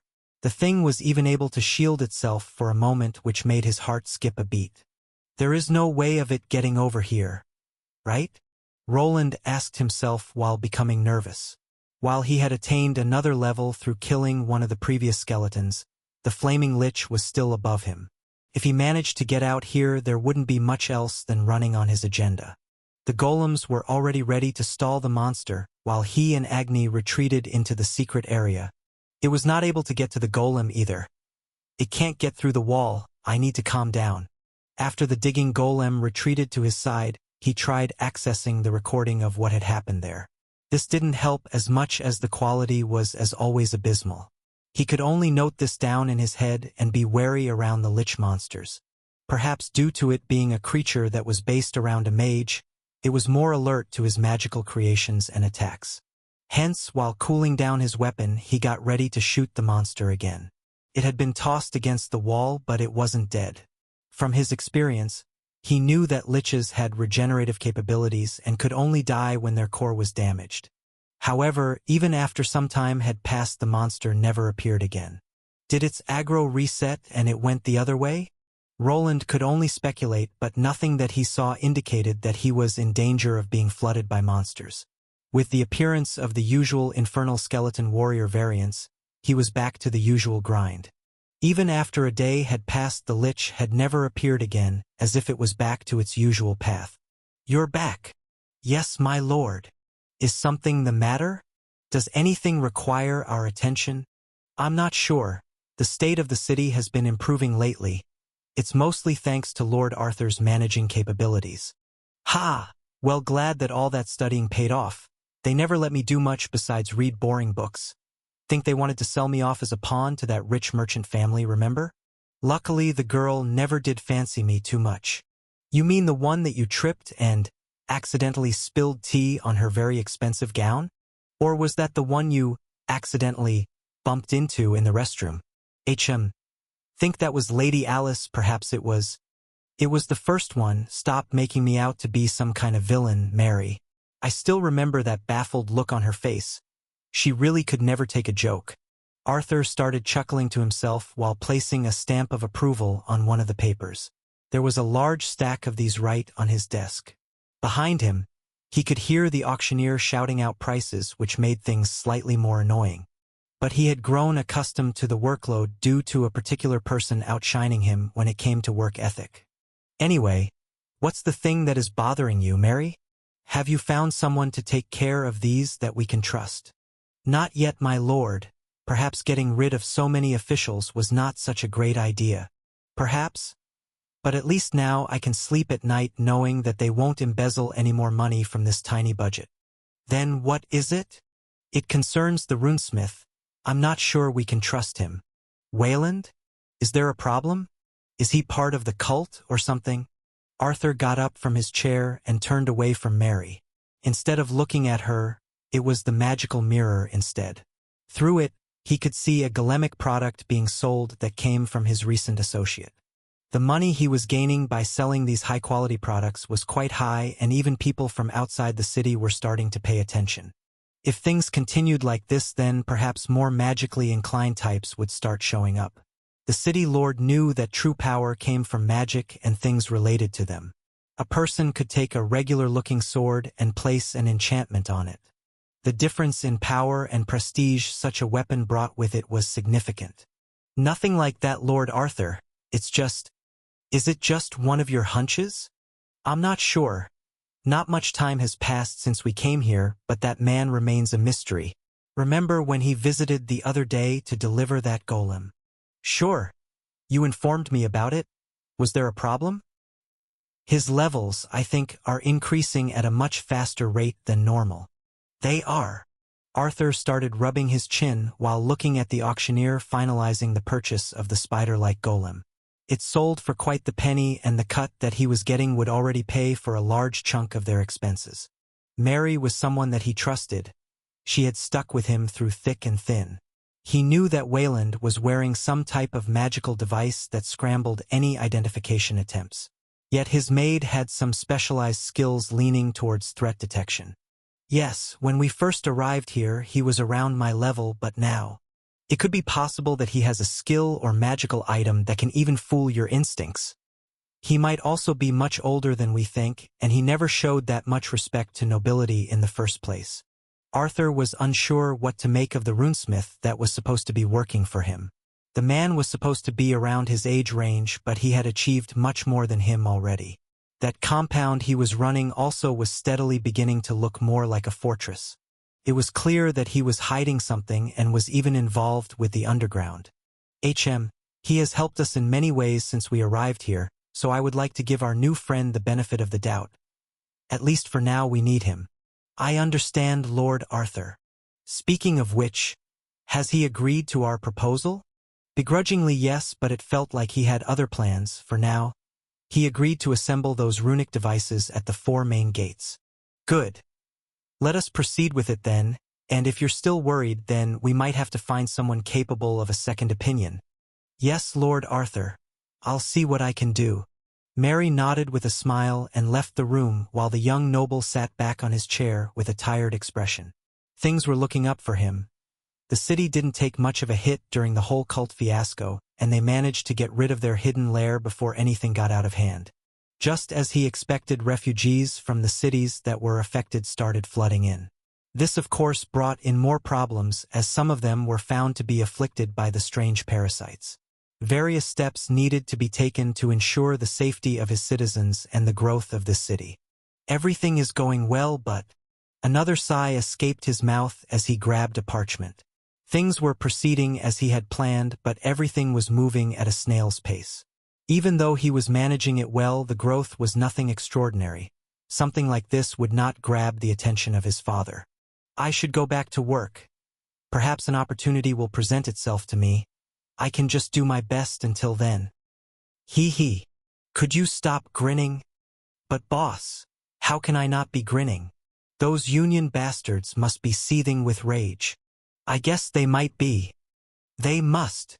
Roland and Bernier were walking towards the city, while the large mule golem was lumbering behind them. This time around, he wasn't going to the dungeon for more mining materials. Instead, he was going to the city to start a new endeavor. I can't stay in the dungeon forever, so this might be a good change of pace. I'm still unsure if this is the right choice, but thanks to that new skill, it could be beneficial. A few weeks ago, he was given another business opportunity. This time Arthur wanted him to install a few runic turrets at the city gates. The main reason was due to the existence of the cultists. New city guards were slowly being recruited as the population increased, yet this was not quite enough. They needed more protection for the city, and these mechanical turrets were supposed to be the answer. At first he wanted to decline the offer. Placing his runic devices all over the place would bring unwanted eyes. It would also give anyone that wanted free rein to examine them and find out all of his secrets. Yet after further consideration, he realized that it was already too late to worry about such trivial things at this point in time. The auction house was slowly being filled out with his golemic products and magical weapons. If anyone wanted to examine the runes that he was making, then it wouldn't be that hard. They could also just come to his shop and get them directly from the source. There were no such things as patent laws in this kingdom, so anyone could copy his designs without him being able to do anything about it. This was fine, as he had already done the same exact thing by just stealing runic schematics with his debugging skill. He would be a large hypocrite if he didn't see the double standard in that. While there was a possibility of people reverse engineering his creations to find some type of countermeasure later, he just needed to keep altering his designs. Perhaps if someone actually found some type of backdoor, it would help him progress. Then there was the second reason that he was willing to go through with it. The turrets were still made by him, so he would naturally be able to control them with the help of his skills. He would be placing these throughout the city and could always seek their aid if he found himself in trouble. Even if the guards at the location were against him, he could always interact with the turrets and order them to fire at whoever was against him. These devices would mostly work through an exterior controller similar to the ones used for golems. Voiced commands were possible as always, and only runesmiths or rune mages would be able to directly interact with these runic machines. Yet even then it wasn't that easy to go around the locking mechanisms of these instruments. After the master was registered, it took some time for a new one to be integrated into the system. That is, unless the creator was there, as their unique mana signature was always present and could only be removed by another magical craftsman with comparable knowledge in the field. Thus, from his point of view, installing these turrets all over the city would just make the whole place a lot safer for him in the long run. There was also a secondary bonus. If these turrets meet the standards, he might be able to mass-produce them and get a massive amount of money and prestige. Even the Union dwarves would not be able to shut him down in other places if he becomes a household name. Look at those bozos, they must be fuming. Just don't say it out loud. Those guys are very prideful. Don't worry, boss. If they try something, I'll just blow them away with this. Bernier patted the side of his tool belt, to which he had a portable runic gun strapped to. It came together with a small battery and could fire off a few blasts depending on the setting. This was something he and all of the other members of his shop carried with them. Even Elodia was wearing one for protection. Yeah, that's what I'm afraid of. While rolling his eyes, he glanced toward the group of dwarves. It seemed that the smell of money had taken them here. They could no longer sweep him under the rug. The city lord was on his side, and if he was investing in the city, then there was a lot of money to be made.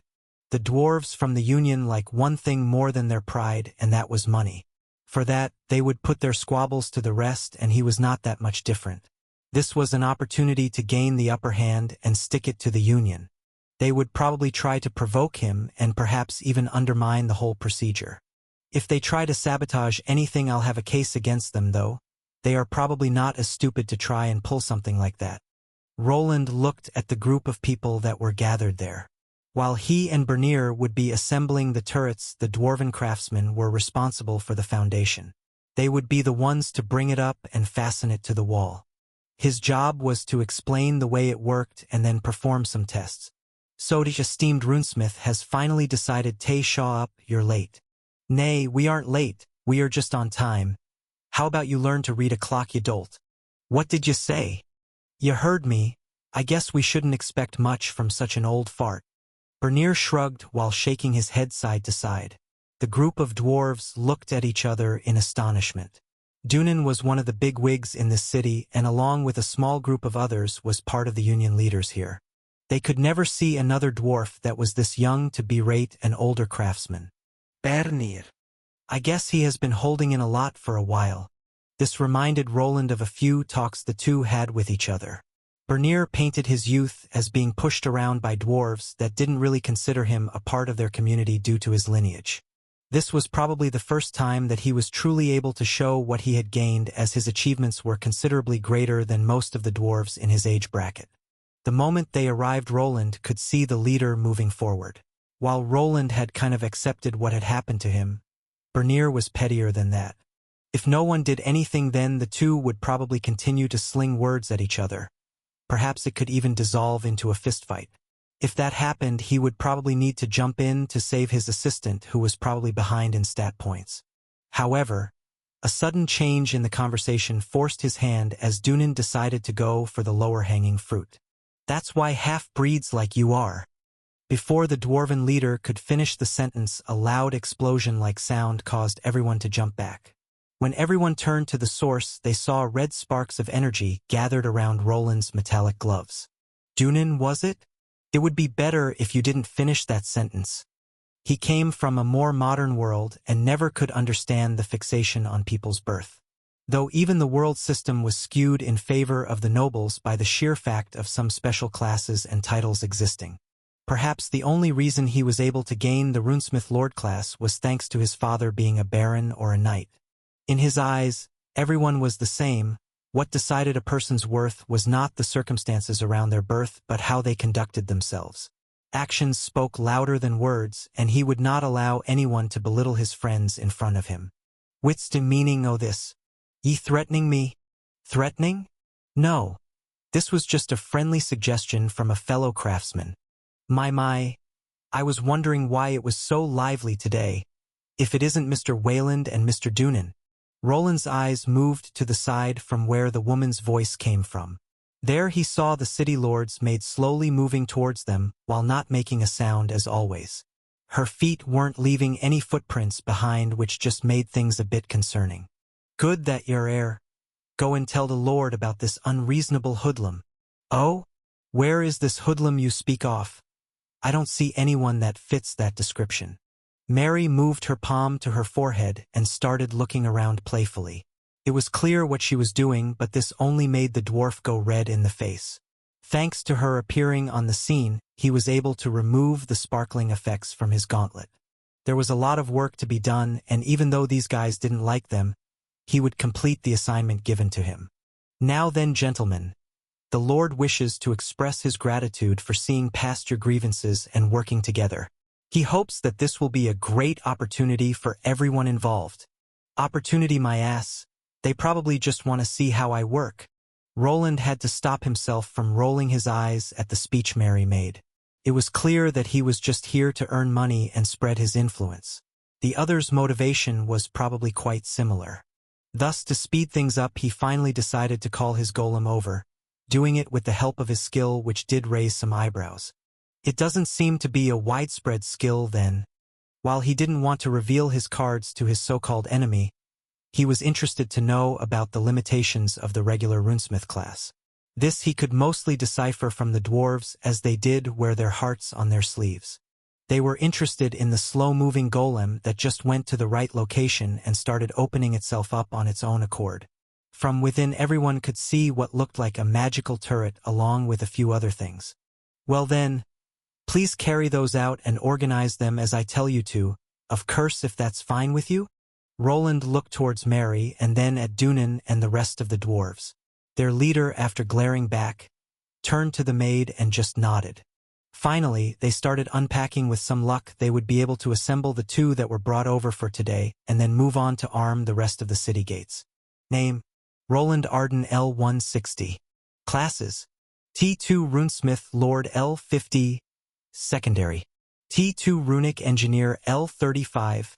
Primary: T1 Mage, L25. Tertiary: T1 Runic Mana Scribe, L25X. T1 Runic Blacksmith L25X. Doesn't look like much, but it's become harder now. Roland glanced at his level that had reached 160. There were only 15 levels left, which didn't seem like much, but he had caught up to the monster levels of the creatures inside of this dungeon. It would probably take a while until he maxed out his class, but even then it would be much faster than what a regular person needed to go through. It feels like I'm on vacation when I'm here. At least I can offset some of the leveling with crafting. A woof. Yeah, I'm coming. Agni wiggled his behind side to side while looking towards the wall where the exit was. They had stayed here for another couple of days, but more work had to be done. He had just finished outfitting the city gates with the turrets, but the Lord wanted more. Now came his private estate and then perhaps more orders for armor enchantment or weapon enchantment. Ever since he returned from the gold rank test mission, he felt like he was working constantly. He wasn't even able to enjoy his and Elodia's nights together as he had to get up early. This of course caused all of his work-related skills to go up. Stress resistance was already at level 6 while resilience was at level 5. He was not sure how this happened, but it seemed that he was under the constant stress of the deadline, which worked wonders in leveling these skills. Then the little sleep he got continued to boost the resilience skill that helped him recover. With it around, there was no need for stamina potions or coffee. After I get to tier 3, I'll take a whole month off. It was time to leave this place and the spider drones would take care of it. The strange lich that appeared once never graced him with his presence again, and even when he used the secondary opening it was not there. It seemed to be in a different kind of sequence than the other undead monsters. This was something everyone knew. Dungeon monsters seemed to have specific programming that they needed to follow. Sometimes it would get changed, but most of the time the monsters stuck to the exact same routes. This was used by adventurers to set up various traps or get themselves into favorable positions, like getting the high ground. This might have sounded like an easy cheat, but it had its downsides. The monsters tended to look exactly the same, so a person never knew on which exact route they mostly were. Only the rare field bosses were mostly the ones getting documented. It was the same for the 10th level boss that had its fighting patterns and variations all written down. It made fighting it much easier even for an underleveled party. Woo! Yeah, I'm coming. You really don't like to be bored, Agni. Roland didn't experience much trouble after getting back from his last expedition. The weeks continued to pass, and he was slowly progressing towards his end destination. It would probably take at least another half a year or perhaps more to get those 15 levels. This was already an astonishing speed not normally achieved by people with no backing. I wouldn't be surprised if there aren't that many people within my age bracket that are over level 150. While opening the hidden exit and waiting for the mule golem to get through it, he glanced at the closed dungeon opening. Without this discovery, it would have not been possible.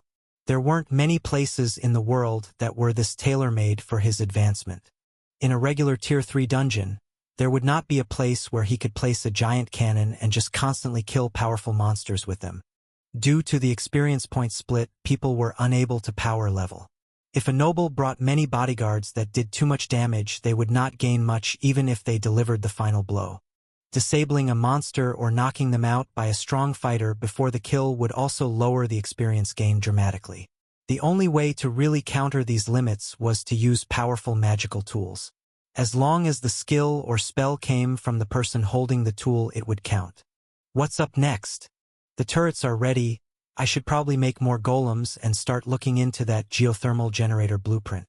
After achieving his goal, Roland was ready to give this place up. There was a limit to what he could gain from it.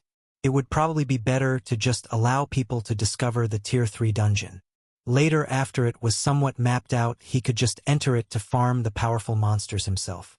When he achieved his own Tier 3 class, they would probably not pose a big threat anymore.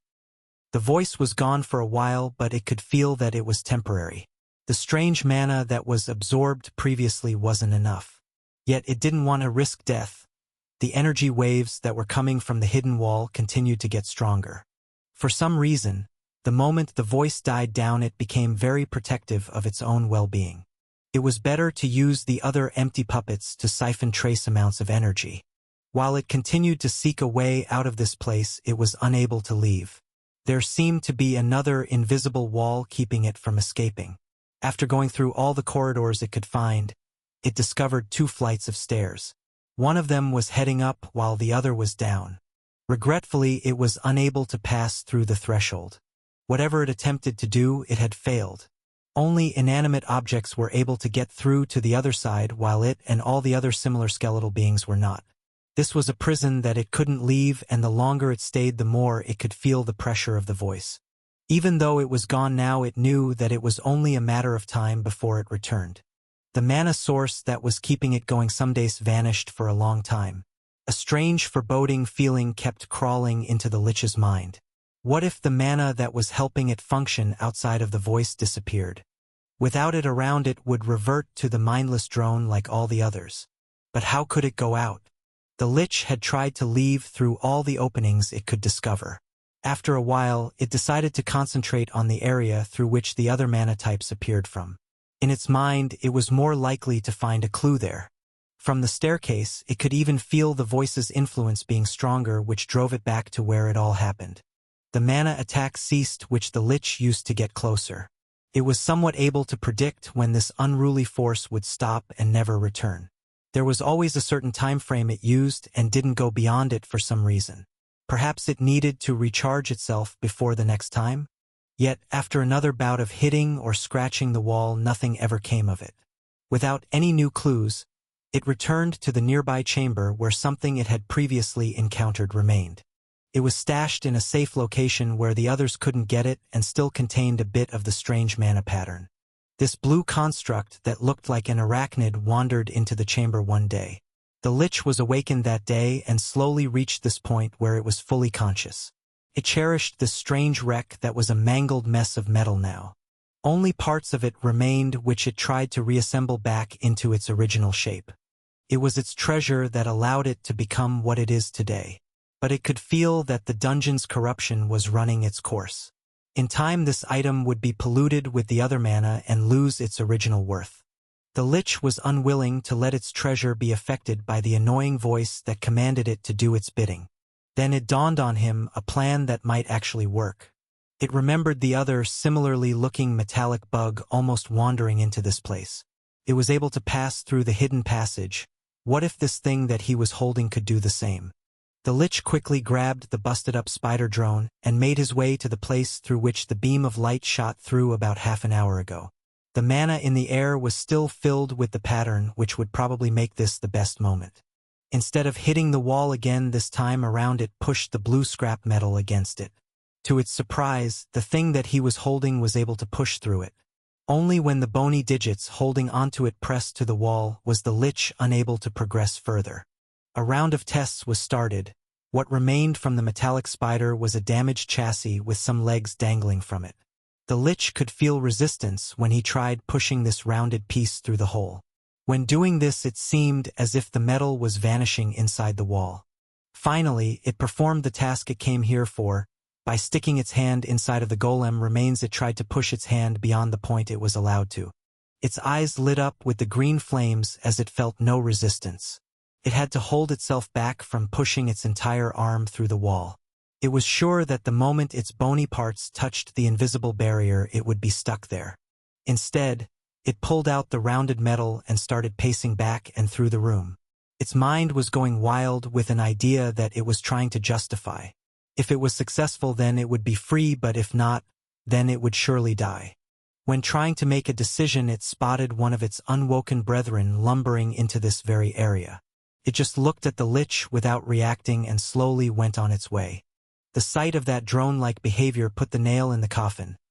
The Lich needed to escape, and it would rather die than be turned back into a mindless minion. The plan was quite peculiar, and for it to work it needed to make sure that there were no obstructions in the way. For this purpose, it stuck its hand into the golem's corpse and started pushing what seemed to be rocks on the other side out of the way. Only after it couldn't feel any resistance did the monster decide to go through with the risky endeavor. A green crystal that was the source of its very being was usually placed behind its ribcage. This object, when destroyed, would mean its death, so it was sure to place it in a spot that couldn't be easily reached or breached. Now, on the other hand, it decided to guide it towards its skull. This was the same thing it did when the beam of mana struck its body. The core could be similarly moved by the Lich like by slime monsters. The only restriction was the bones in its body. The opening through which the spine connected to its cranium was a perfect fit for the core to slip through, and now that it was safe, the monster dislodged its head. It was a high-level undead that could even propel its bones with the help of its mana. Something like removing its bony visage was child's play and would not even hurt it. The head was then shoved into the remains of the golem. If the creature could, it would surround its whole body with the metal and walk through, but this was the next best thing. The skeletal body without the head could still perceive the whole area even without the head. It was a creature composed of magic, and the core was mimicking things like senses that allowed it to see and sense its surroundings. Finally, it was time to make the journey outside this prison. If the Lich was successful, then what awaited it outside was the truth and freedom. If it was wrong, then it would at least know what was out there before its flame was extinguished. The skeleton's body took on a throwing stance by holding the head in its right hand. Promptly it lobbed its central body part towards the wall through which the beam of mana always came through. When it came time to collide with the wall, the mangled metal phased through the barrier between dungeons and went through it without any problems. It instantly could feel the loss of connection to the rest of its body that just crumbled to a pile of bones the moment it passed the threshold. The monster wasn't aware of what was on the other side, so it decided to use all of its physical power for the throw. This propelled it into the hidden mining area through which it collided with several protruding rock formations before slowly rolling before a pool of lava. The Lich was instantly taken aback by what it was sensing. The mana pattern from the previous home was gone, and it was replaced by something similar but much weaker. This other voice attempted to interface itself with its core, but was unable to get through as it was quickly repelled by the Lich's magical power. This new area it reached was different. The mausoleum-like aesthetic was gone and replaced by various colorful minerals. It felt victorious, the freedom and truth it wanted were becoming a fact. Yet then noticed something peculiar. Another creature was there, and it was slowly rising from within the lava pool. A being not of bone but of flesh emerged that this monster was not familiar with. The mana pattern was different from what it was used to, and one thing was clear: this was not an ally. Before the lich could react, its head was being chomped on by an overgrown lizard. Yet the scaly enemy had misread the situation, as instead of an easy meal it found itself unable to close its mouth. The skull of the lich that it was trying to chomp down on proved to be too much. Suddenly a burst of green flames escaped from the salamander. They came from the skull that quickly incinerated this low-level Tier 2 creature into nothing more than black bones. This wasn't quite the end of it, as the darkened bones started to assemble themselves into something. They slowly floated towards the now free lich to form its new body. While they didn't fit the human skeleton that this infernal lich was based on, they changed shape to slowly fill the desired frame. The monster was now standing on its own 2 feet while looking into the new area it arrived in. This regeneration process was something it was expecting, but thanks to the appearance of the salamander, it had been hastened. A clattering of bones filled the entire area, filled with strange minerals. There were no other living beings around for the skeleton to contend with, but it could feel more of them outside of these walls. The range of its skill was limited, but it could feel some strange mana signatures down the open tunnel it was staring at. The monster was finally free. The voice that bothered it was no more. It quickly glanced at the opening it came from and could see the broken wall. The old dungeon was still there, along with the corridor that it came through. From this place it could see inside of it, and it was in no rush to go back to its old prison. Yet it was confused. Where did that third mana pattern originate from? There were faint traces of it in this room, but nothing that was as powerful as that blue beam of light. This whole room was filled with it, but it seemed that the source was now gone. It wanted to study the source of its newfound freedom, but it wasn't here. Perhaps if it went through this new place, it would find the thing that released it into this world. Sorry, it was just a slip of the tongue. What do you mean, a slip of a tongue? Do you know how long those idiots from the Inquisition delayed my own research? Why would I know anything about some devilish relics? Roland was just sitting there without replying to the angry-looking cat face that was shouting at him through the crystal ball. It had been some months since his return from his gold rank mission. There he let it slip that it might be worthwhile to search for a certain runic mage instead of seeking help from him. At that point in time, he just did it to avoid being scrutinized, but this also caused his associate to disappear for a while. Those idiots tried to force me to examine some damn etching of this so-called relic of theirs. Those damn fools didn't even prepare it well, so much of the runic structures was lost in the process. It took me weeks to restore all of it, and even then, the cat professor continued to vent at him while describing the process he went through. It seemed that the relic had truly been lost. The only thing that remained was a magical etching that had been either damaged or wrongly produced by whoever the mage on the side of the Inquisition was. This magical impression could copy runic structures or off other various non-runic enchantments. If done right, it could produce something akin to a detailed blueprint of the magical device.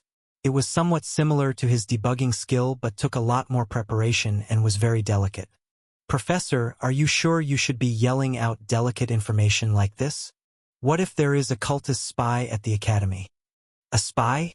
Now that you mention it, there was actually one of them here, but they had at least one competent inquisitor there that could see through their allegiance. Quite the handy skill he had. Very troublesome, he was able to see through all of my concealment magics. Wait, could it have been that guy?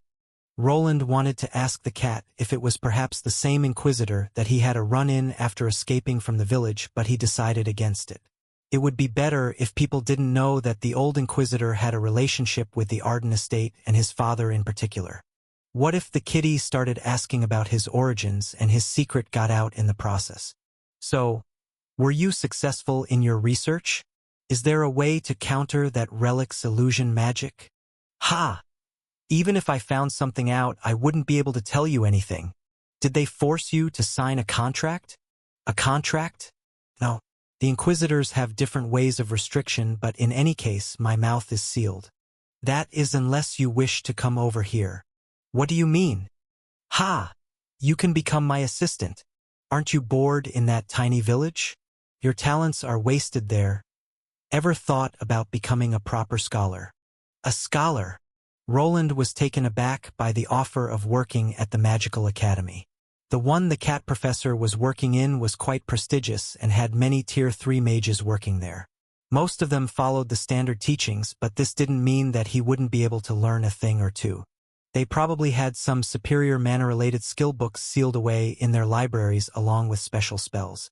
These all could be converted into runic versions with the help of his own skill, which made the offer quite alluring. That's right. Don't you want to learn the secrets that this world holds? Discover new magic or learn the long-lost secrets of lost civilizations. I think I'll have to pass on that. Just imagine all that power at your fingertips. Wait, you'll pass? Yeah. I still have a lot of things that I need to do here. The cat's mouth was wide open as he was quickly dismissed. To the small runic magician, it was strange that someone like Roland was fine bumbling away in his forge. Yet the man in question didn't really like the whole studying part that scholars needed to go through. If he could have the knowledge be injected into his brain instead, then he would prefer that solution. But don't you want to study the ancient runes? Think about the possibilities. I'm more interested in their practical use. If they had been forgotten, perhaps they were inefficient or lacked usefulness. He was not really a researcher, his preferred work was in the field. The runic machines that he created needed to help him achieve his goal, which was freedom in the end. Staying cooped up in a library was not something he liked doing. Instead, he favored fiddling with the runic programming and working with his hands over going through ancient texts. Testing new theories was vastly more interesting to him than coming up with them.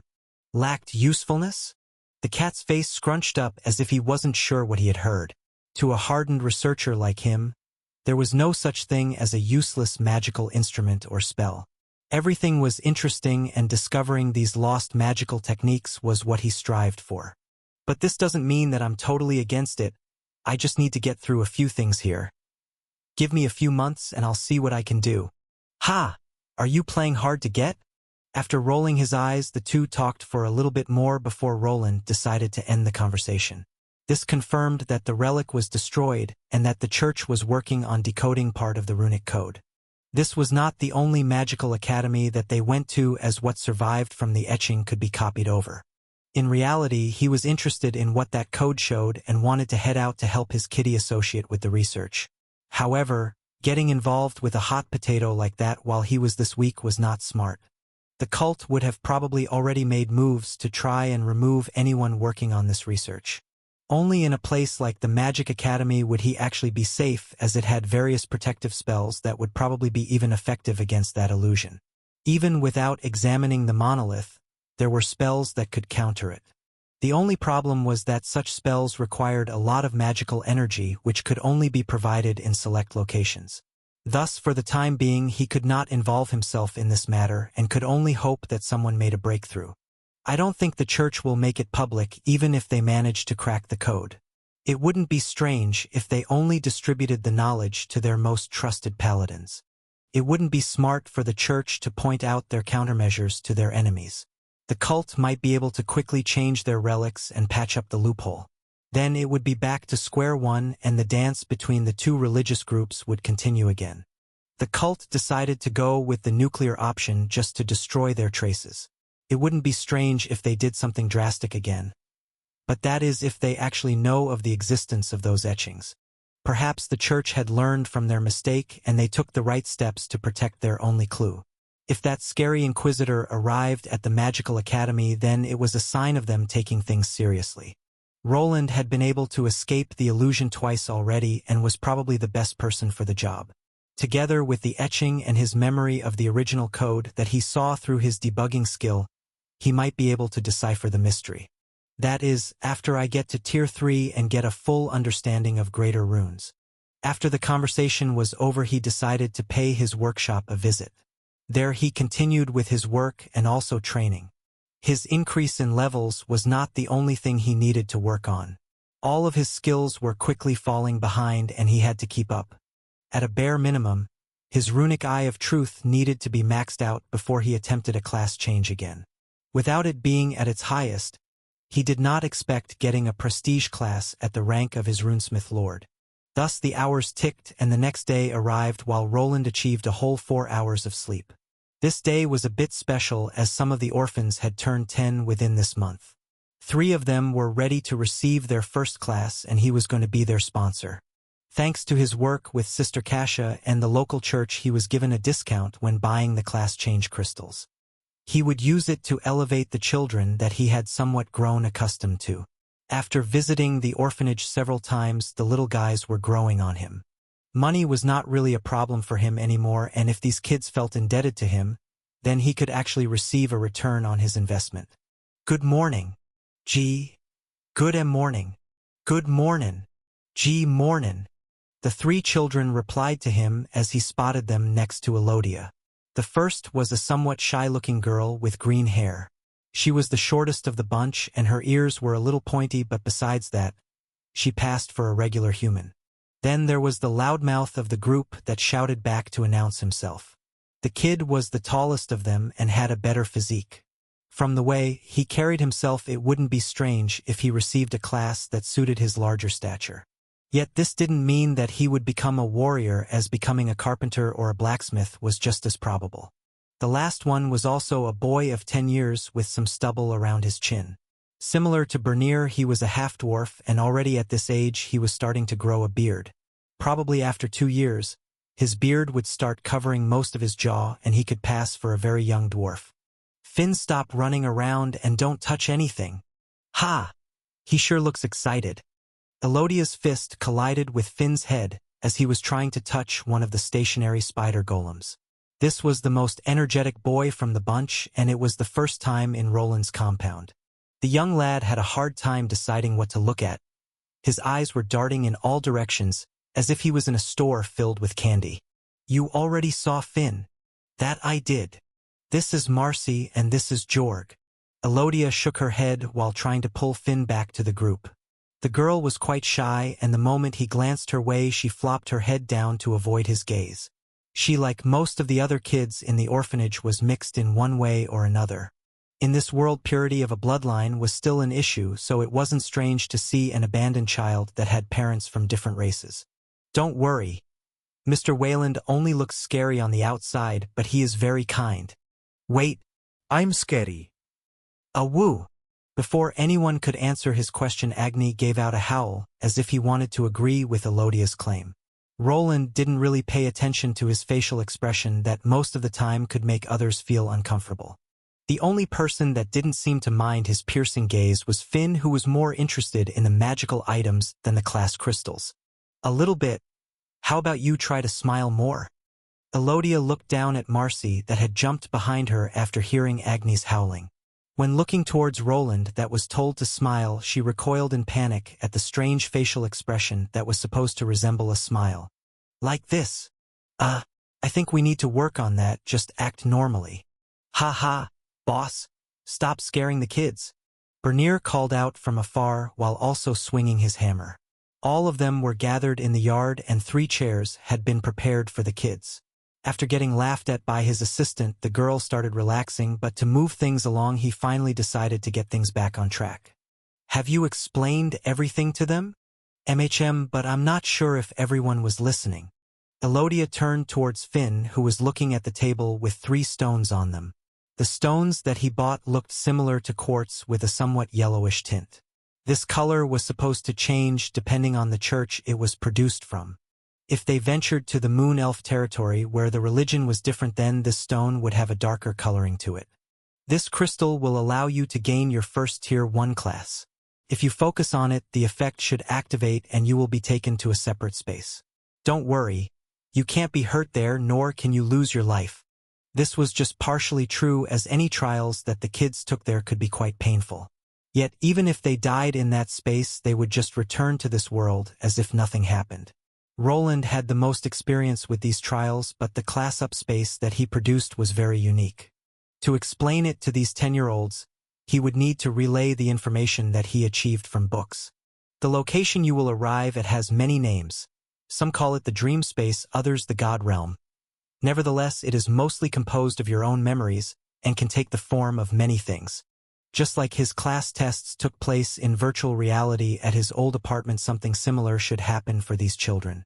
Most of the time they found themselves in a place from their memories. This could be their own house, a library they once visited, or even a castle. Don't be alarmed. Try to slowly examine the place you have been taken to. There will always be a path to your destination, and once there your first class will appear. The kids had no choice in the first class, but most of the time this would give them an idea of what they could expect from life. It was a brutal system that divided the populace and mostly didn't allow people to break out. Unless someone achieved a battle class as their first Tier 1 class, it would be impossible to break out of this constraint. Yet, in a way, it was rumored that what a person received was guided by their subconscious own desires. These didn't always align with the surface goals of the people taking the trials, and sometimes produced shocking outcomes that could turn a person's life upside down in but a moment. Here you go. Remember to sit down and concentrate. Don't worry, we are all here. Nothing bad is going to happen. Elodia reassured the trio that sat down on the previously prepared lawn chair replicas. They were folded back so that the kids could lean against the backrest in a more horizontal position.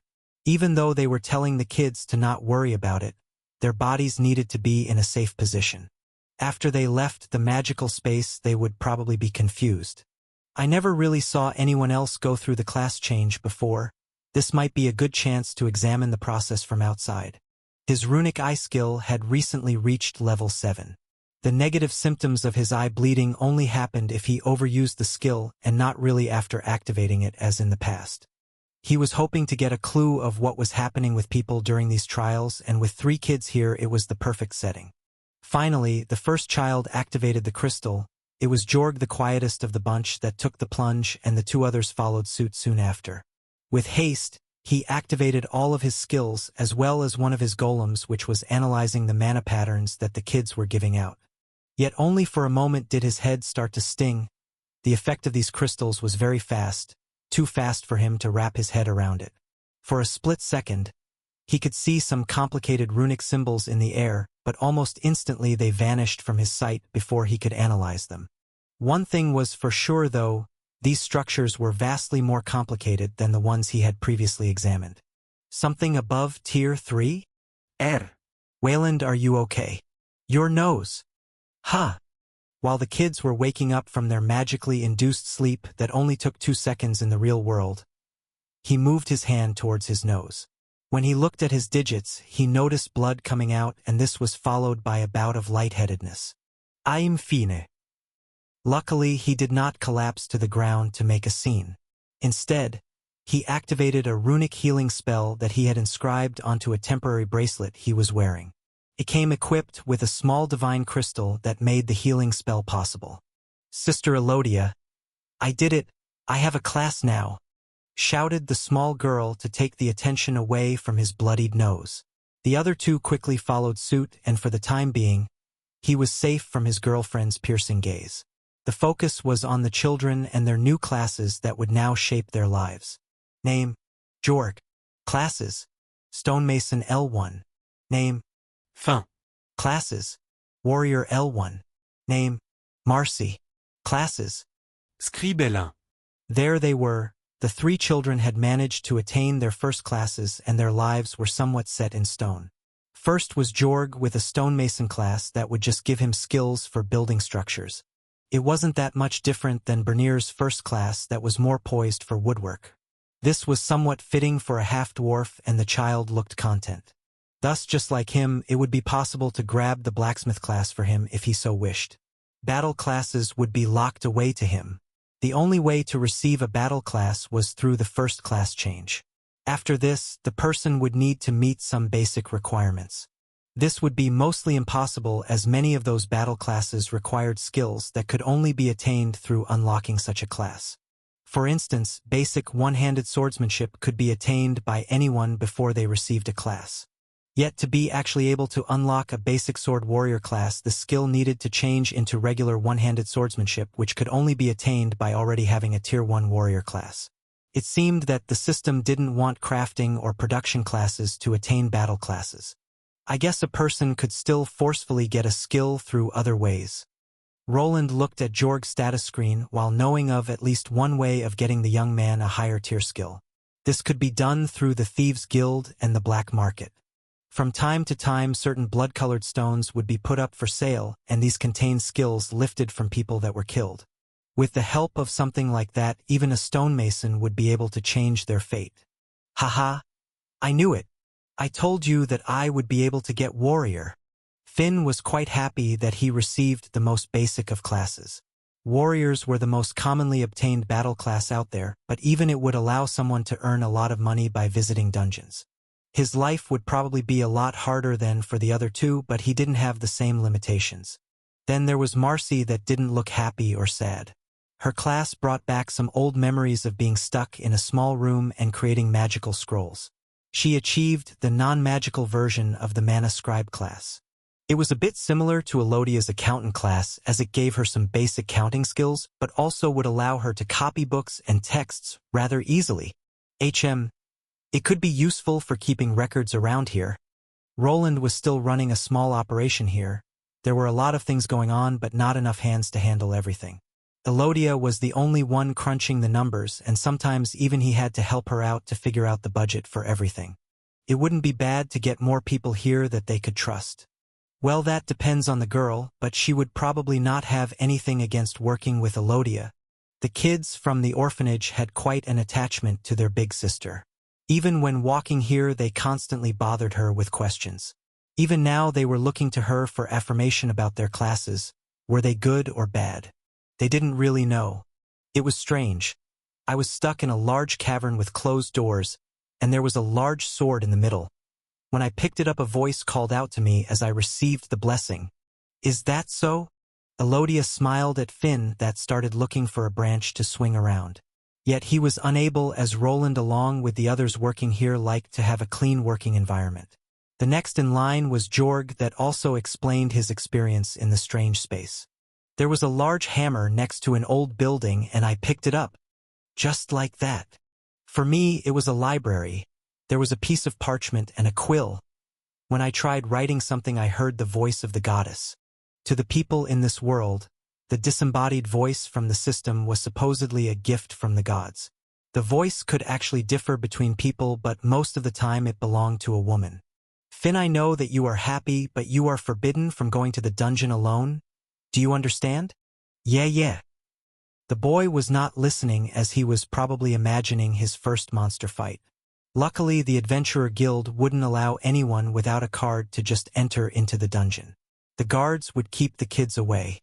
Yet Roland had done the same thing when he turned 10, so it was still possible for Finn if he found a proper party. Boss? Can we use any of them? One is a warrior, the other is a stonemason, and the third a scribe. A stonemason, you say? Bernier appeared out of the blue after hearing some of the kids' shouts. Roland could see that Bernier was interested in Jorg, which was probably due to their similar circumstances. Their lineage was the same, and they also started out with builder classes which could be transformed later into a crafter. You want to take him under your wing? Go ahead. We could use some help around here, but he won't be getting much until he proves himself as a worker. Haha. Thanks, boss. I'll be sure to knock some sense into him.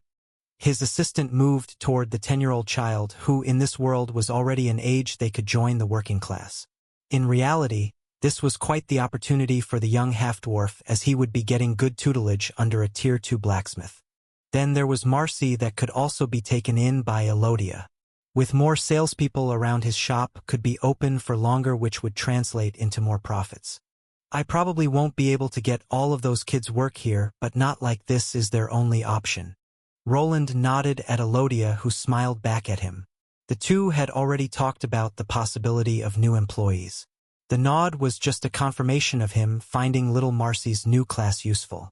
While she was not a runic mana scribe like him, it wouldn't be impossible to use her magic scrolls. Higher-tier scribes could almost copy anything that was written down, even magical books. Those would just need to be infused with mana by someone like Roland with a corresponding skill that could be purchased later. I feel like things might get a lot more lively here soon. A faint smile appeared on his face when he saw Elodia and Bernier interacting with the kids. It was as if his enterprise was slowly expanding. He could already picture some other buildings appearing in the empty plot of land that he bought but didn't use yet. perhaps both Bernier and his new disciple could be the ones responsible for their construction. The stonemason job would also come in handy for expanding and reinforcing their underground passages. Finally got this out of the way, I should go back to work before Arthur decides to order more equipment. Thus Roland returned to his underground lair of crafting while the others tended to the orphans. For the three, a new life filled with hard work and decisions was waiting. Finn in particular would be put through the ringer, as working as an adventurer was not quite as splendid as people made it up to be. Are you sure it's safe? Yeah. How many times do I have to repeat myself? Relax, those worms won't appear. Those idiotic nobles were just stupid for coming to the dungeon before it was examined by the specialists. It serves them right. As I said, that can only happen when there is a large group of people. If you say so. A group of 4 adventurers were walking through a rocky path with a giant chasm next to it. Some time ago, a group of nobles ran into a dungeon event that produced a swarm of worms. Such things routinely appeared in some dungeons, and sometimes only when some requirements were met. In this case, it would only happen if a large group of Tier 2 class holders would try to go through this path. If the groups were small and kept a distance from each other, then nothing would trigger the event. Now be quiet. Even if those worms won't appear, other monsters could. Stay sharp and focus. Aye aye. It was a regular party with a common composition, 3 warriors, and 1 archer that was there to help discover monster ambushes or ranged support. It was a common occurrence to not find mages or healers in parties like this, as warrior variants made up the bulk of the adventurers. Is something wrong? Called out the leader that was a Tier 2 sword warrior. The archer looked around but shook his head. It's just too quiet. Wait, what was that? At first, the archer wasn't sure what was going on. Most of the time he was able to discover nearby monsters or at least hear things from a distance. Yet, after going through this winding mountain-like pathway, it had gotten really quiet. I didn't hear anything.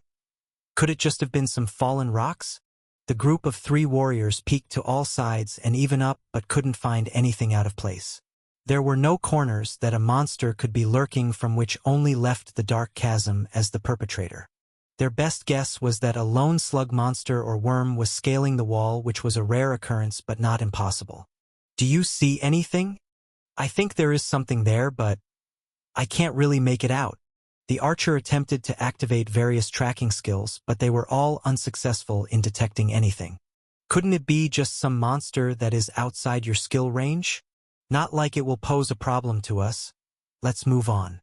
The leader called out to the man with the bow that wasn't quite sure what was wrong. Yet, as he was leaning away from the chasm, he noticed something. It was a peculiar sight of 2 green orbs of flames right before his face. There it was, the perpetrator he was looking for, and the monster was literally standing before him. What the? How did that thing? The party members jumped back as from within the chasm a skeletal body appeared. This monster at first looked like an illusion, but within a moment its entire body was before everyone. However, it was already too late. The monster's green flames erupted into all directions and collided with the defenseless Tier 2 adventurers. It was a peculiar thing to behold.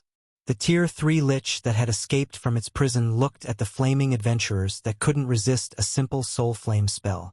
They were far more delicate than the monster expected. If it knew that its opponents were this weak, it would have gone out of the mineral-filled area a lot sooner. The lich took its time. It examined the strange creatures that inhabited this new area.